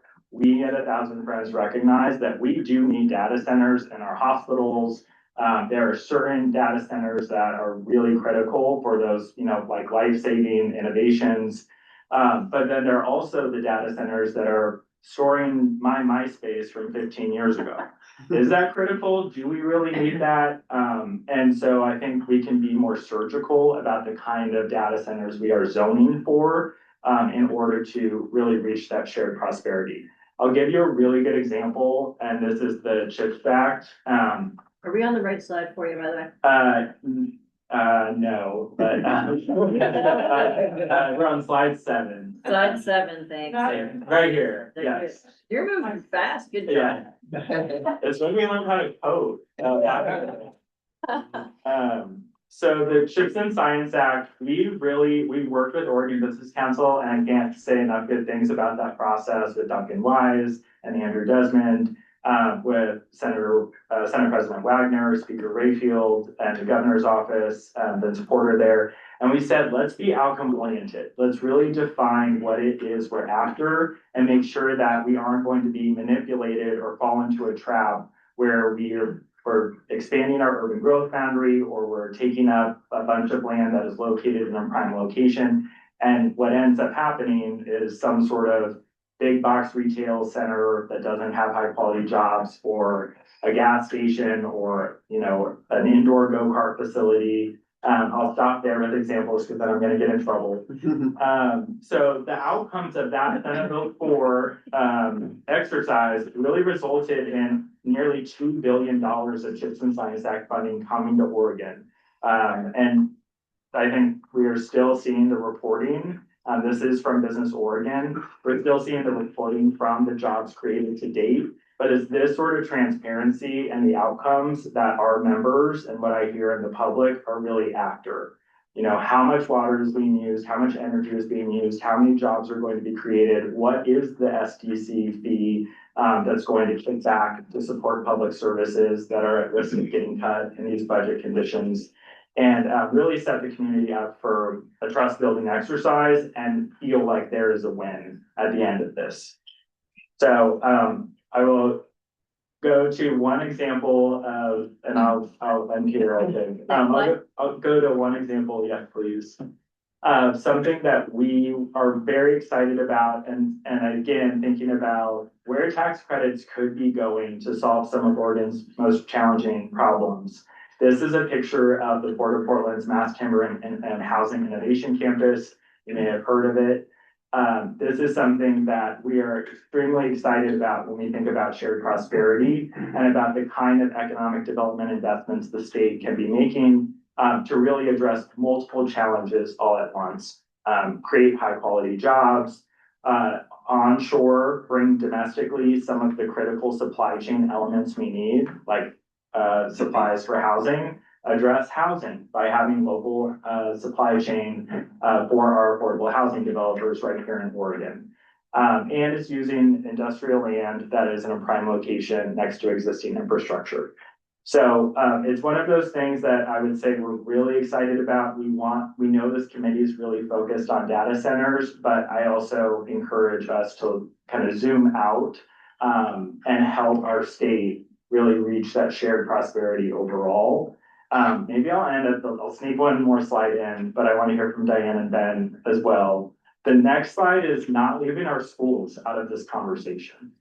This, I will say, we had superintendents, high school students testify as part of Senate Bill 4. We can debate, and people are about, are these the right outcomes? Is this amount of money going in, creating these high quality jobs? Is that a good ROI? But I will say that when you talk to any school district, this is a picture of Park Rose in East Portland. 100% of the students are on free and reduced lunch. It is the most racially diverse school district in the state. I'm sure there are school districts that you can relate to where you live. They are in desperate need, and they have had a long dream of building some sort of hands-on learning center to get the technology in. You heard from one of the previous speakers about her children not using textbooks, but having computers. We really need to make this an equitable opportunity for everyone. This is prime land that can be developed. The superintendent testified saying, please make schools eligible for that land readiness dollar so that they can apply for infrastructure investment for a STEM center or a hands-on learning center. There's different branding I've learned, but at the end of the day, the students have an opportunity and they don't have to bus 2 hours out of district to get that kind of opportunity, which many of them are doing right now. The others are just not getting it at all. So please, I think, include some sort of recommendation around schools, and I'm more than happy to connect you with some of the superintendents who testified who are still pursuing this and who are really interested in bringing this kind of opportunity to the next generation. Great presentation. I really enjoyed it. It was really good. Couple things. You understand the schools are carved out inside of enterprise zones already. You understand how that works? Yeah. Okay. I think what I hear is the Business Oregon, a lot of the grants and the land readiness dollars that we've advocated for, schools are not an eligible entity to apply for that kind of grant funding. You're talking grant funding, not Correct. carve out. Correct. Because they've already been carved out. Correct. The schools have. So, also just to follow up on your discussion on advanced Amazon Web Services, and I know you were focused on the Valley, so I get that. But Amazon Web Services is actually built for Think Big Space in Umatilla and Morrow, 5 now, Umatilla and Morrow County, including on the reservation. So if you're not familiar with that, AWS would really probably give you a tour of them. They're amazing. So that is going on now. So maybe those examples of what you're asking for are out there. Just maybe not where you're focused for sure. Yeah. But that was a great presentation. I like that. Thank you. Yeah. So that's great to hear. And that's definitely why I'm not here saying we need a moratorium or you need a ban, because I do think there are great examples and local leaders you all have negotiated to make sure there's a net benefit, and it's just making sure that be the status quo. Got it. Yeah, no, I can agree with those more. That's great. Good. All right. Thank you, Sam. Who's next in 3 of you? Ben was gonna come? I think so, yeah. Thank you Ben. everybody so much for having me, especially to the co-chairs, Jung and Hoffman. I want to start by positing an answer to the question that no one's been able to answer. Definition of exascale. Apparently, it is a computer or data center that can do a quintillion calculations per second.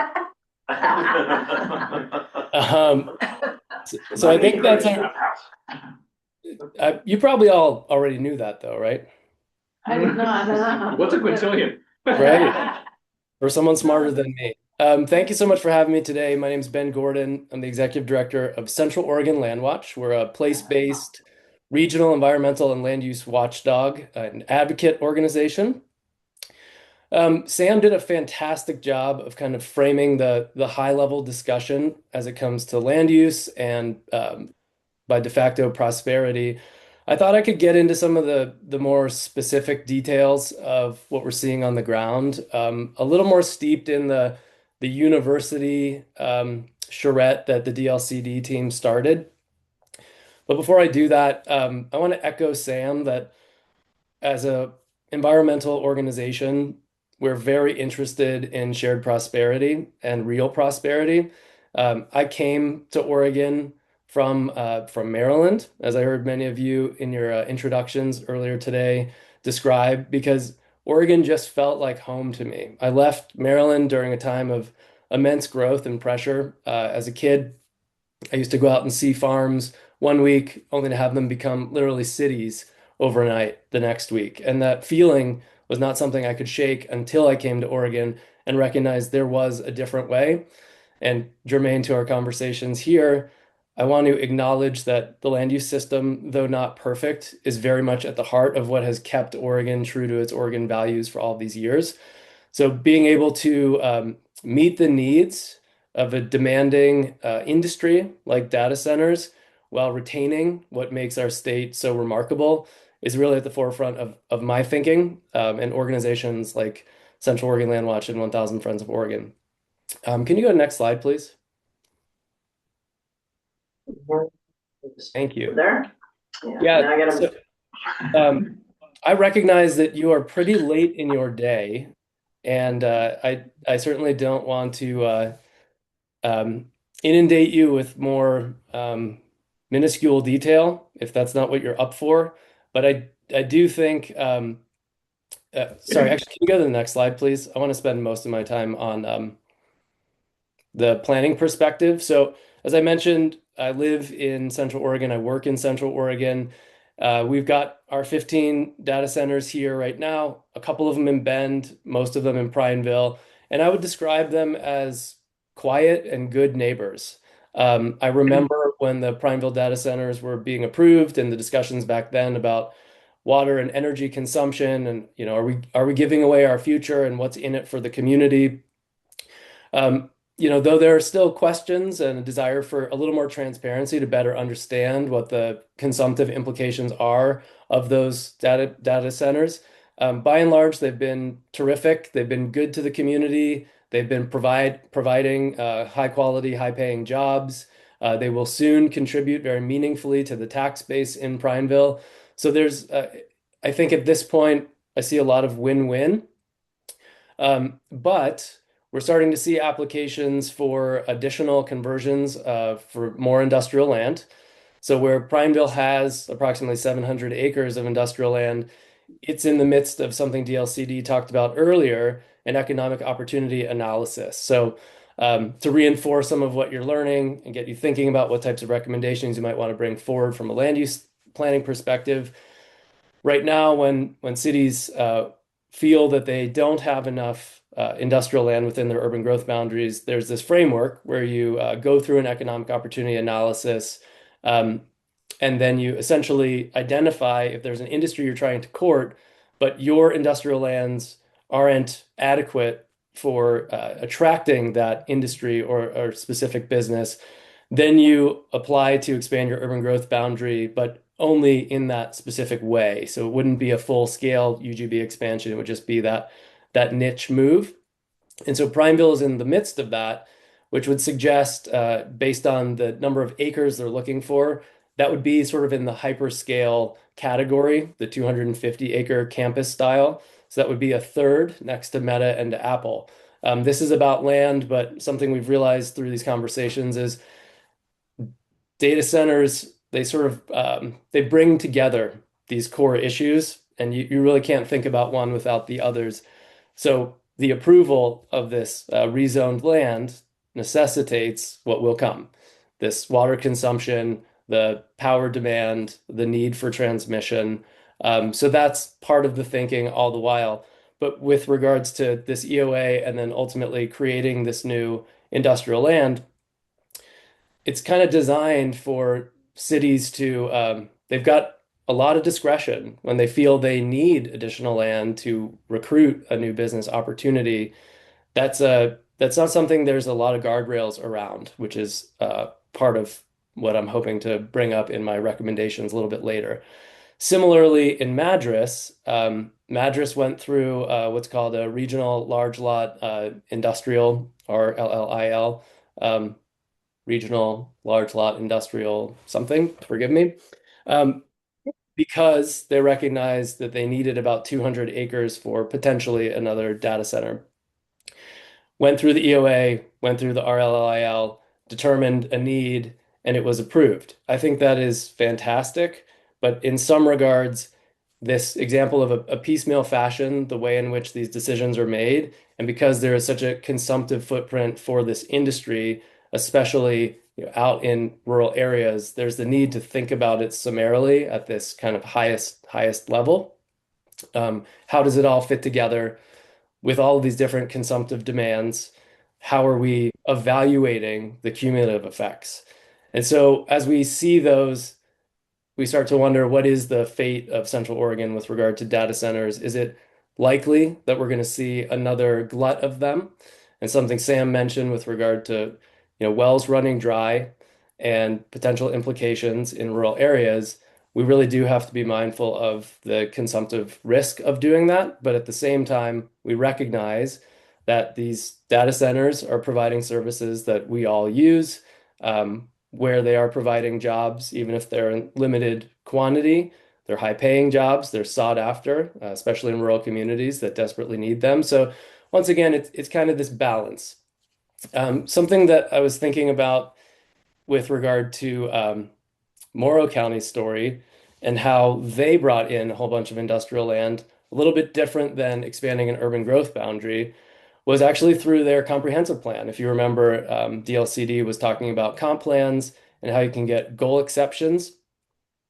Goal exceptions are, they have a high threshold. You have to have a reasons exception. But when you are applying for one, you're essentially writing into your comprehensive plan that you're going to assign a zone to a piece of your rural fabric. In Morrow County's case, they decided on a few thousand acres of farmland that they took a goal exception for because there were no other lands that they identified that could meet the need for that industrial use that they felt that they needed. So they took a goal exception, they put it into their comp plan. That's another way in which exception lands can become industrial lands. So we've got UGB, UGB industrial lands, and we've got a whole bunch of lands, to Sam's point about needing to inventory everything that's out there within our rural context on the county side of the ledger, that we really need to be thinking through strategically as well. So planning perspective, lots to think through, but I think the ultimate points there are we really need to wrap our arms around just how much land we want to allocate to this industry and what our comprehensive plan is for evaluating how the resources are being consumed and allocated to that use. Can you go to the next slide, please?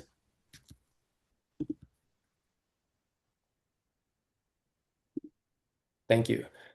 So principal concerns, going back to sort of cumulative impacts, there are a lot of questions. To come back to Prineville, as I was doing some research into what was going on with data centers there, Meta's campus, which I think is something like 11 individual data centers in one campus, it is it is consumptive, highly consumptive when it comes to water, but we have a pretty good understanding of just how much is being consumed.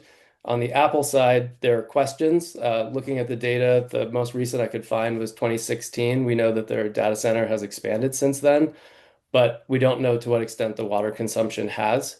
So trying to figure those things out in a piecemeal fashion calls into question the cumulative effects. I think that's a really important thing for us to continue to wrap our arms around, because we are allocating a lot of resources to this industry. And though it is an important economic driver, we really need to be clear about what those cumulative effects are.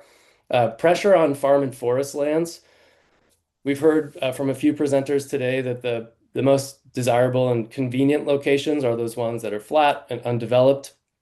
There was the example in the legislature last session in Hillsborough where there was a sort of almost this common sense solution. Let's take these 1,700 acres of farmland, which were in a rural reserve, and let's convert them for data centers. And there were some statements like, well, it's just grass, what's the big deal? It's just in a grass crop. We have to think about that cumulatively as well. One of our biggest economic drivers is agricultural land. So we would want to make sure that the land use system is being upheld in ways that don't allow for sort of one-off concessions, which can create a precedent risk, so kind of a weakening overall of resource land protections. There's this notion of expansion without subtraction. So something interesting about industrial lands and that economic opportunity analysis I mentioned, when a city is justifying through its economic opportunity analysis that it needs more land for a specific industrial need, there is no requirement that it reconfigure or reduce in equal parts the amount of industrial land that it has. Sort of the need to really think through how we stored industrial lands, because one way of looking at it is if you have 100 acres, but they're not configured in the right way, or they're not contiguous, then you take another 100 acres, all of a sudden, you've had this multiplying effect, and there isn't a great plan for what those other lands, how those other lands will serve our communities into the long run. And what we could end up with there is a pattern of sprawl that we didn't intend for. And then to recognize local fiscal pressures, the notion of overbuilding or stranded assets. I really enjoyed the conversation earlier about what if 5 years from now this industry changes? What's to be done with these exascale, these giant factories out across our rural landscapes, which it seems like that's where the bigger hyperscale and exascales are sited. We wouldn't want to be left sort of holding the bag, so to speak. And we definitely want to be eyes wide open that this is a rapidly changing, evolving industry, and it's important to know the ways in which it's going to change, and have a clear plan with expectations for that. I wanted to clarify one thing on the Madras large lot UGB expansion that I was mentioning. That was actually an example where that was on prime farmland, so that ties in nicely to the needing to preserve farm and forest lands. There's kind of a tail wagging the dog, where there's a desperate need for this economic opportunity to meet the moment, because this is it. This is the hot thing. But Oregon has been so well served by being thoughtful about our planning, and this is another instance where we have to kind of stick to our traditions, because they've served us so well over the last decades and will continue to. Next slide, please. Thank you. Okay, so policy guardrails. One of the questions was, are there examples from other states where there's projects or there's concepts coming out of them that could be useful to us? One of the things that has come up today is how, well, we have this land use planning program. We don't have like a state level environmental review or a SEPA. And because these land use matters aren't just land use matters, they pertain to water consumption and energy transmission, energy generation.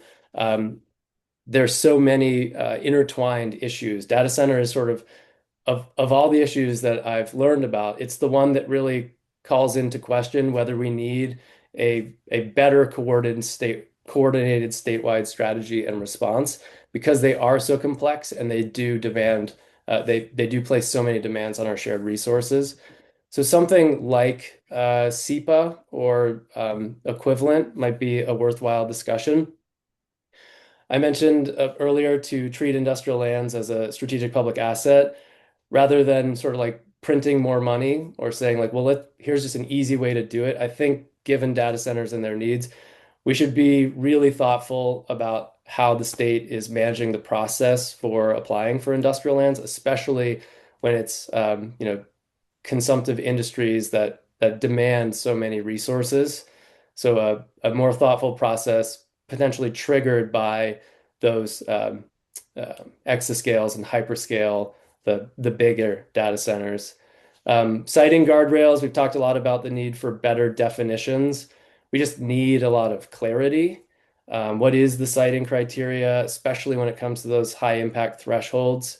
And then, we talk a lot about the financial rewards. These businesses come, they provide great tax revenue. They can produce great jobs, but what's the cumulative analysis? What are the kind of environmental drawbacks? And when we think about that long term, I think we deserve, as Oregonians, to know what the trade-offs are there. And then because we're learning a lot, in the Umatilla Basin, there's been some groundwater contamination and nitrates. Folks are getting sick out there, and there's some questions about just how good or bad these data centers are for our shared public health. I think there's the need to, when it comes to land use, think about how we integrate it with other community and environmental impacts in a slightly more nuanced way than we've done in the past. So I'll leave it there. I hope that we have a robust discussion and that we have time for it. And if not, happy to follow up afterwards. But really appreciate you taking the time to learn about this issue. And grateful for the opportunity to share. Thank you so much for joining us, Ben. Not yet. Hold it. I saw your finger. And I'm gonna cue before you. I'm sure that's true, but. So, let's see, so, okay, good. Oh, that's not good. So what were you saying that are we just gonna move on? I was, Yeah, I'm keep a going. respect. I think she was saying, we have had a few questions. No. What is that statement not true? Great. While we're pulling up slides, my name is Diane Brandt and I'm with Renewable Northwest and the Policy and Legislative Affairs Director. And I'm here to kind of give a broad overview because energy has come up several times today. It's very much linked to data center conversation. And I know that May will be a deep dive, but I wanted to link it with how it comes into the land use conversation because it's very much a big part of our conversations that we're having and things that we're seeing as challenges. So go ahead and go to the next slide. Just a little bit about Renewable Northwest, just to orient of where we're coming from. We are a nonprofit. We have a membership, however, that includes the renewable energy industry, developers, support groups like land use attorneys. I call them all the time. The different consulting firms. We also do have clean energy buyers in our membership as well, such as Google and Meta and AWS. We also have other nonprofits, environmental NGOs. We cover all of the Northwest, Oregon, Washington, Montana, Idaho, and we are advocating for the responsible expansion and integration of renewable energy and storage resources. And that means a lot of things. We interact with all levels of governments. We've interacted with Commissioner Dorn here quite a bit. Very positive. Love your questions. Thank you. How much did he pay? I thought you had said Commissioner Thorne. No. We work with utilities, customers, clean energy buyers, and advocacy groups. I've listed our program pillars there for you: policy, regulatory, markets, transmission, siting, and permitting. What that means is we are kind of everywhere. We're at the county level, we're at the PUC, we're at BPA, we are at EDAM talking about Markets Plus and day ahead markets. we're involved in pretty much every place that, comes up and we see is important for expanding renewables in the region. Next slide, please. So energy infrastructure, we're very focused on electricity, just acknowledging that there is other energy infrastructure in the state, the gas pipelines and such. Not an expert on that. So I just wanted to raise like what we are looking at when we're talking about energy infrastructure in the coming years and where we're at. We are at a critical point. I think we've all heard it in the news. We need better transmission infrastructure. We need a lot more generation. We have a lot of load growth coming, and it is true. And it is regardless of data centers, I'll just put that out there. The numbers that we're talking about can be quite different. You know, a lot of things are still in the beginning stages. We have different, every year we have different outlooks. But I'll start with transmission and then talk about generation. On the transmission side, this map is from the WestTech 10-year report. WestTech stands for the Westwide Transmission Expansion Coalition. And it's the first time, because we don't have a regional transmission organization in the West outside of the CAISO in California, that does our centralized planning or building or any kind of dispatch. So this was the first time that they have all gotten together, including Bonneville Power Administration, and all of the utilities, shared their planning, look ahead, and their transmission plans. And they said, okay, what do we need in 10 years? Not to meet growth, but to maintain reliability. I don't want to say it's a low standard, that's a really important standard, but it's just meeting reliability to keep the lights on. And also in those peak events, like the winter time, when we've got our cold snaps and all those. So that is the map that you're seeing up on the screen, is what they've identified. Some of these projects are already planned, some of them are not. So in the next 10 years, that is what is required to maintain reliability in the region. So just baseline reliability. Yeah. For this, okay? The growth, they do have some growth demand. If load accumulates the levels that are projected. Yeah, it's a fairly conservative projection. Yeah. Not the council's projection. No. Is there a number up there? I can't see it from here. I do not have the number up there. I would. Sorry. You know me, I'm blind. No. I did make this a hyperlink down there if you wanted to go and read the full study. They get into a little bit about it, but there is going to be a 20-year study that'll be coming out later this year that has more granular look at the. Yeah, that'll have more information on the actual load growth pieces. So I just wanted to raise this is what we're talking about. We all know Boardman to Hemingway. It's taken a long time. It's been in 20 years. I think maybe they've started breaking ground, and there are some new builds up there. It's not just rebuilds or reconductoring. There are a lot of new miles on that map. So next slide, please. So then just to talk a little bit about generation and storage, we have done our own analysis. And I just want to say this is just PGE and PacifiCorp. This does not include Public Power or Umatilla or what BPA is showing. That would be different. So this is just what we have pulled from the IRPs, the integrated resource plans, and what we've been able to piece together looking at those as to what has been procured now in 2025. And then what we project would need to be procured by 2030 in order to meet the House Bill 2021 and growth. So just a little note there, PacifiCorp does not have data center load growth in their IRP because they're taking the stance of data centers bring your own power. So they are not including data centers in this number. PGE has in a 20-year average annual load growth estimates 5% industrial, which includes data centers, 2% residential, 1% commercial. So a lot of that, especially in recent years, PGE's seen an uptick in the residential electrification, use of EVs, adoption of air conditioning. Thank you, real quick. Yeah, I'm gonna be quick.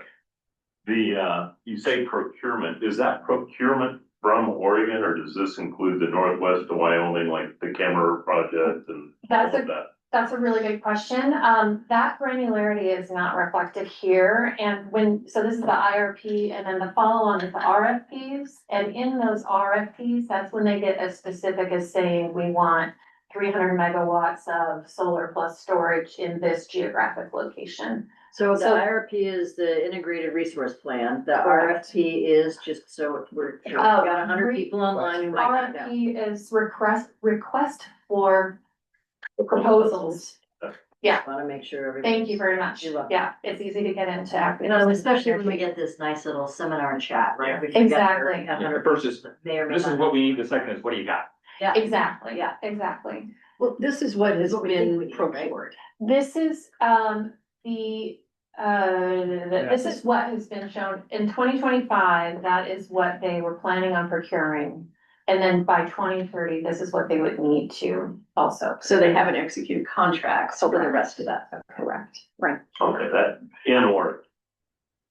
This is demand. To meet Oregon demand. To meet That's Oregon. what I mean, yeah, that's what I'm, Yeah. that's what I'm asking. Yeah, Yeah. That's it exactly doesn't what- just serve serve their the customers. build here, but this is to serve. No, but that's what's in the queue as You got it. procurement. You got Yes. it. Yeah. Yeah, that's what I was asking. Yeah. Are you tying this to land use? Yes. In a minute? Okay, good. Yeah. I just Yeah. want to be sure for those of us who Yeah. are like, And it seems again, like this- this is the energy stuff. and Right, we're moping so in this advance, is the but you're good context at it. of, this is the context of what we are looking at. Fantastic. Yeah, and go to go to the next slide. So where does this come? You read Surely I just threw Yeah. it down on that. Yeah. And so why does this get, bring it back to land use? This is where, energy and land use interact, and we've heard about it in all of the other sessions as well, is the permitting piece. For energy, we have the Energy Facility Siting Council, which is the state level. And that was stood up originally for the big complex, projects. Some projects go through FSEC, some go through county.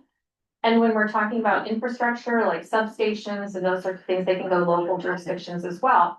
It really depends on the project type and the size. I will say that I already got that note.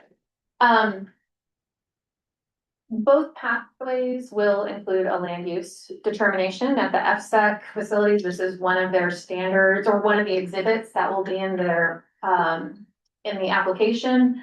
The county level is part of their comp plans. And so it absolutely is part of the determination of if they're going to grant the site certificate at FSEC or the conditional use permit or whatever permit, type of permit they're granting at the county. It interacts specifically with especially goal 3 and goal 4, mostly goal 3. We haven't seen a lot of goal 4. Partly because some energy facilities require, well, they all need goal compliance, but then some will require the exception. And the exception that we are mostly looking at around energy is goal 3 exceptions. This is not required for every energy project, but it is very common. It is very lengthy. It is very detailed. It can be very contested. And yes, Quick question. Yeah. Are those exceptions typically for generation or transmission type? generation. Yeah. Yeah. It is my understanding transmission does not require a goal 3 exception. Thank you. I got a nod from John Jennings, so. He waited all day to stand. I will point out that, you know, when we're looking at the land use goal system, the only goal that mentions energy is goal 13, and it's energy conservation, and it was written in 1974, adopted in 1974, and hasn't been touched since. So when we're talking about balancing the resources in Oregon, there really isn't an energy resource goal that we can look at for guidance on how do we make these calls and balancing it with existing resources, which is the goal of the land use system. So what we've seen, if we can go to the next slide, just to give a little bit more context, is what has been built since 2018. It's complicated, but a lot of it is, and what we hear from our developer members, it is really difficult to permit and site in Oregon. And when you look at what's been built around the region, we are not building. nearly what we're seeing in other states.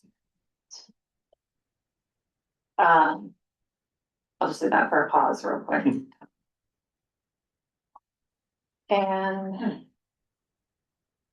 Quick question. yeah, To clarify, where we see Idaho, what we call Wyoming, the large part to the right. Yeah.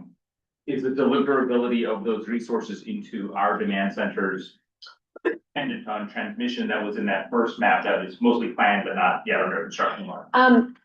that is a great question. For increasingly, we're pretty much at capacity, I think is the short answer on this. On So that's not transmission, showing up in power, say, data centers that are coming here. it could, yeah, or maybe we'll do market purchases or day ahead sort of things, if we're having shortfalls. It really, I'll just do the short answer, just because it can get complicated, is the capacity of the transmission, especially going east to west, is very constrained.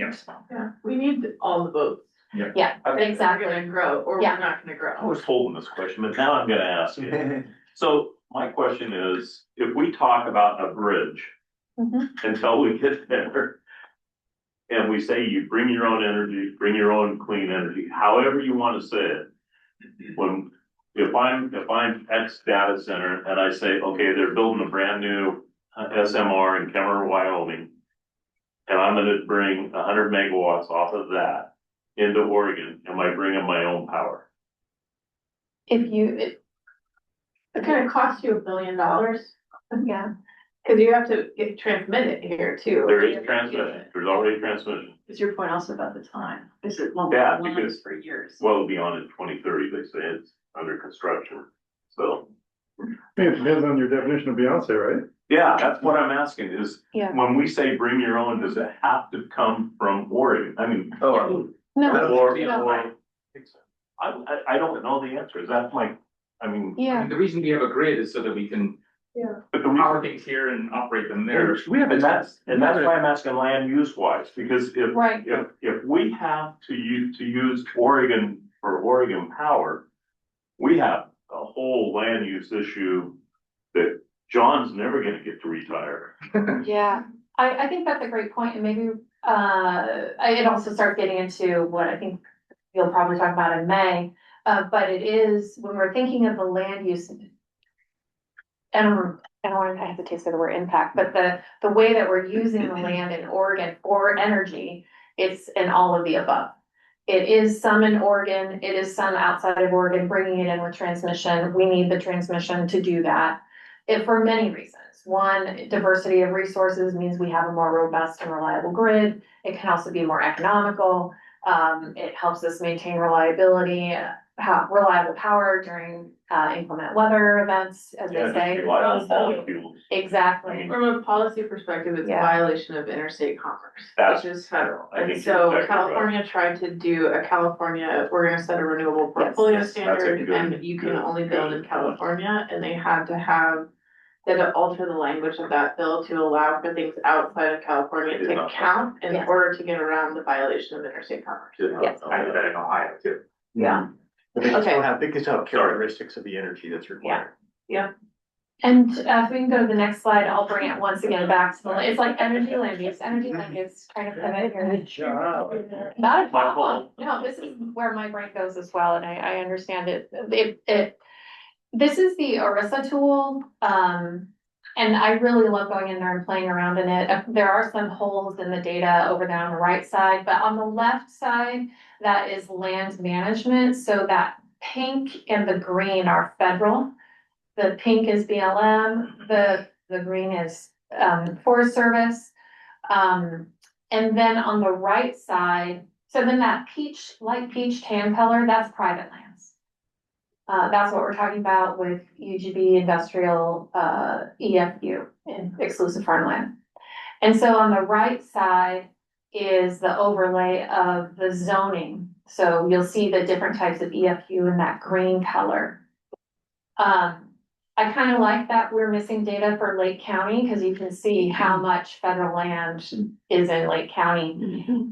But what this brings up for trying to figure out where do we cite things, and again, Dan, to your point, not everything has to be cited in Oregon, except, we do need transmission. but this is the conundrum that we get to is we're looking at private lands. Well, first of all, the first filter is probably not gonna look at federal lands are really difficult. Also, we have to consider how are we interconnecting? Are there substations nearby that we can use for the transmission that's going across federal, maybe? And then what that means is private lands, and the majority of the private lands that we're looking at are EFU. And so EFU has the different categories, high value, arable, non-arable. You know, the ability to find the sites that we used to call least conflict is dwindling. And the pressures finding places that we now think are lower conflict, also very difficult.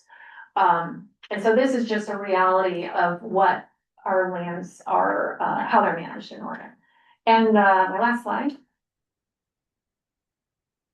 So my point on this is we've done a lot of work on this. We've had a lot of conversations. I don't think we need to start at the beginning when we talk about land use and energy. There's a lot of work that we can lean on.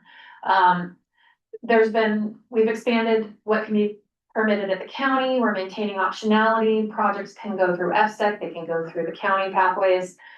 We had a really extensive siting table, which had a big table of stakeholders come together and talk through these issues in 2022-23. It led to the DLCD's Eastern Oregon Solar Siting Rack, some great information in that. We've got the executive orders from the governor last year focusing on permitting, and there's a lot of work happening around those now. I think ways to keep making progress, the big question that I continually wrestle with and bring up is how does the land use system reflect Oregon and how does it meet the needs of Oregonians today and in the future, the purpose of the land use system? And does it balance Oregon's resources? I think right now, probably in all areas, we're saying not quite, we're not there yet, we're trying to figure out how to. And again, just my earlier point of let's expand on the work we've already done. There's been a lot of good work, whether that be the lower conflict conversations, leaning into the state energy strategy, or the work going into the executive orders, looking into it more granularly. When you say not quite, when you mentioned balance, can you elaborate? Yeah, well, I think that, I think it's similar, I don't want to step into the industrial lands, but it echoes of what we've had conversations on around energy, and that it's really difficult to have the conversations of where we're going to put all of this energy, because it naturally puts it in conflict with the existing uses or potential uses. I'll give an example, maybe in Eastern Oregon, when we're looking at the different types of EFU, like the non-arable lands. It might look at that and say, well, that looks like a great place to develop it. It's empty, or it's near transmission, but it might be a migration corridor, or it might be good for grazing. Or sage grouse, yeah, exactly. Yeah, so, or it might have an ABA layer. So it's just the window for finding places where we can all agree this is a great place is very narrow. And so I think that the balance that I don't see is in the process that every project has to go through to get an exception. The fact that every exception or every process needs an exception, I feel like we need to have a larger conversation. Right. And it's going back to, in the exceptions, we can't even point to Goal 13 on energy. It's not up to date, but also it isn't holding weight in that rank. It is a real issue. There's no balance, if you will, or ballast for energy in the land use system to weigh in the correct way against these other resource lands. Do you think that's why the modeling in the state energy strategy has us buying 50% of our new energy out of state? Do you think it's land use that's driving that? I think it's land use, but I think it's also, we can we can nerd out on the ELCCs or like the value that we get from the energy. Yeah. We get more value from the renewables when they're in diverse geographic places than if they're all in one place. Yeah. Interesting. This is Yeah. super helpful because I think, as you mentioned in the beginning, data centers are nothing if there's no power going into them. And we need to think about how we address the power infrastructure that is necessary to accompany it. The one question that I'd like to ask is, when we think about sort of the land use system, the data center kind of sort of challenges and opportunities, and the energy infrastructure opportunities, I can't help but notice that, a lot of the things that you referenced may have predated this current moment of data centers. In your estimation, do data centers make this harder, or do they present opportunities to maybe make this easier or faster, or is it a little bit of both depending on how we go? I think a little bit of both, depending on how we go. I think there are opportunities for policies that can harness some of the growth we're seeing from data centers in order to have broader benefit to the grid. And if this debate is happening across the country. I don't think anyone's come up with a perfect solution. So I think that it's a little bit of there's no perfect solution. But at the same time, let me back up. We've been wrestling with this as well internally at Renewable Northwest and trying to figure out what is our role in the data center conversation, one, and two, how can we find a way that is productive and that benefits the grid, that gets us moving forward in a way that it doesn't shut out growth, but it does it in a way that can be beneficial. Taking into account, we don't want residential customers to feel that cost burden. We don't want stranded assets. All of the things. So I think there is, on the electricity side, there is a menu of options that we're seeing emerge that do all of those things. No one solution hits all of the things. Yeah, but there are like minimum contract lengths, early exit clauses, minimum demand requirements, those sorts of things that can help the utility plan and put them in a position so they know how to shield their residential customers from these. Well, let's keep in touch as you continue developing that menu. Thank you. This is great. See if you can clear something up. One number that I've heard from several different places is that there are 5 gigawatts of fully permitted renewable energy projects. They don't have to worry about this because they've already been approved, but they're just sitting in an interconnection queue and they can't get online. And that seems like we are talking about the future, but like we have something present right in front of us that we can't deal with. Just, can you give us facts on this? There are indeed a lot of projects in the interconnection queue. And that I would point to not only the West Tech study is transmission, so transmission, interconnection, but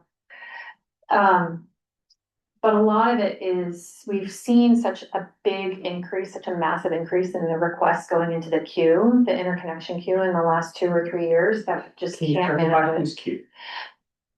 You want to make me name names? Mostly Bonneville's queue. But also Pacific Core. So when we're looking at the transmission system, wanting to interconnect to it, it's mostly Bonneville. PAC has, a large portion as well in Oregon. A lot of that comes down to how quickly can we get the studies in. There are so many requests that's kind of breaking the computer system and the ability to get that through. They're trying to figure that out. There's also been queue reforms coming from FERC that have kind of changed a little bit of the way things are done.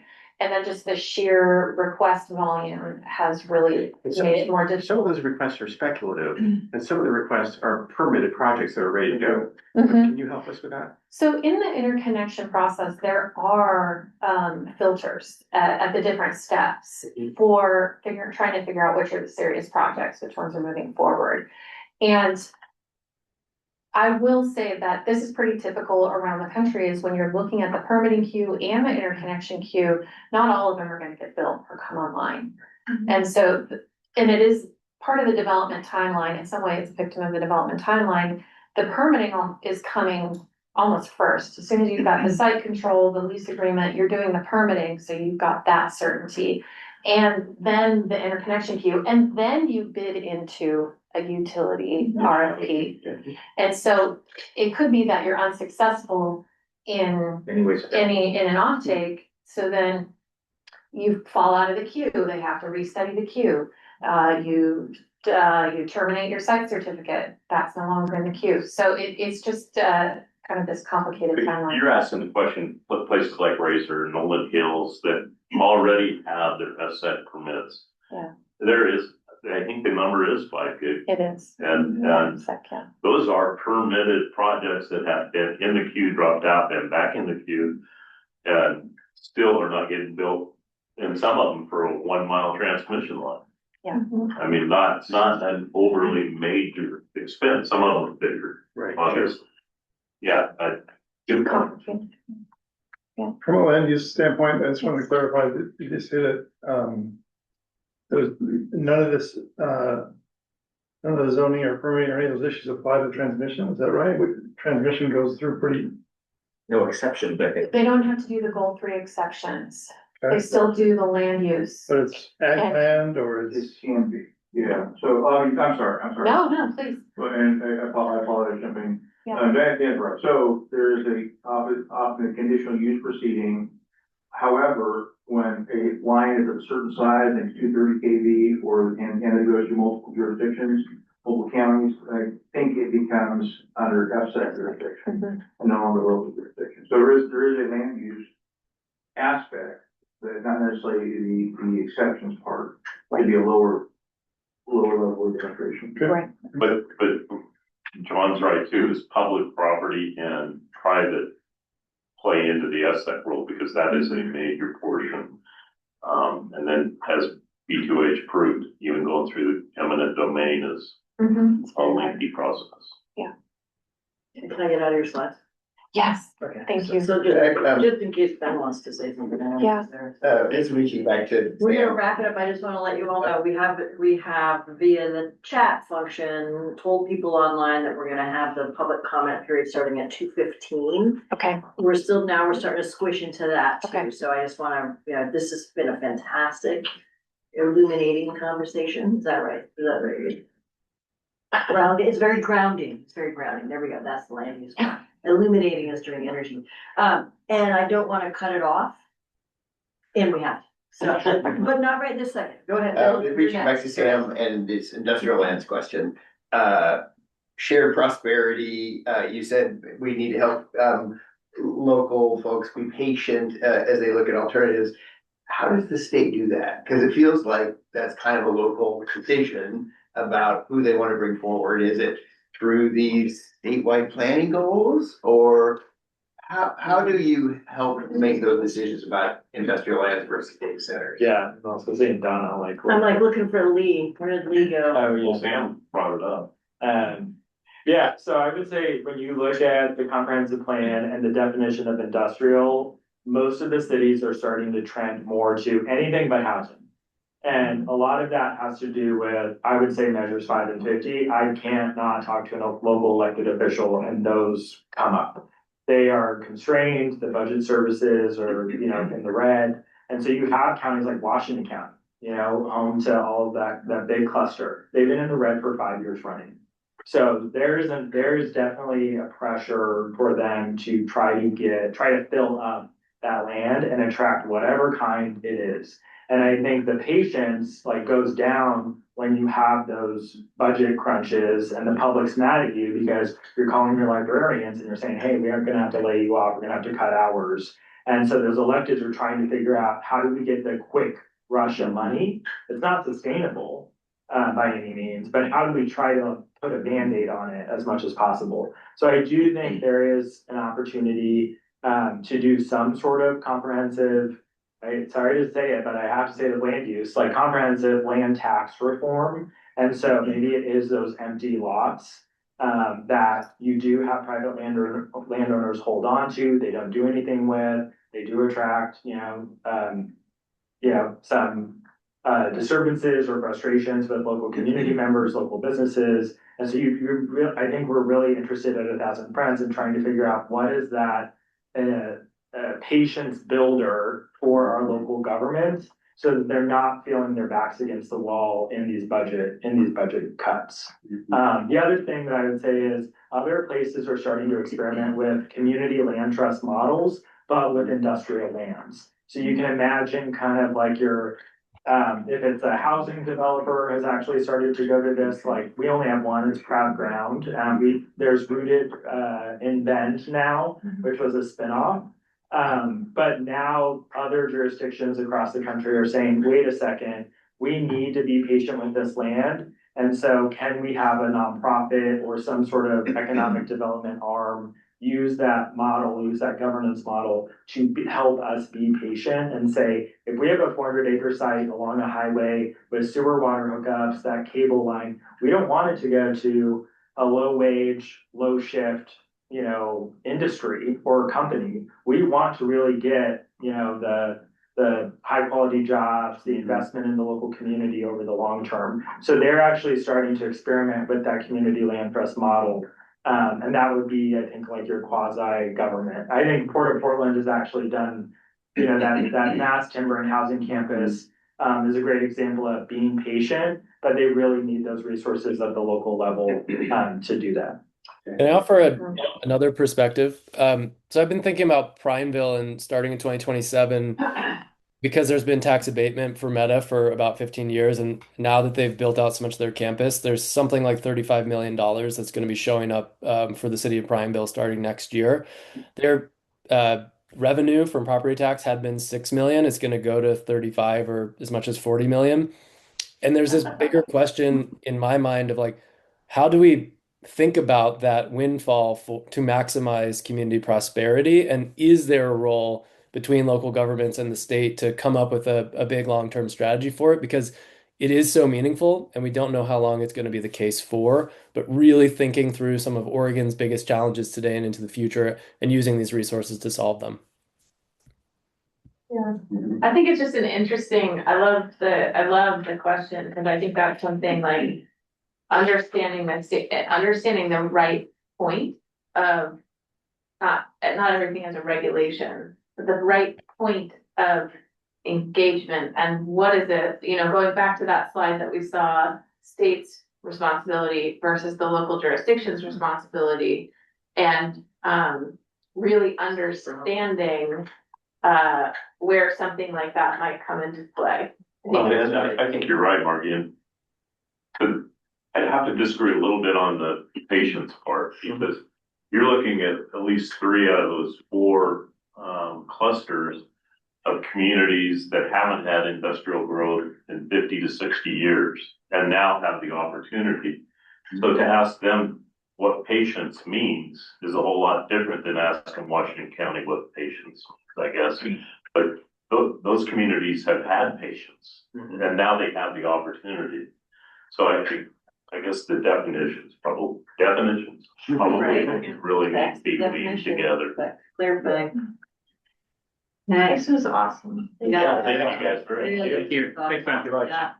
Yeah, thanks for having us.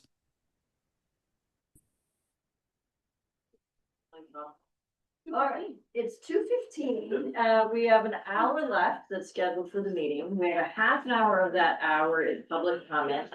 Can you sit, or do you need to run and sit? We can run on our own time. Okay, run on your own time. And we will get started with the public comment. So let me get to the participants. Really thoughtful conversations. And even though we gave you your presentation. I said that when I was in. I said Your presentation, more time, even breaks. We still need more time, right? Yeah. So, I think that's a lesson to all of us as we get ready. The Next internet. time we just have to pull an all-nighter. Yeah.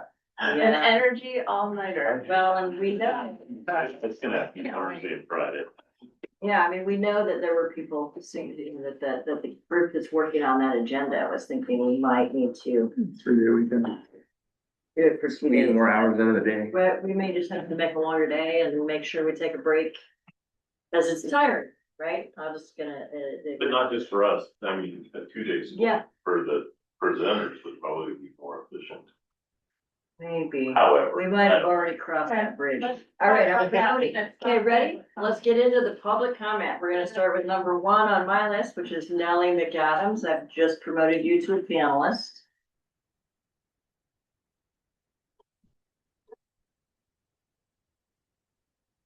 Yes. There you go. Okay. We can hear you. We can see you. Say Can you hear me? something. Yeah, we can hear you now. Yeah. Wonderful, thank Thanks, you. Nellie. Yeah. Co-chairs Hoffman and Jung, members of the committee. My name is Nellie McAdams and I represent Oregon Agricultural Trust. Our nonprofit protects the most important asset of our state's second largest industry of agriculture, our farmland. We also help beginning farmers access farmland, which is their largest business expense.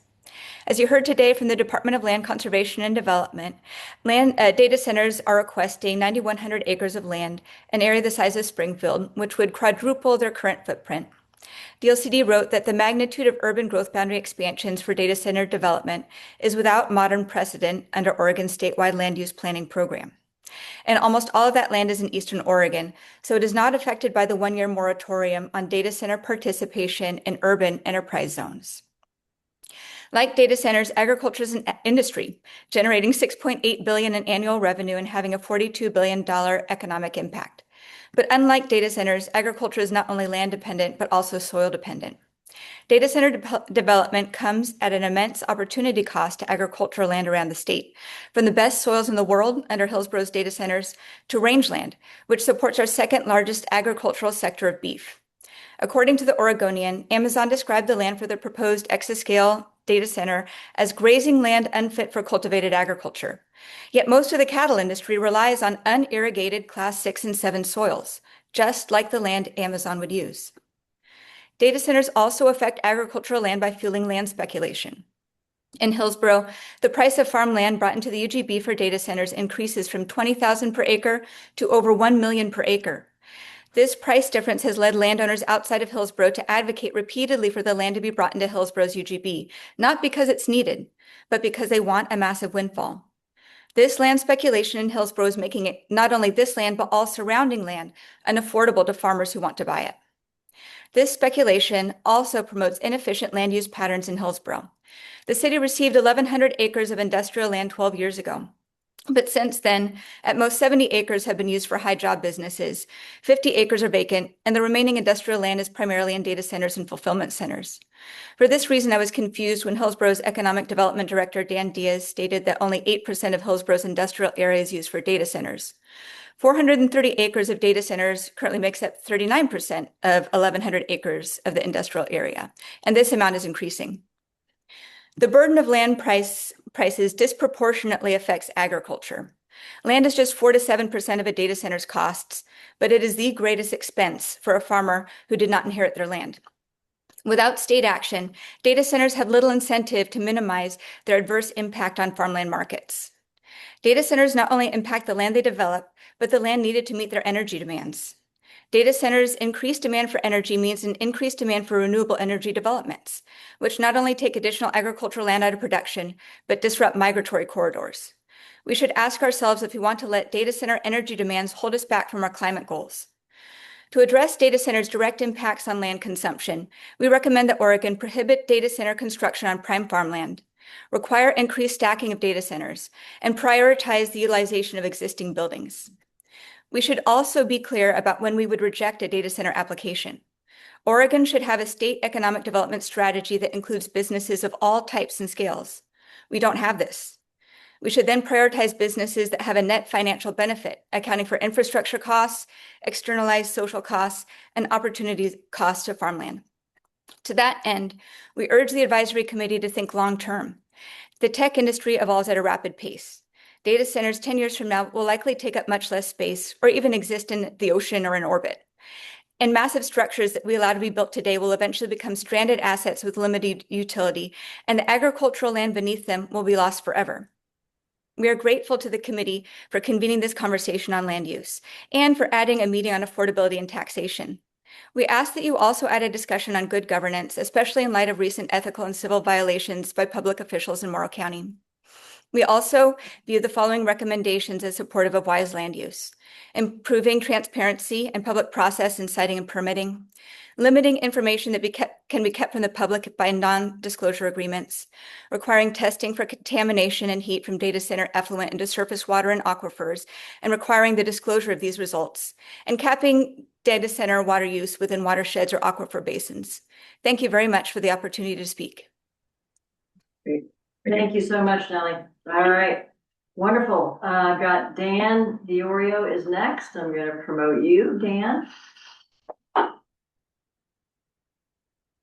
Thought I was going to promote you in Australia. There we go. Are you doing it at the same time as I'm doing it? I was just doing it now, yeah. Okay, he's coming in. Hang on. Alrighty, here I am. Can everybody hear me? There Okay. you are, Dan. All right. Let's do it. We can hear you. Good afternoon. My name is Dan Diorio, and I'm Vice President of State Policy for the Data Center Coalition. DCC is the National Membership Association for the data center industry. Our members include leading data center owners and operators, as well as companies that lease large amounts of data center capacity. It also includes the many companies that have long invested in the state of Oregon. Data centers are the essential digital infrastructure behind every online purchase, every telehealth appointment, every online news article, and every digital classroom. They enable the essential services and cutting-edge technologies that drive the 21st century economy and enhance our quality of life, ensuring that our homes, businesses, schools, hospitals, manufacturing facilities, and government units operate smoothly and efficiently. Digital infrastructure is a critical component of the United States' global economic competitiveness and keeping Oregonians' data safe and secure domestically. By prioritizing investments in local communities, data centers catalyze supply chain and service ecosystems, creating jobs for thousands of construction professionals as facilities are built, and providing quality high-wage jobs to support ongoing operations. Every data center comes with years of reliable support for local economies by promoting job creation at restaurants, hotels, car rental agencies, fiber and HVAC installers, steel fabricators, advanced manufacturing facilities, and many other businesses. Each job in a data center supports 6 jobs elsewhere in the economy. Statewide, a recent study found that data centers contributed more than $4 billion to Oregon's GDP in 2023. Additionally, data centers supported more than 47,000 Oregon jobs in 2023 and contributed more than $4 billion in labor income, fueling long-term employment, expanding trade careers, and driving demand for local contractors. Data centers also contributed $789 million in state and local taxes, supporting community priorities like education, transportation, and public safety that enhance the quality of life for Oregonians. On the topic of land use, data center developers, owners, and operators understand the regulatory environment, want to be good neighbors, and have been good neighbors in Oregon for many years. The data center industry only builds where it is legally allowed to do so and follows all applicable federal, state, and local laws, including those laws regarding consultation with required stakeholders. Land use policy is a complex web of federal, state, and local jurisdictions. Regulatory certainty is a key factor that enables businesses to make significant investments in this essential infrastructure. Land use laws that affect where and how data centers are built, designed, and operated are a critical element of siting considerations and economic success. One-size-fits-all approaches do not account for variations in geography, climate, infrastructure, individual sites, or local economic development needs.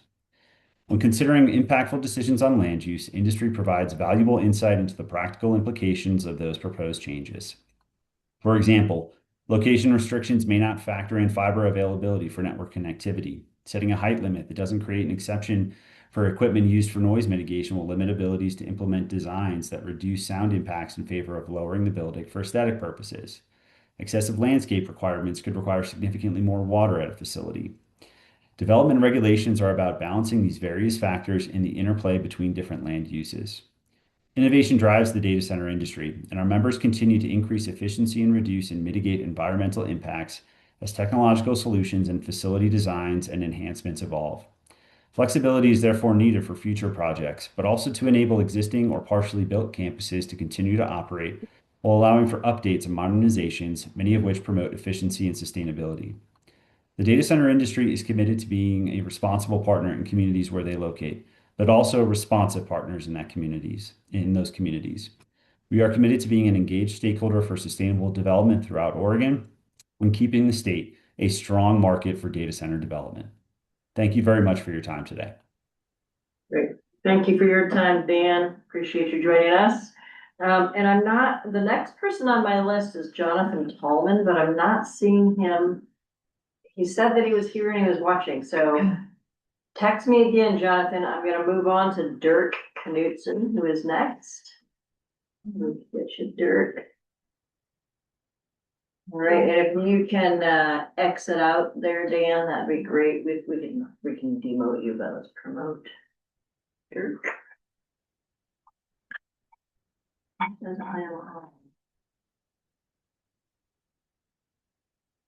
Waiting for Dirk. I wonder if he's showing up with a phone number, not as a name.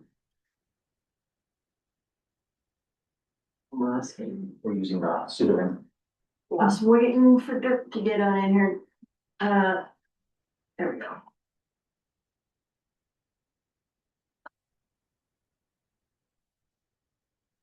Yeah, I don't even see any phone numbers.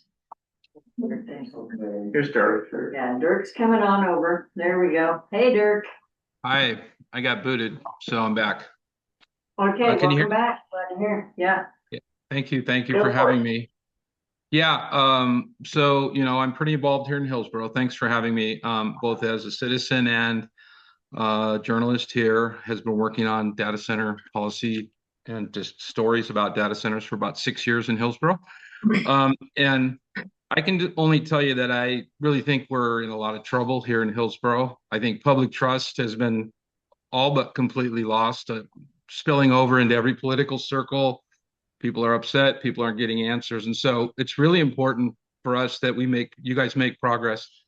We just heard from Dan at the city, and he confirmed that the category for data centers and for what we're calling AI factories, because some of our data centers are rebranding themselves so as to get around certain restrictions and calling themselves AI factories.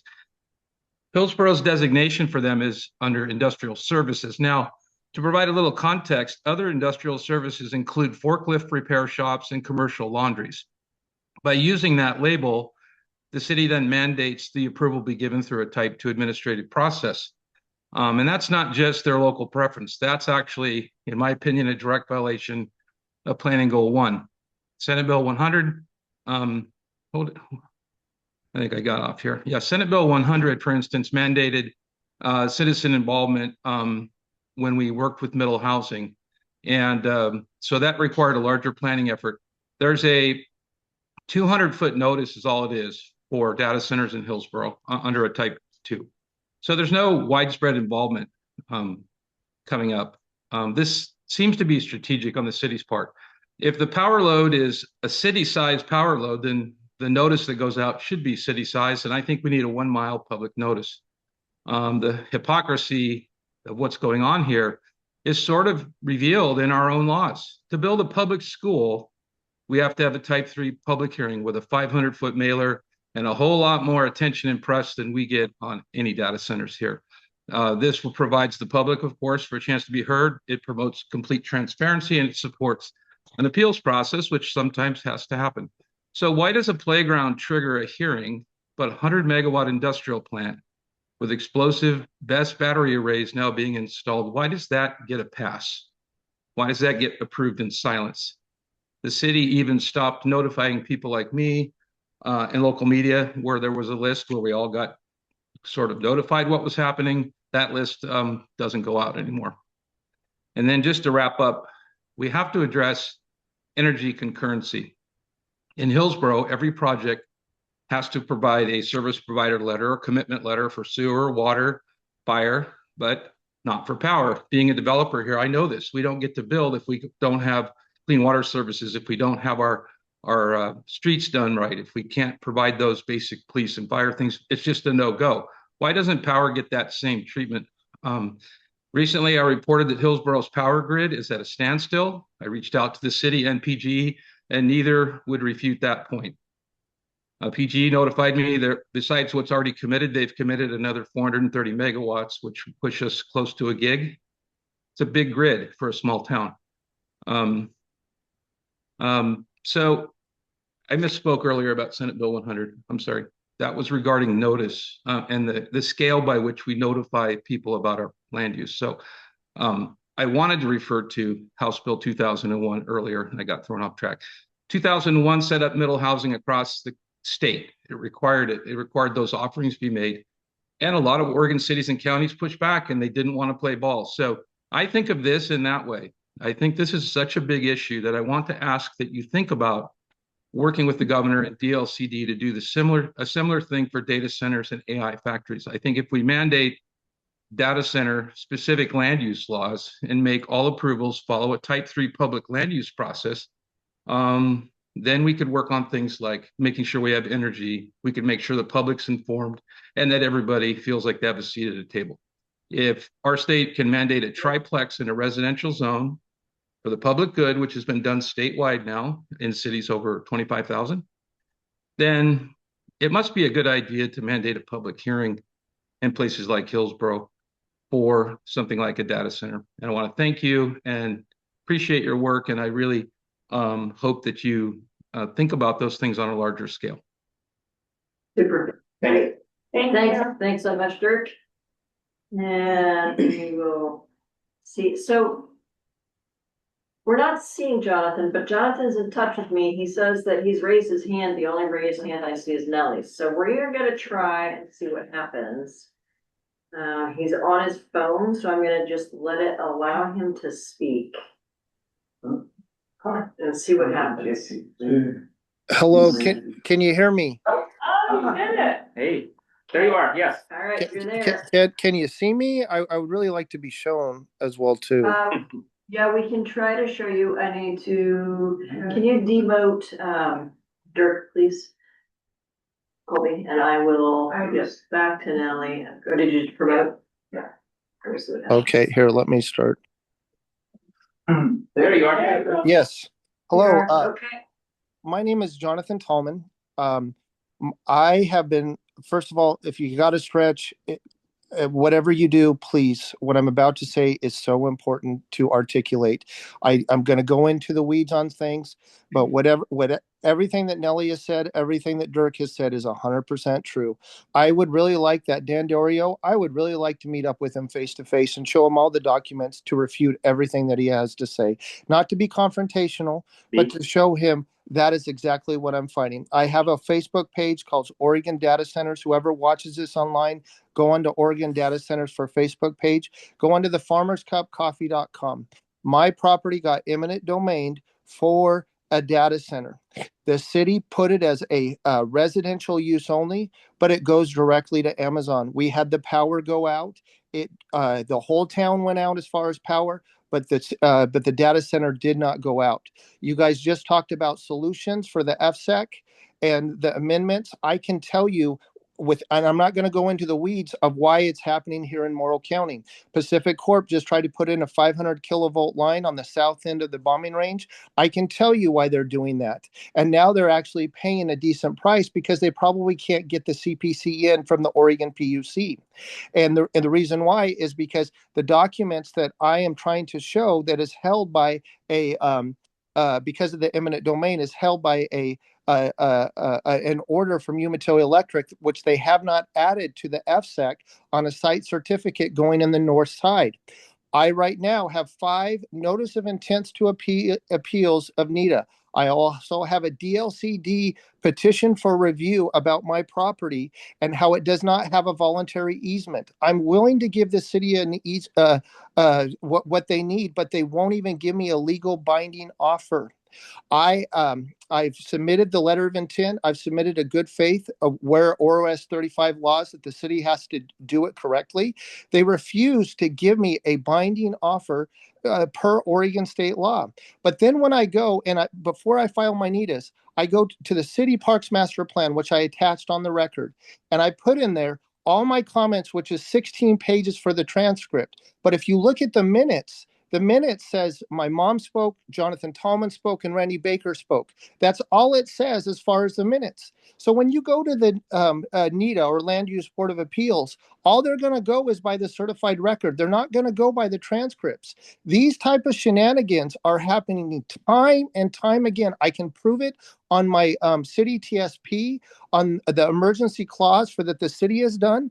These land use board of appeals things and the DLCD and the LCDC all point to each other as that's their problem, or you need to go to them. I can't get anybody to step up and make a good decision and say we need to make sure that this is done properly. And it's so frustrating, and I know I come out so harsh and so mean, but when we see stuff like this that affects my property value, I got less than 20,000 per acre. That power line has generated the city a $21 million budget now to a $92 million budget, with them also putting in to add 625 more acres for more data centers inside the city limits of Boardman. That's going to make them a $500 million budget if they go by Oregon taxes. And when I try to bring these things up to the proper people, no one wants to listen. Greg Smith is attached to this through the conflicts of interest, through the Morrow County and the wind wave scandal and the tax abatements. And every time that I bring this up, even the chief of police is tied to the Port of Morrow that had his $60,000 wages go up to $125,000.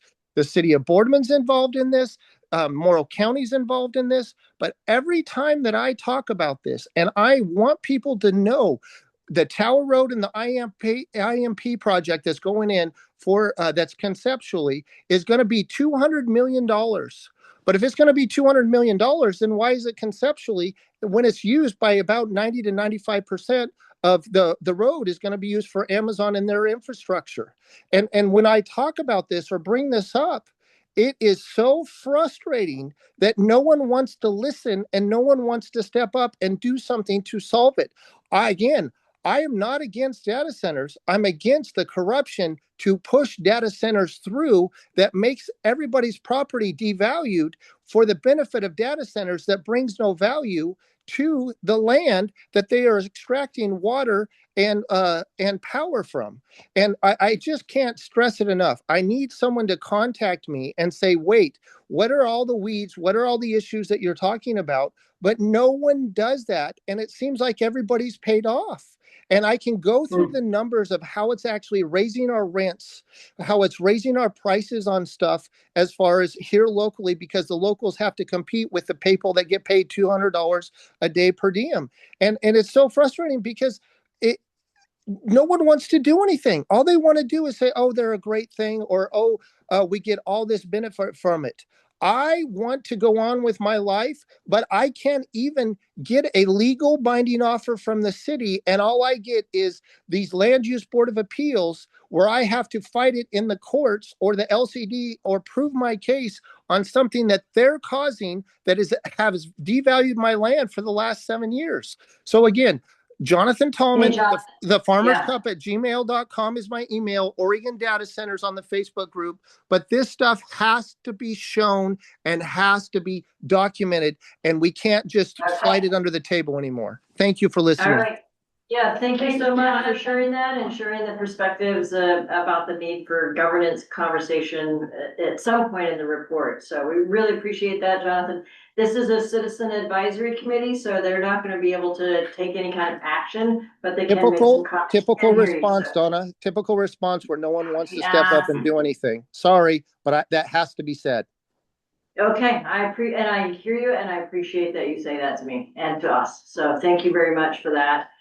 The record for this one, Jonathan, is both the recording that you're on right now and everything that you sent to the committee members is in the packet and will be part of their report as well.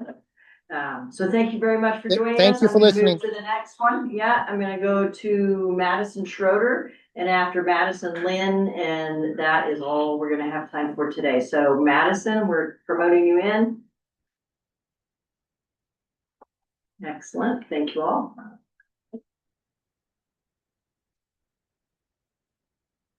There's Madison. Okay. There I am. The blur never hit or miss. Right, there you go. Now you're very clear. Okay. Great. Thank Go ahead, you. Madison. Yes. Great.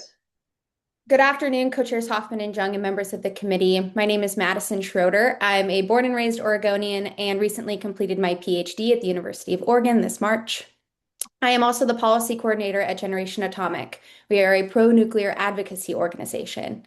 I want to thank this committee for taking land use impacts seriously. Oregon's farms, forests, and open lands are worth protecting, and I'm here to respectfully recommend that nuclear energy be part of your deliberation on how to do that. Nuclear requires the least amount of land of any energy source, 31 times less per megawatt than solar, and 173 times less than wind. Powering data centers with nuclear means far less land is disturbed for generation and transmission, and far less competition with the farms and forests this state has worked hard to protect. Nuclear also delivers firm, carbon-free power around the clock, keeping Oregon on track toward its clean energy goals without trading one environmental concern for another. Other states are already moving in this direction and can serve as valuable case studies. Pennsylvania is restarting the Crane Clean Energy Center in partnership with Microsoft, and Iowa is now planning to restart the Duane Arnold plant in partnership with Google. Both examples of nuclear and data centers being co-planned with this land use in mind. I recognize that Oregon's moratorium on new nuclear plants is not for this committee to resolve, but as you develop your recommendations, I argue that it is worth acknowledging as a relevant constraint, one that shapes what clean energy options are available to Oregon as data center demand grows. Thank you for your time and for this important work. I'm happy to answer any questions and provide any additional resources that might be helpful. Excellent. Thank you. Thanks. Thank you very much, Madison. Really appreciate that, and we'll reach out if they do have questions. Okay. All right. Thank you so much. And let's then go to our final, which is Lynn Handlin. And then we'll promote Lynn on that.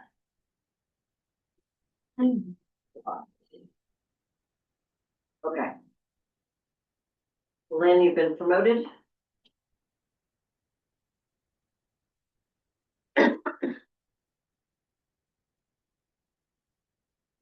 It just takes a little minute. Okay. Hi, thank you.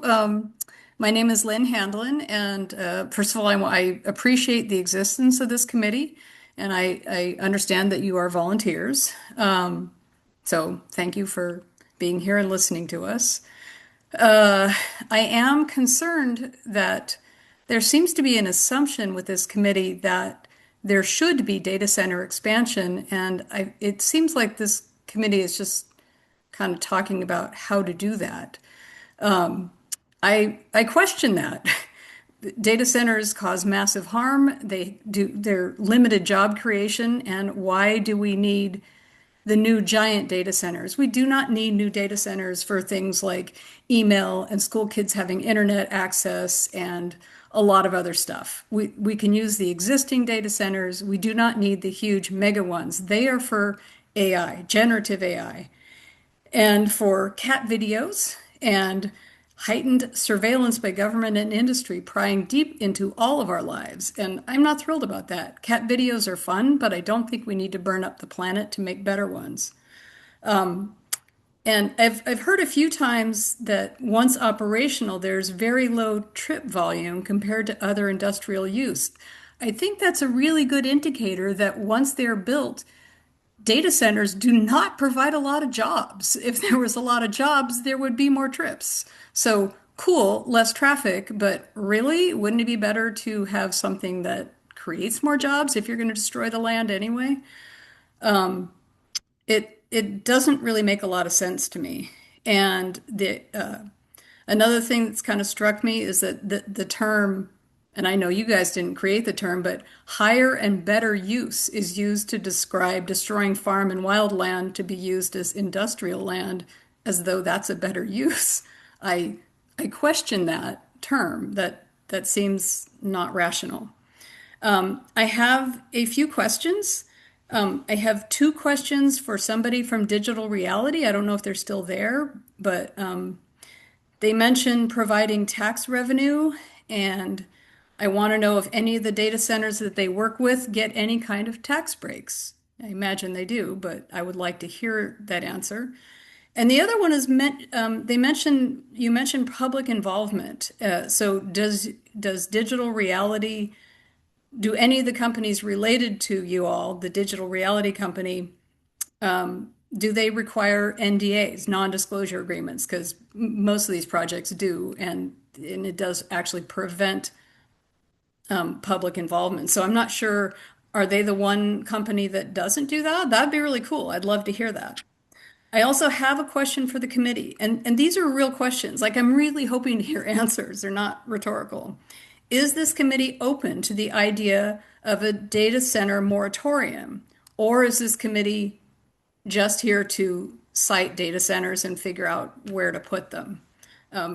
They are real questions, and if anybody can answer any of these, I would love to hear it. Thank you. All right, wonderful. Lynn, I can say definitively that we enter into this process with no presuppositions. We are, it is literally a blank slate from which we begin, so we appreciate your comments and perspectives. Great. All right. Thank you, Lynn. Thank you, all of you who have, who sent in the request to be here today. We understand there may be some glitch in that process. We're trying to sort that out. Hearing from some people that somebody had signed up, but with absolutely nothing about that anywhere. So, hey, Lynn, we're going to, let's get you off this there.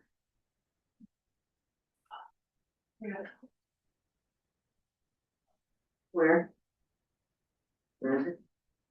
There, she got it. Okay. I don't know what happened, but you all can see that. I can't. It's too much time. I should be looking at the bigger screen, but I guess.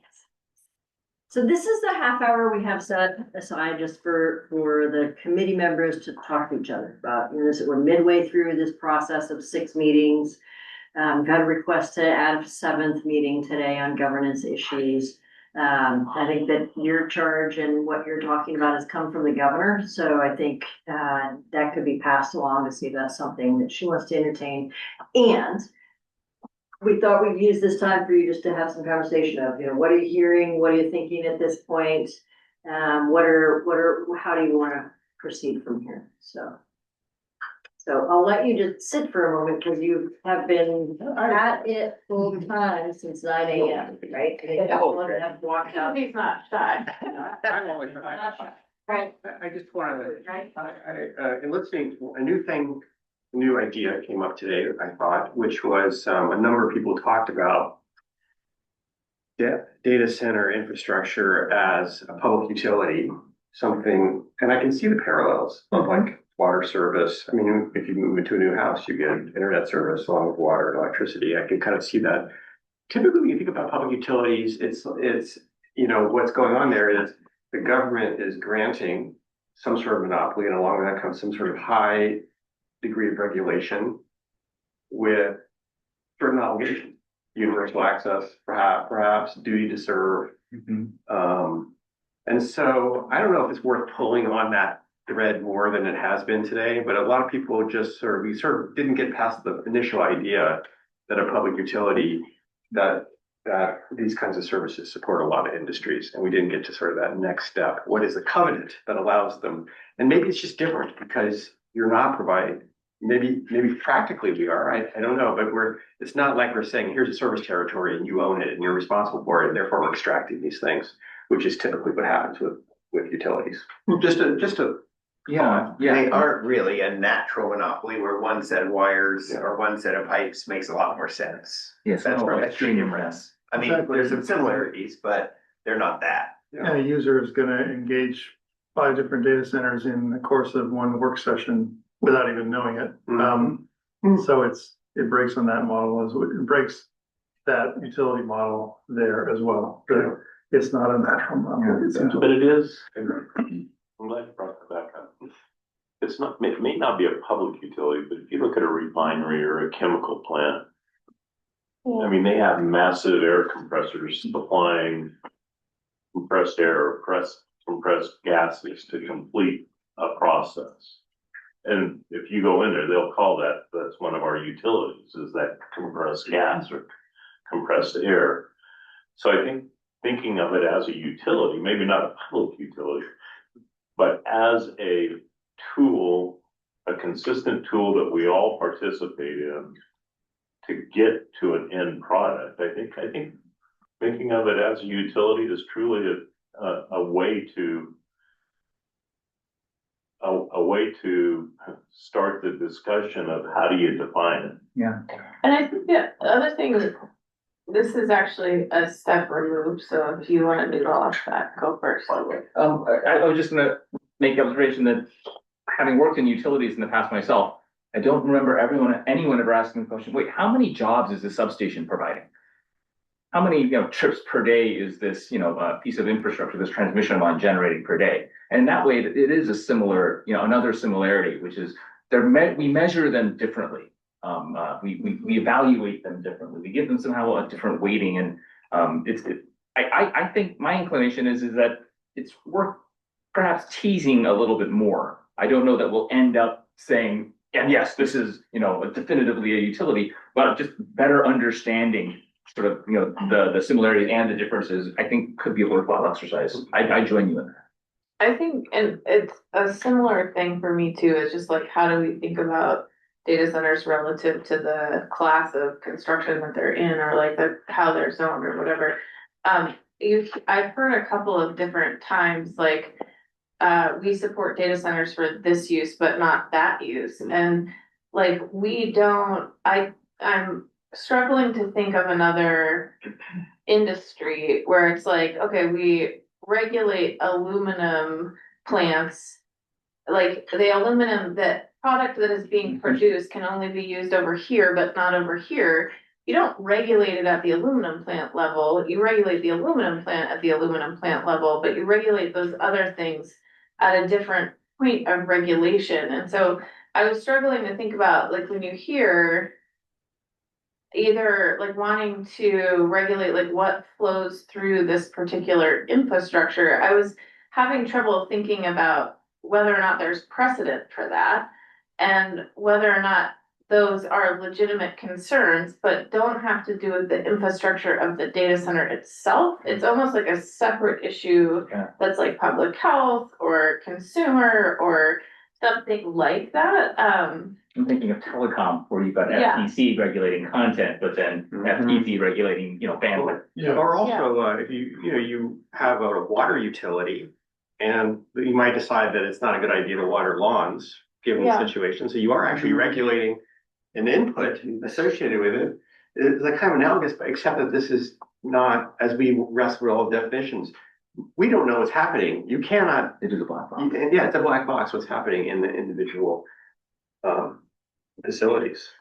It does feel like one thing that is coming up repeatedly is the need to define classes of data centers somewhere. We're not gonna hit that by perfectly, size or something. but yeah. Can I make a suggestion? Yeah. And I can't remember his name, the Tech Coalition, Dan. Oh, the commenter. Yeah, Diorio. yeah. Would it be worth asking him to give us the industry definition of these terms? We come up with the terms and ask them, are these can you put a definition to these so that we're all talking about the same thing? I think we can ask that of more than one stakeholder, actually. And see Well, I was thinking, let's just get one to start with and then tear it down from there, but yeah, I don't know. I guess I can reach out, or you guys can. Can I try to marry your two, which is, if we can figure out a set of categorizations that are more oriented towards inputs than outputs. Yeah, I agree. Yeah. Well, certainly this session, very much so, but other sessions as well, really highlighted the importance of definitions and putting those. I think we're gonna have to make some, create some definitions or find what are generally acceptable ones and put those into our reports so that everybody's speaking the same language when they read it. A glossary is gonna be part of our Yeah. report. It's gonna have to be, speaking different levels. Sort of saying just something a little bit even more explicitly than Marty did, which is, I don't think we've heard anyone say all data centers should be banned. What they basically say is, well, we like email and we like these things, but it's now gone too far, which completely understand. There's a lot of heated opposition to data centers. My Lyft driver had it a lot. I'm just saying, like, it's really intense, and yet there seems to be a base level agreement at some level that we need these kinds of services at some level. And that's an interesting observation. I think in our push toward definitions, I just want to caution, if we have structures that recommend policy treatments based on certain definitions, I would just caution that those definitions need to be thoughtful about how they're going to change over the next 3 or 10 years, because what is there now might be. Right, if you draw the line at 100 or 500 or a gigawatt or 200 acres or whatever it is, those could change a lot over time, and the concerns attached to them today those concerns could apply to a much smaller one in the future or a larger one in the future, whatever. We have to be thoughtful about that. What I have heard people say about the definitions that I'm hearing you agreeing on is, figuring out what are the things that are generally acceptable, that are the terms that are being used now, maybe with a comment about the fact that they may change in the future, but as of today, that's data available. That's definition available, right? CPI adjusted. Gene's next. Gene then Bill. That really gets to, I'm probably the least knowledgeable in this whole group about land use. So today was super helpful. Great. The fact that we haven't added an energy related goal besides the one related to conservation to our 19 land use goals since the early 1970s really highlights the point of whatever we come up with, we have to figure out a methodology for tweaking it over time. Yeah. And, we put renewable energy goals, we put, restrictions on diesel, we've done all sorts of things, but our comprehensive 19 land use goals barely touch on energy, for example. Without requiring necessarily legislation. There could be an update process that is non-legislative. Right. I don't want anyone pointing to the data center committees, the ECDC committee's recommendations from 2026 and being, where are they? Yep. Okay. This goes to the black box question, and it's hard to imagine that we will ever say, this data center is a cat video data center, so therefore we won't use it, but this one is, kind of medical, so we will use it. However, in the energy talk, we will begin, I think, disaggregating what data centers are doing a little bit. Some have flexible loads or will be forced to or asked to be flexible, and some are much less flexible. So I do think this black box idea is going to sort of open up a little bit over time. Right now, I think we don't have any idea, and it's complicated because some data centers are doing thousands of different things. But I think what we're hearing is that some places are beginning to disaggregate a little bit what's going on inside data centers. It wasn't me. Okay. So if you have the wand near you, if you can. Oh, the TV one's right there. Oh, okay. I think this session also really highlighted Hand it over to Mike. I'd like to make sure that we're not losing the. No, there it is. This session really highlighted the difference between the Hillsborough data centers and the more eastern data centers. Just Really. dark zones and the stacking happening in Hillsborough and the density and the proximity to technology companies versus being, a 3-hour drive from, maybe some customers, right? So it's I think I got it. pretty different. And may require different policy considerations. One of the things to me, and I wanted to go back and ask, if I remember his name, but the gentleman on the Sam which one was on? Ben. He was the one who talked about SEPA and having a statewide review, and he talked and also on siting.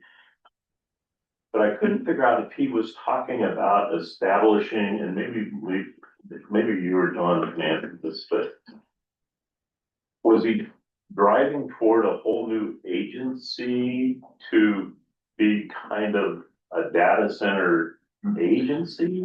Is that what? I think he wanted a new review process. But that through a different agency, or who would? No, it would be a DEQ kind of thing if he's referring to CEQA as an analog. CEQA, I think, right? CEQA. And if that, again. So that would be kind of, that would. But in other states, those are agencies. I mean, they don't fall under one agency. Well, you bring up a good. So you're talking about some sort of oversight. I don't know if that's what he was looking for, or he was suggesting. I thought I heard this classification, like it's not industrial necessarily. Yeah. Yeah. I thought thought it wanted a category.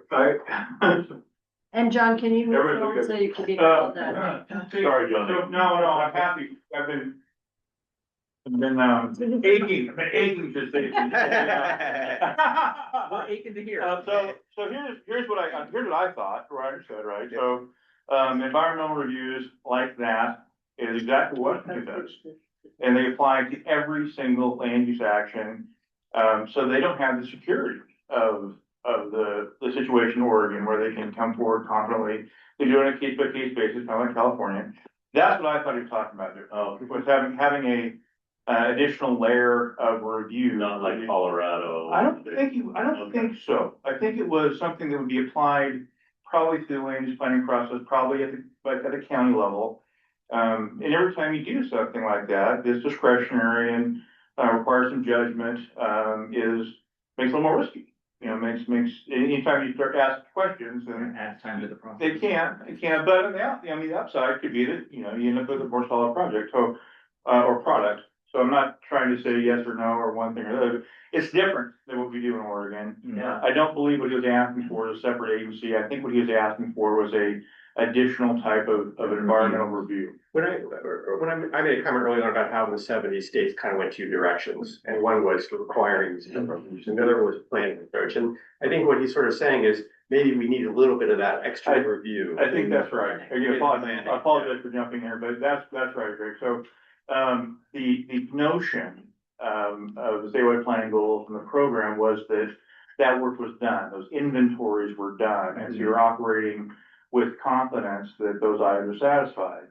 Now, we've seen that over the past 30 years, inventories aren't always kept up to date, things change. And so in some instances, it seems reasonable to say, well, maybe we should revisit some of those things, or maybe that's a different process, or there are things to add to the mix. So I think you hit the nail on the head. Yeah, well, I think I heard from you all that this growth is sort of pushing the limits of how the system is designed right now, where your government. So I have. Oh, I'm sorry. No, we did. We actually made that comment during her presentation, and it's the first agency that we've heard of, not that it's not true to every agency. But she was talking about the resources needed, both physically and monetarily, to work this out. Yeah. Now, the only thing there is the counties and cities have more leverage to drive that on a project per project basis on funding that. But that's not a legislative funding. But if it is a discussion that DLCD and even other agencies could work and coordinate at the county level, we do in some renewable energies one, but we retain all the money, thank God. But if there was a partnership that could put a funding package on a permitting basis, that may be an option to look at. I don't know. I think it's a unique idea. I think this is additive. We're putting ideas on the table, and that's a good one. And I will say this, it used to be, we were talking about, and one thing or another, whatever the flavor of the month was, I think we get calls, we get calls from Pendleton and Hermiston and the Dalles, like the company was just going down I-84 literally and saying, hey, we want to come here. It'd be one big user. And the difference is there's a bunch of big users and they're coming for, and we're not prejudiced or biased against data centers. They're large, land intensive, land uses that have the potential for external conflicts. That makes them interesting to us, and that makes us care about them, right? And so it's a number, propensity, that we're seeing, and just the appetite, which makes you really unique. We've had land intensive users before, but it's a number and the appetite for these that did make them a little different in our estimation. I can quote something. Please, Mike. Something that I've seen, and I think most of us heard about, in other parts of the country, there have been like the interconnection queues, policies that it requires some sort of like upfront investment to kind of make more concrete what is otherwise purely speculative. Is there an analog perhaps for the land use process where having some sort of, escrow-ish kind of mechanism so that what otherwise might feel speculative in terms of the land use process can become more concrete and help maybe resource some of the work that goes into it and also reduce some of the risk that, these projects evaporate and you'll have done work for naught? That's a very good question. The only example that I can think of right now is a rulemaking that we just recently completed at DLCD, and I referred to this earlier in my presentation, but it's about aspirational economic development projects for smaller communities and having certainty pursuing an urban growth boundary expansion when maybe forecasting economic growth doesn't necessarily support what the community wants to do.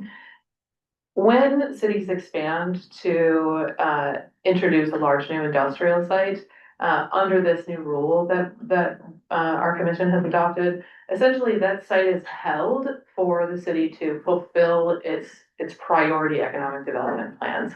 They can change it, but they need to hold public hearings, they need to do public engagement, they need to do community involvement to say, we're gonna have a discussion about what we thought we were gonna use this site for and what we think we might use it for in the future. And we need to understand that there's a trade-off that's gonna be taking place. So those sites are in some way sort of held in escrow in a way. Yeah. One thing that DLCD has never really been able to operationalize, although we've thought about this a few times, is what does it mean to bring in a site to an urban growth boundary for economic development and wait for that use to materialize? If it does not, can we return the site to rural use? It is more difficult than it seems because in order for those industrial development aspirations to be realized, sites need to be served with infrastructure. And it is an absolute waste of money to go ahead and ready those sites for development and then say, well, we're just not gonna use that. So it's a conundrum, I think, under the way that we understand land growth and urbanization in the state. Okay, and I see committee members going to the tent race, so everyone knows how many. Yeah, you did. You're still down. You started it. So Margie, Tim, Greg. On my tent. I think though, like just taking a step back, I really liked what Sam Diaz said about widening the aperture.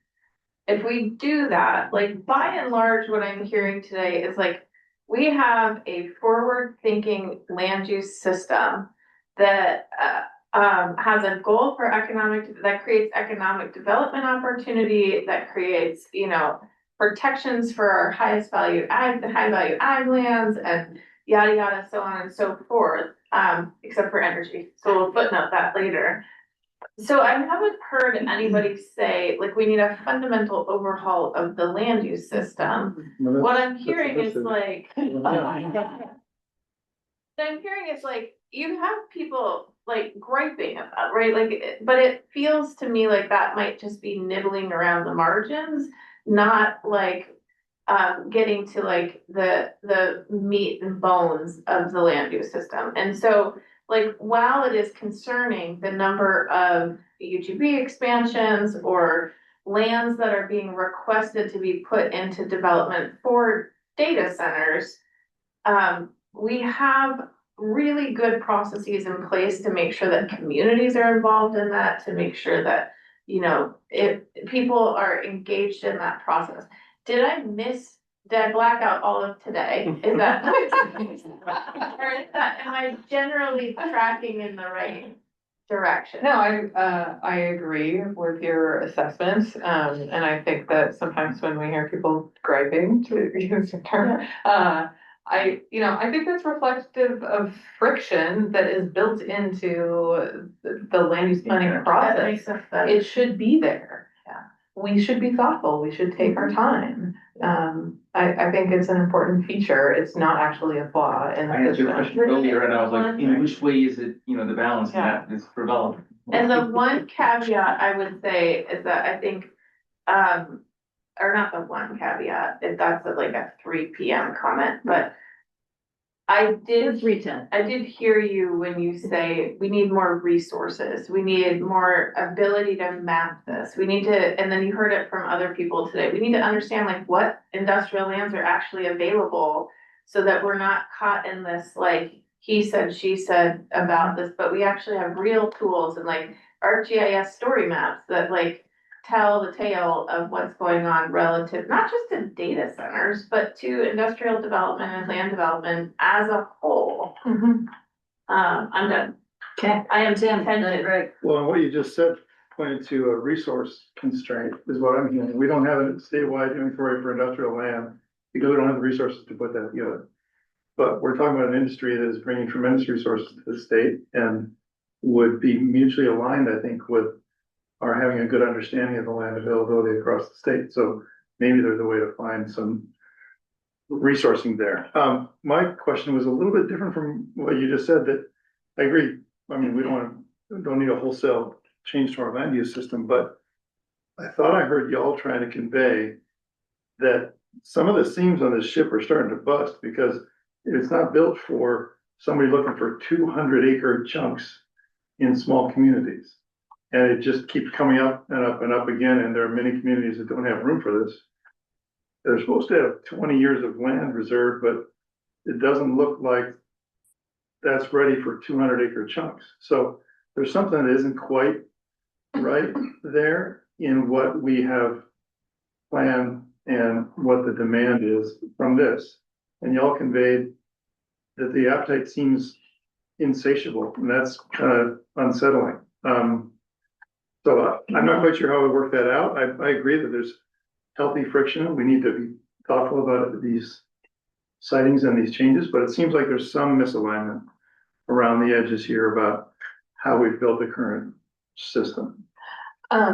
I would say that it is not uncommon for a community in Oregon to have maybe one large industrial site available. That's a thoughtful community that has planned and preserved its larger industrial inventory to take advantage of economic opportunities.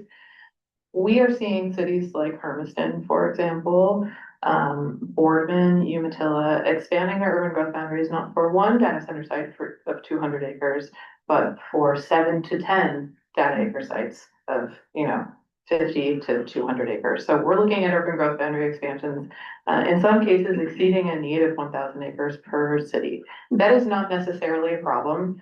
The system is built to respond to credible demand based on realistic economic forecasting.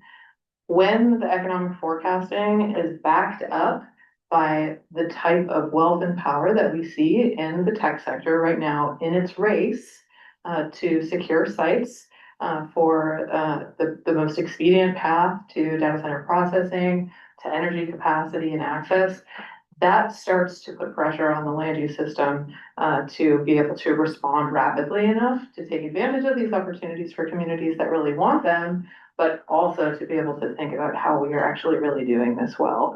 I did not share information today about some of the analysis that we did for cities that are seeing the greatest amount of growth, like, what are the surrounding lands around those cities? I think we need to think more about opportunity costs.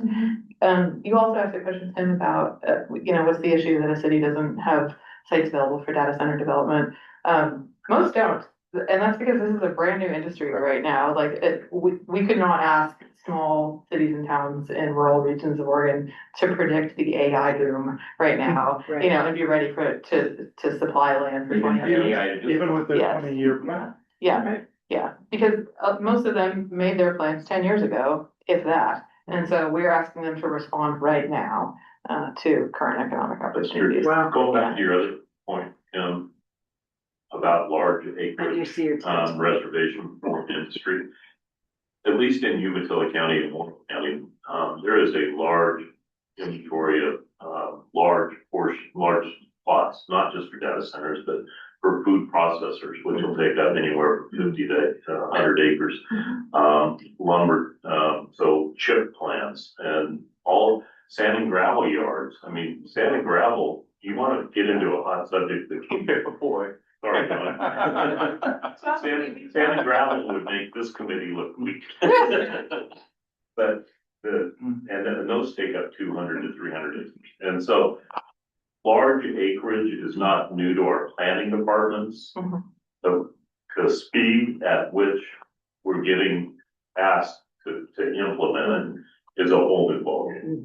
Other than sand and gravel, they want yesterday. And I think it's a really, really apt comparison because, I mean, I went through some sand and gravel wars. Yeah. To the county, budget here. They had some huge projects. Anyway, they kind of bring out the worst in people because everybody's terrified of what's gonna happen. You know, the developer has so much to gain, which is great, and the neighbors feel like they have so much to lose. And that's kind of similar. I mean, we're not saying that's what's gonna happen, but there is a heightened sensitivity around this issue, right or wrong. You know, people are concerned about water, they're concerned about property values, they're concerned about workforce housing, they're concerned about community benefits, and rightfully so. You know, I think that being able to devise a system or to engineer a system that gives adequate and due consideration to those items that people are really concerned about, and allow them to participate and help them feel heard and understood will go a long ways towards people feeling okay about these projects. I would really be interested in drilling down in the Prineville situation. I was so happy to see that City of Prineville was invited to your first group meeting because they've had a very positive. Why is that? Why is Prineville so feeling like it has such a good experience with their data centers? I think pretty much across the board. You know, while other communities, some folks are happy, some folks are really not happy. You know, what is it about that community that makes them successful? Anyway, I'll just stop. I'm just going and going. But again, I think that it is how new these are. We had to learn as we go a little bit, and how many of these things are. Used to be everybody had a mill, and they got one. You know, now everybody has 11 teams. It feels that way, right? So we're learning about what the impacts really are and aren't. And you know, I think that being sensitive and, you know, thinking about how do we help our communities feel heard and like their issues, their core issues are really being identified and addressed. That might mean looking out, doing things their way. I mean, talking more about mitigation and talking about community benefit agreements and some things that we haven't really done traditionally under the land use program. We can change. We can make it better. We should always try to make it better. So I'll just stop with that. Right, and this could be that opportunity to take both to that next level. Correct. Before you That's begin, right. I want to hear what your lift driver said about Santa. Yeah, I wanna have. I'm sorry, I'm trying to hear your stand up. It's fine, I appreciate your comments. But you've done, that was like the great facilitator final conclusion, so I'm not gonna do anything except talk about the next meeting. So Greg, go ahead. Well, I mean, I really just kind of, my comment sort of builds on what everybody has been saying in a way. Yes, we should always try to do better. I think about this comment about 5 gigawatts of electricity, of renewable energy generation has been completely permitted and cannot get on the grid because of the backlog in EPA. And then you think about all the contortions people are going through to streamline and change permitting. Well, wait a minute. Is that the problem? Right. We've got a huge amount permitted. And it's like, let's just be careful as we go forward with all this stuff, not to disrupt things that are working in a effort to try to fix something that maybe doesn't need to be fixed, So I just think let's we've taken a look into that issue, and of course, there's a couple ways to look at it, and our research suggests that there's been about 200 renewable energy projects approved at the county level. Most of them are small, but about 200 projects approved, about 100 of them have been built. Why weren't the other 100 built? They got their approvals. But there's something else going on, and we've got right now on the board at FSEC, so to speak, and this is a little different than what we do, but the data suggests that there are around just under 9 gigawatts of solar that is either approved or not approved, but active, and that's a minority. I don't know how much that is of the whole total. Either active or operational, approved, under consideration or proposed. 9 gigawatts. About, not quite. Which is- And that's not, Projected growth. that's not approved Right. or operational, but But in the mix. in the mix, Yeah. and have, and about 3.5 of wind. On top of that. Yeah, so that's, yeah, that's quite a bit. Again, it was very clear, and I've seen it play out. That's not all gonna get built. But Even the work, magnitude is work. that's not necessarily to say that permitting is a problem. In our Eastern Oregon solar siting projects, we worked pretty hard to identify the factors that really lend themselves to being successful for solar projects. Obviously need land is pretty flat, they need to be within a certain distance of high voltage transmission. They need to have access to the resource. So we kind of blended those together with things that we thought should be set aside or wouldn't otherwise be available. Obviously, public lands aren't available in the same way. Category 1 wildlife habitats and steep slopes and city grass habitat and a bunch of these items. By our calculation, there's about 2 million acres that would be potentially eligible. Now, hardly any of those are going to get across the finish line, but at 5%, that's 100,000 acres. That's a significant amount. So again, it's a small percentage of a pretty big number, still a pretty big number. Yeah. So that suggested to us, there are some opportunities out there, and that was for, that low conflict concept. So I'll stop there, but there's a lot, and you'll get more about this in the next meeting. Yeah. There's a lot to all of this, and there's a lot of different ways to kind of look at it. Yeah, Good. I think that there's another twist to this whole thing that's hard if you're not involved right in it. Is say you're a dry land wheat farmer, you have your land's paid for, it's 5th generation. I mean, my case, 5th generation, and you're losing anywhere from $40 to $210 an acre for the last 4 years just to grow it. And a solar person comes by and says, okay, I'm gonna lease your property for what your average yield is. And that's just on a speculative basis without a firm number. Do you want to plant it or do you want to lease the property? And then the next thing is, well, it's in a viticulture area, even though it's in the middle of rocks, or then the challenge really comes. Even in wheat, so we say dryland wheat that's only 30 bushels an acre, and you're losing $80 an acre every year. Is that high value farmland? And that's frankly, we've encountered that situation. Yeah. So, I mean, there's no way to look at it. Thank you so much for letting us go on and on. Or at least me, Lee was articulate, I just kind of babbled. But thank you for setting the stage this morning with the data center and land use 101. This is kind of the spot that you were filling for us. So we appreciate that. And then being able to come back at the end and engage in this conversation. Yeah, this has been so helpful for you guys to still be here at the end of the day for this discussion. Yeah. Well, we could talk for quite a little while. What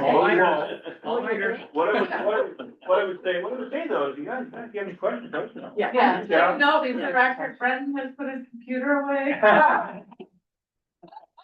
But let us know. We'd have to answer for whatever's helpful. Yeah. Oh, that's right. And I think we probably should expect to hear from the group to be requested to help with some things. By all means, we're here to help, and we'd be really proud to do so. Yeah. So let me ask committee members, so I'll, thank you, DLCD, very, very much. Lee and John, really appreciate it. And of course, Director Bateman earlier this morning. So committee members, anything more you want to say to close out? And I can turn on over to, or you're like, no. No, I just, I love this. I think that I wish we could have these kinds of conversations about a lot, and we do have them about a lot of the different policies for the state, but I like the curiosity and the innovation and just the willingness of people to participate in the process. Right. I want to acknowledge the people who participated in the Listening session. public listening session too. Like we read all the comments that come in via the email address and we listen when you speak and we'll do our best to incorporate and make this as comprehensive as possible. But I find it really fascinating and just I'm feel lucky to be around this table. Yeah, it's a really interesting, nonprofit, not a bag of money. Like a knot. It's not, right? I'll just add that, again, thanks to everyone who participated in the listening session, both committee members who dropped in and public folks who participated. We are gonna do another one. We haven't decided on the date for that just quite yet. But we're gonna give a lot of advance notice. We will give a lot of Oh, yeah. advance notice. We're gonna give at least a month. Yes, we've gotten that glitch, we've gotten the process protocol worked out. The thing that I'll just close with is that, I'll be very honest, coming into this, I thought land use, maybe that'll be, a bit of a chance to like exhale a little bit and not feel like we're drinking from the fire hose so much. The learning just is, it's a vertical curve, it is so rich, so interesting. Steeper hockey stick. It's a steeper hockey stick in that way, but super satisfying, so, the work continues. Yeah. Dean, anything you wanna add? No. I'll just go around, see any, Greg? No, I think Good. perfect. Does anybody have an objection to letting me reach out and try to put some definitions together so we can start taking shots at it? Sure, no, go for it. Great. Quintillion Yeah, calculations per minute or like whatever. your exit scale. WUE plus, figure that one out. That one I looked up. Yeah, that, I I like think that that one, we got, actually. I think that one. I actually like that one. Yeah. I, Tim, anything else more from you? I want to say that the public listening session was really valuable. I got some really interesting, I think there's a lot of wisdom there, that sort of, to me, brought out the notion of, let's think about 15 years down the road, what are these towns gonna look like if we do something different with these facilities, or if we need to, if these companies are exiting or whatever. I think that's an important question that came out of the public listening session. Of course, it happens with malls and it happens with other things too, but this seems to be unique. And I just wanted to thank you, Donna, for preparing most of the presenters, and they were focused on the topic and bringing value to a land use conversation. And that hopefully, that can continue. Okay. All right, another great day. All right, then with that, I think the third meeting of the Governor's Data Center Advisory Committee meeting is adjourned. Thank you all. Have a wonderful weekend. Great to see you all. Thank you to everybody who's come and helped. The next session is the last Friday of May, which is May 29th. Yeah, that's the exhale. Right, and that's on. Yeah, that's it. That one's on energy. May 29th, energy. It's just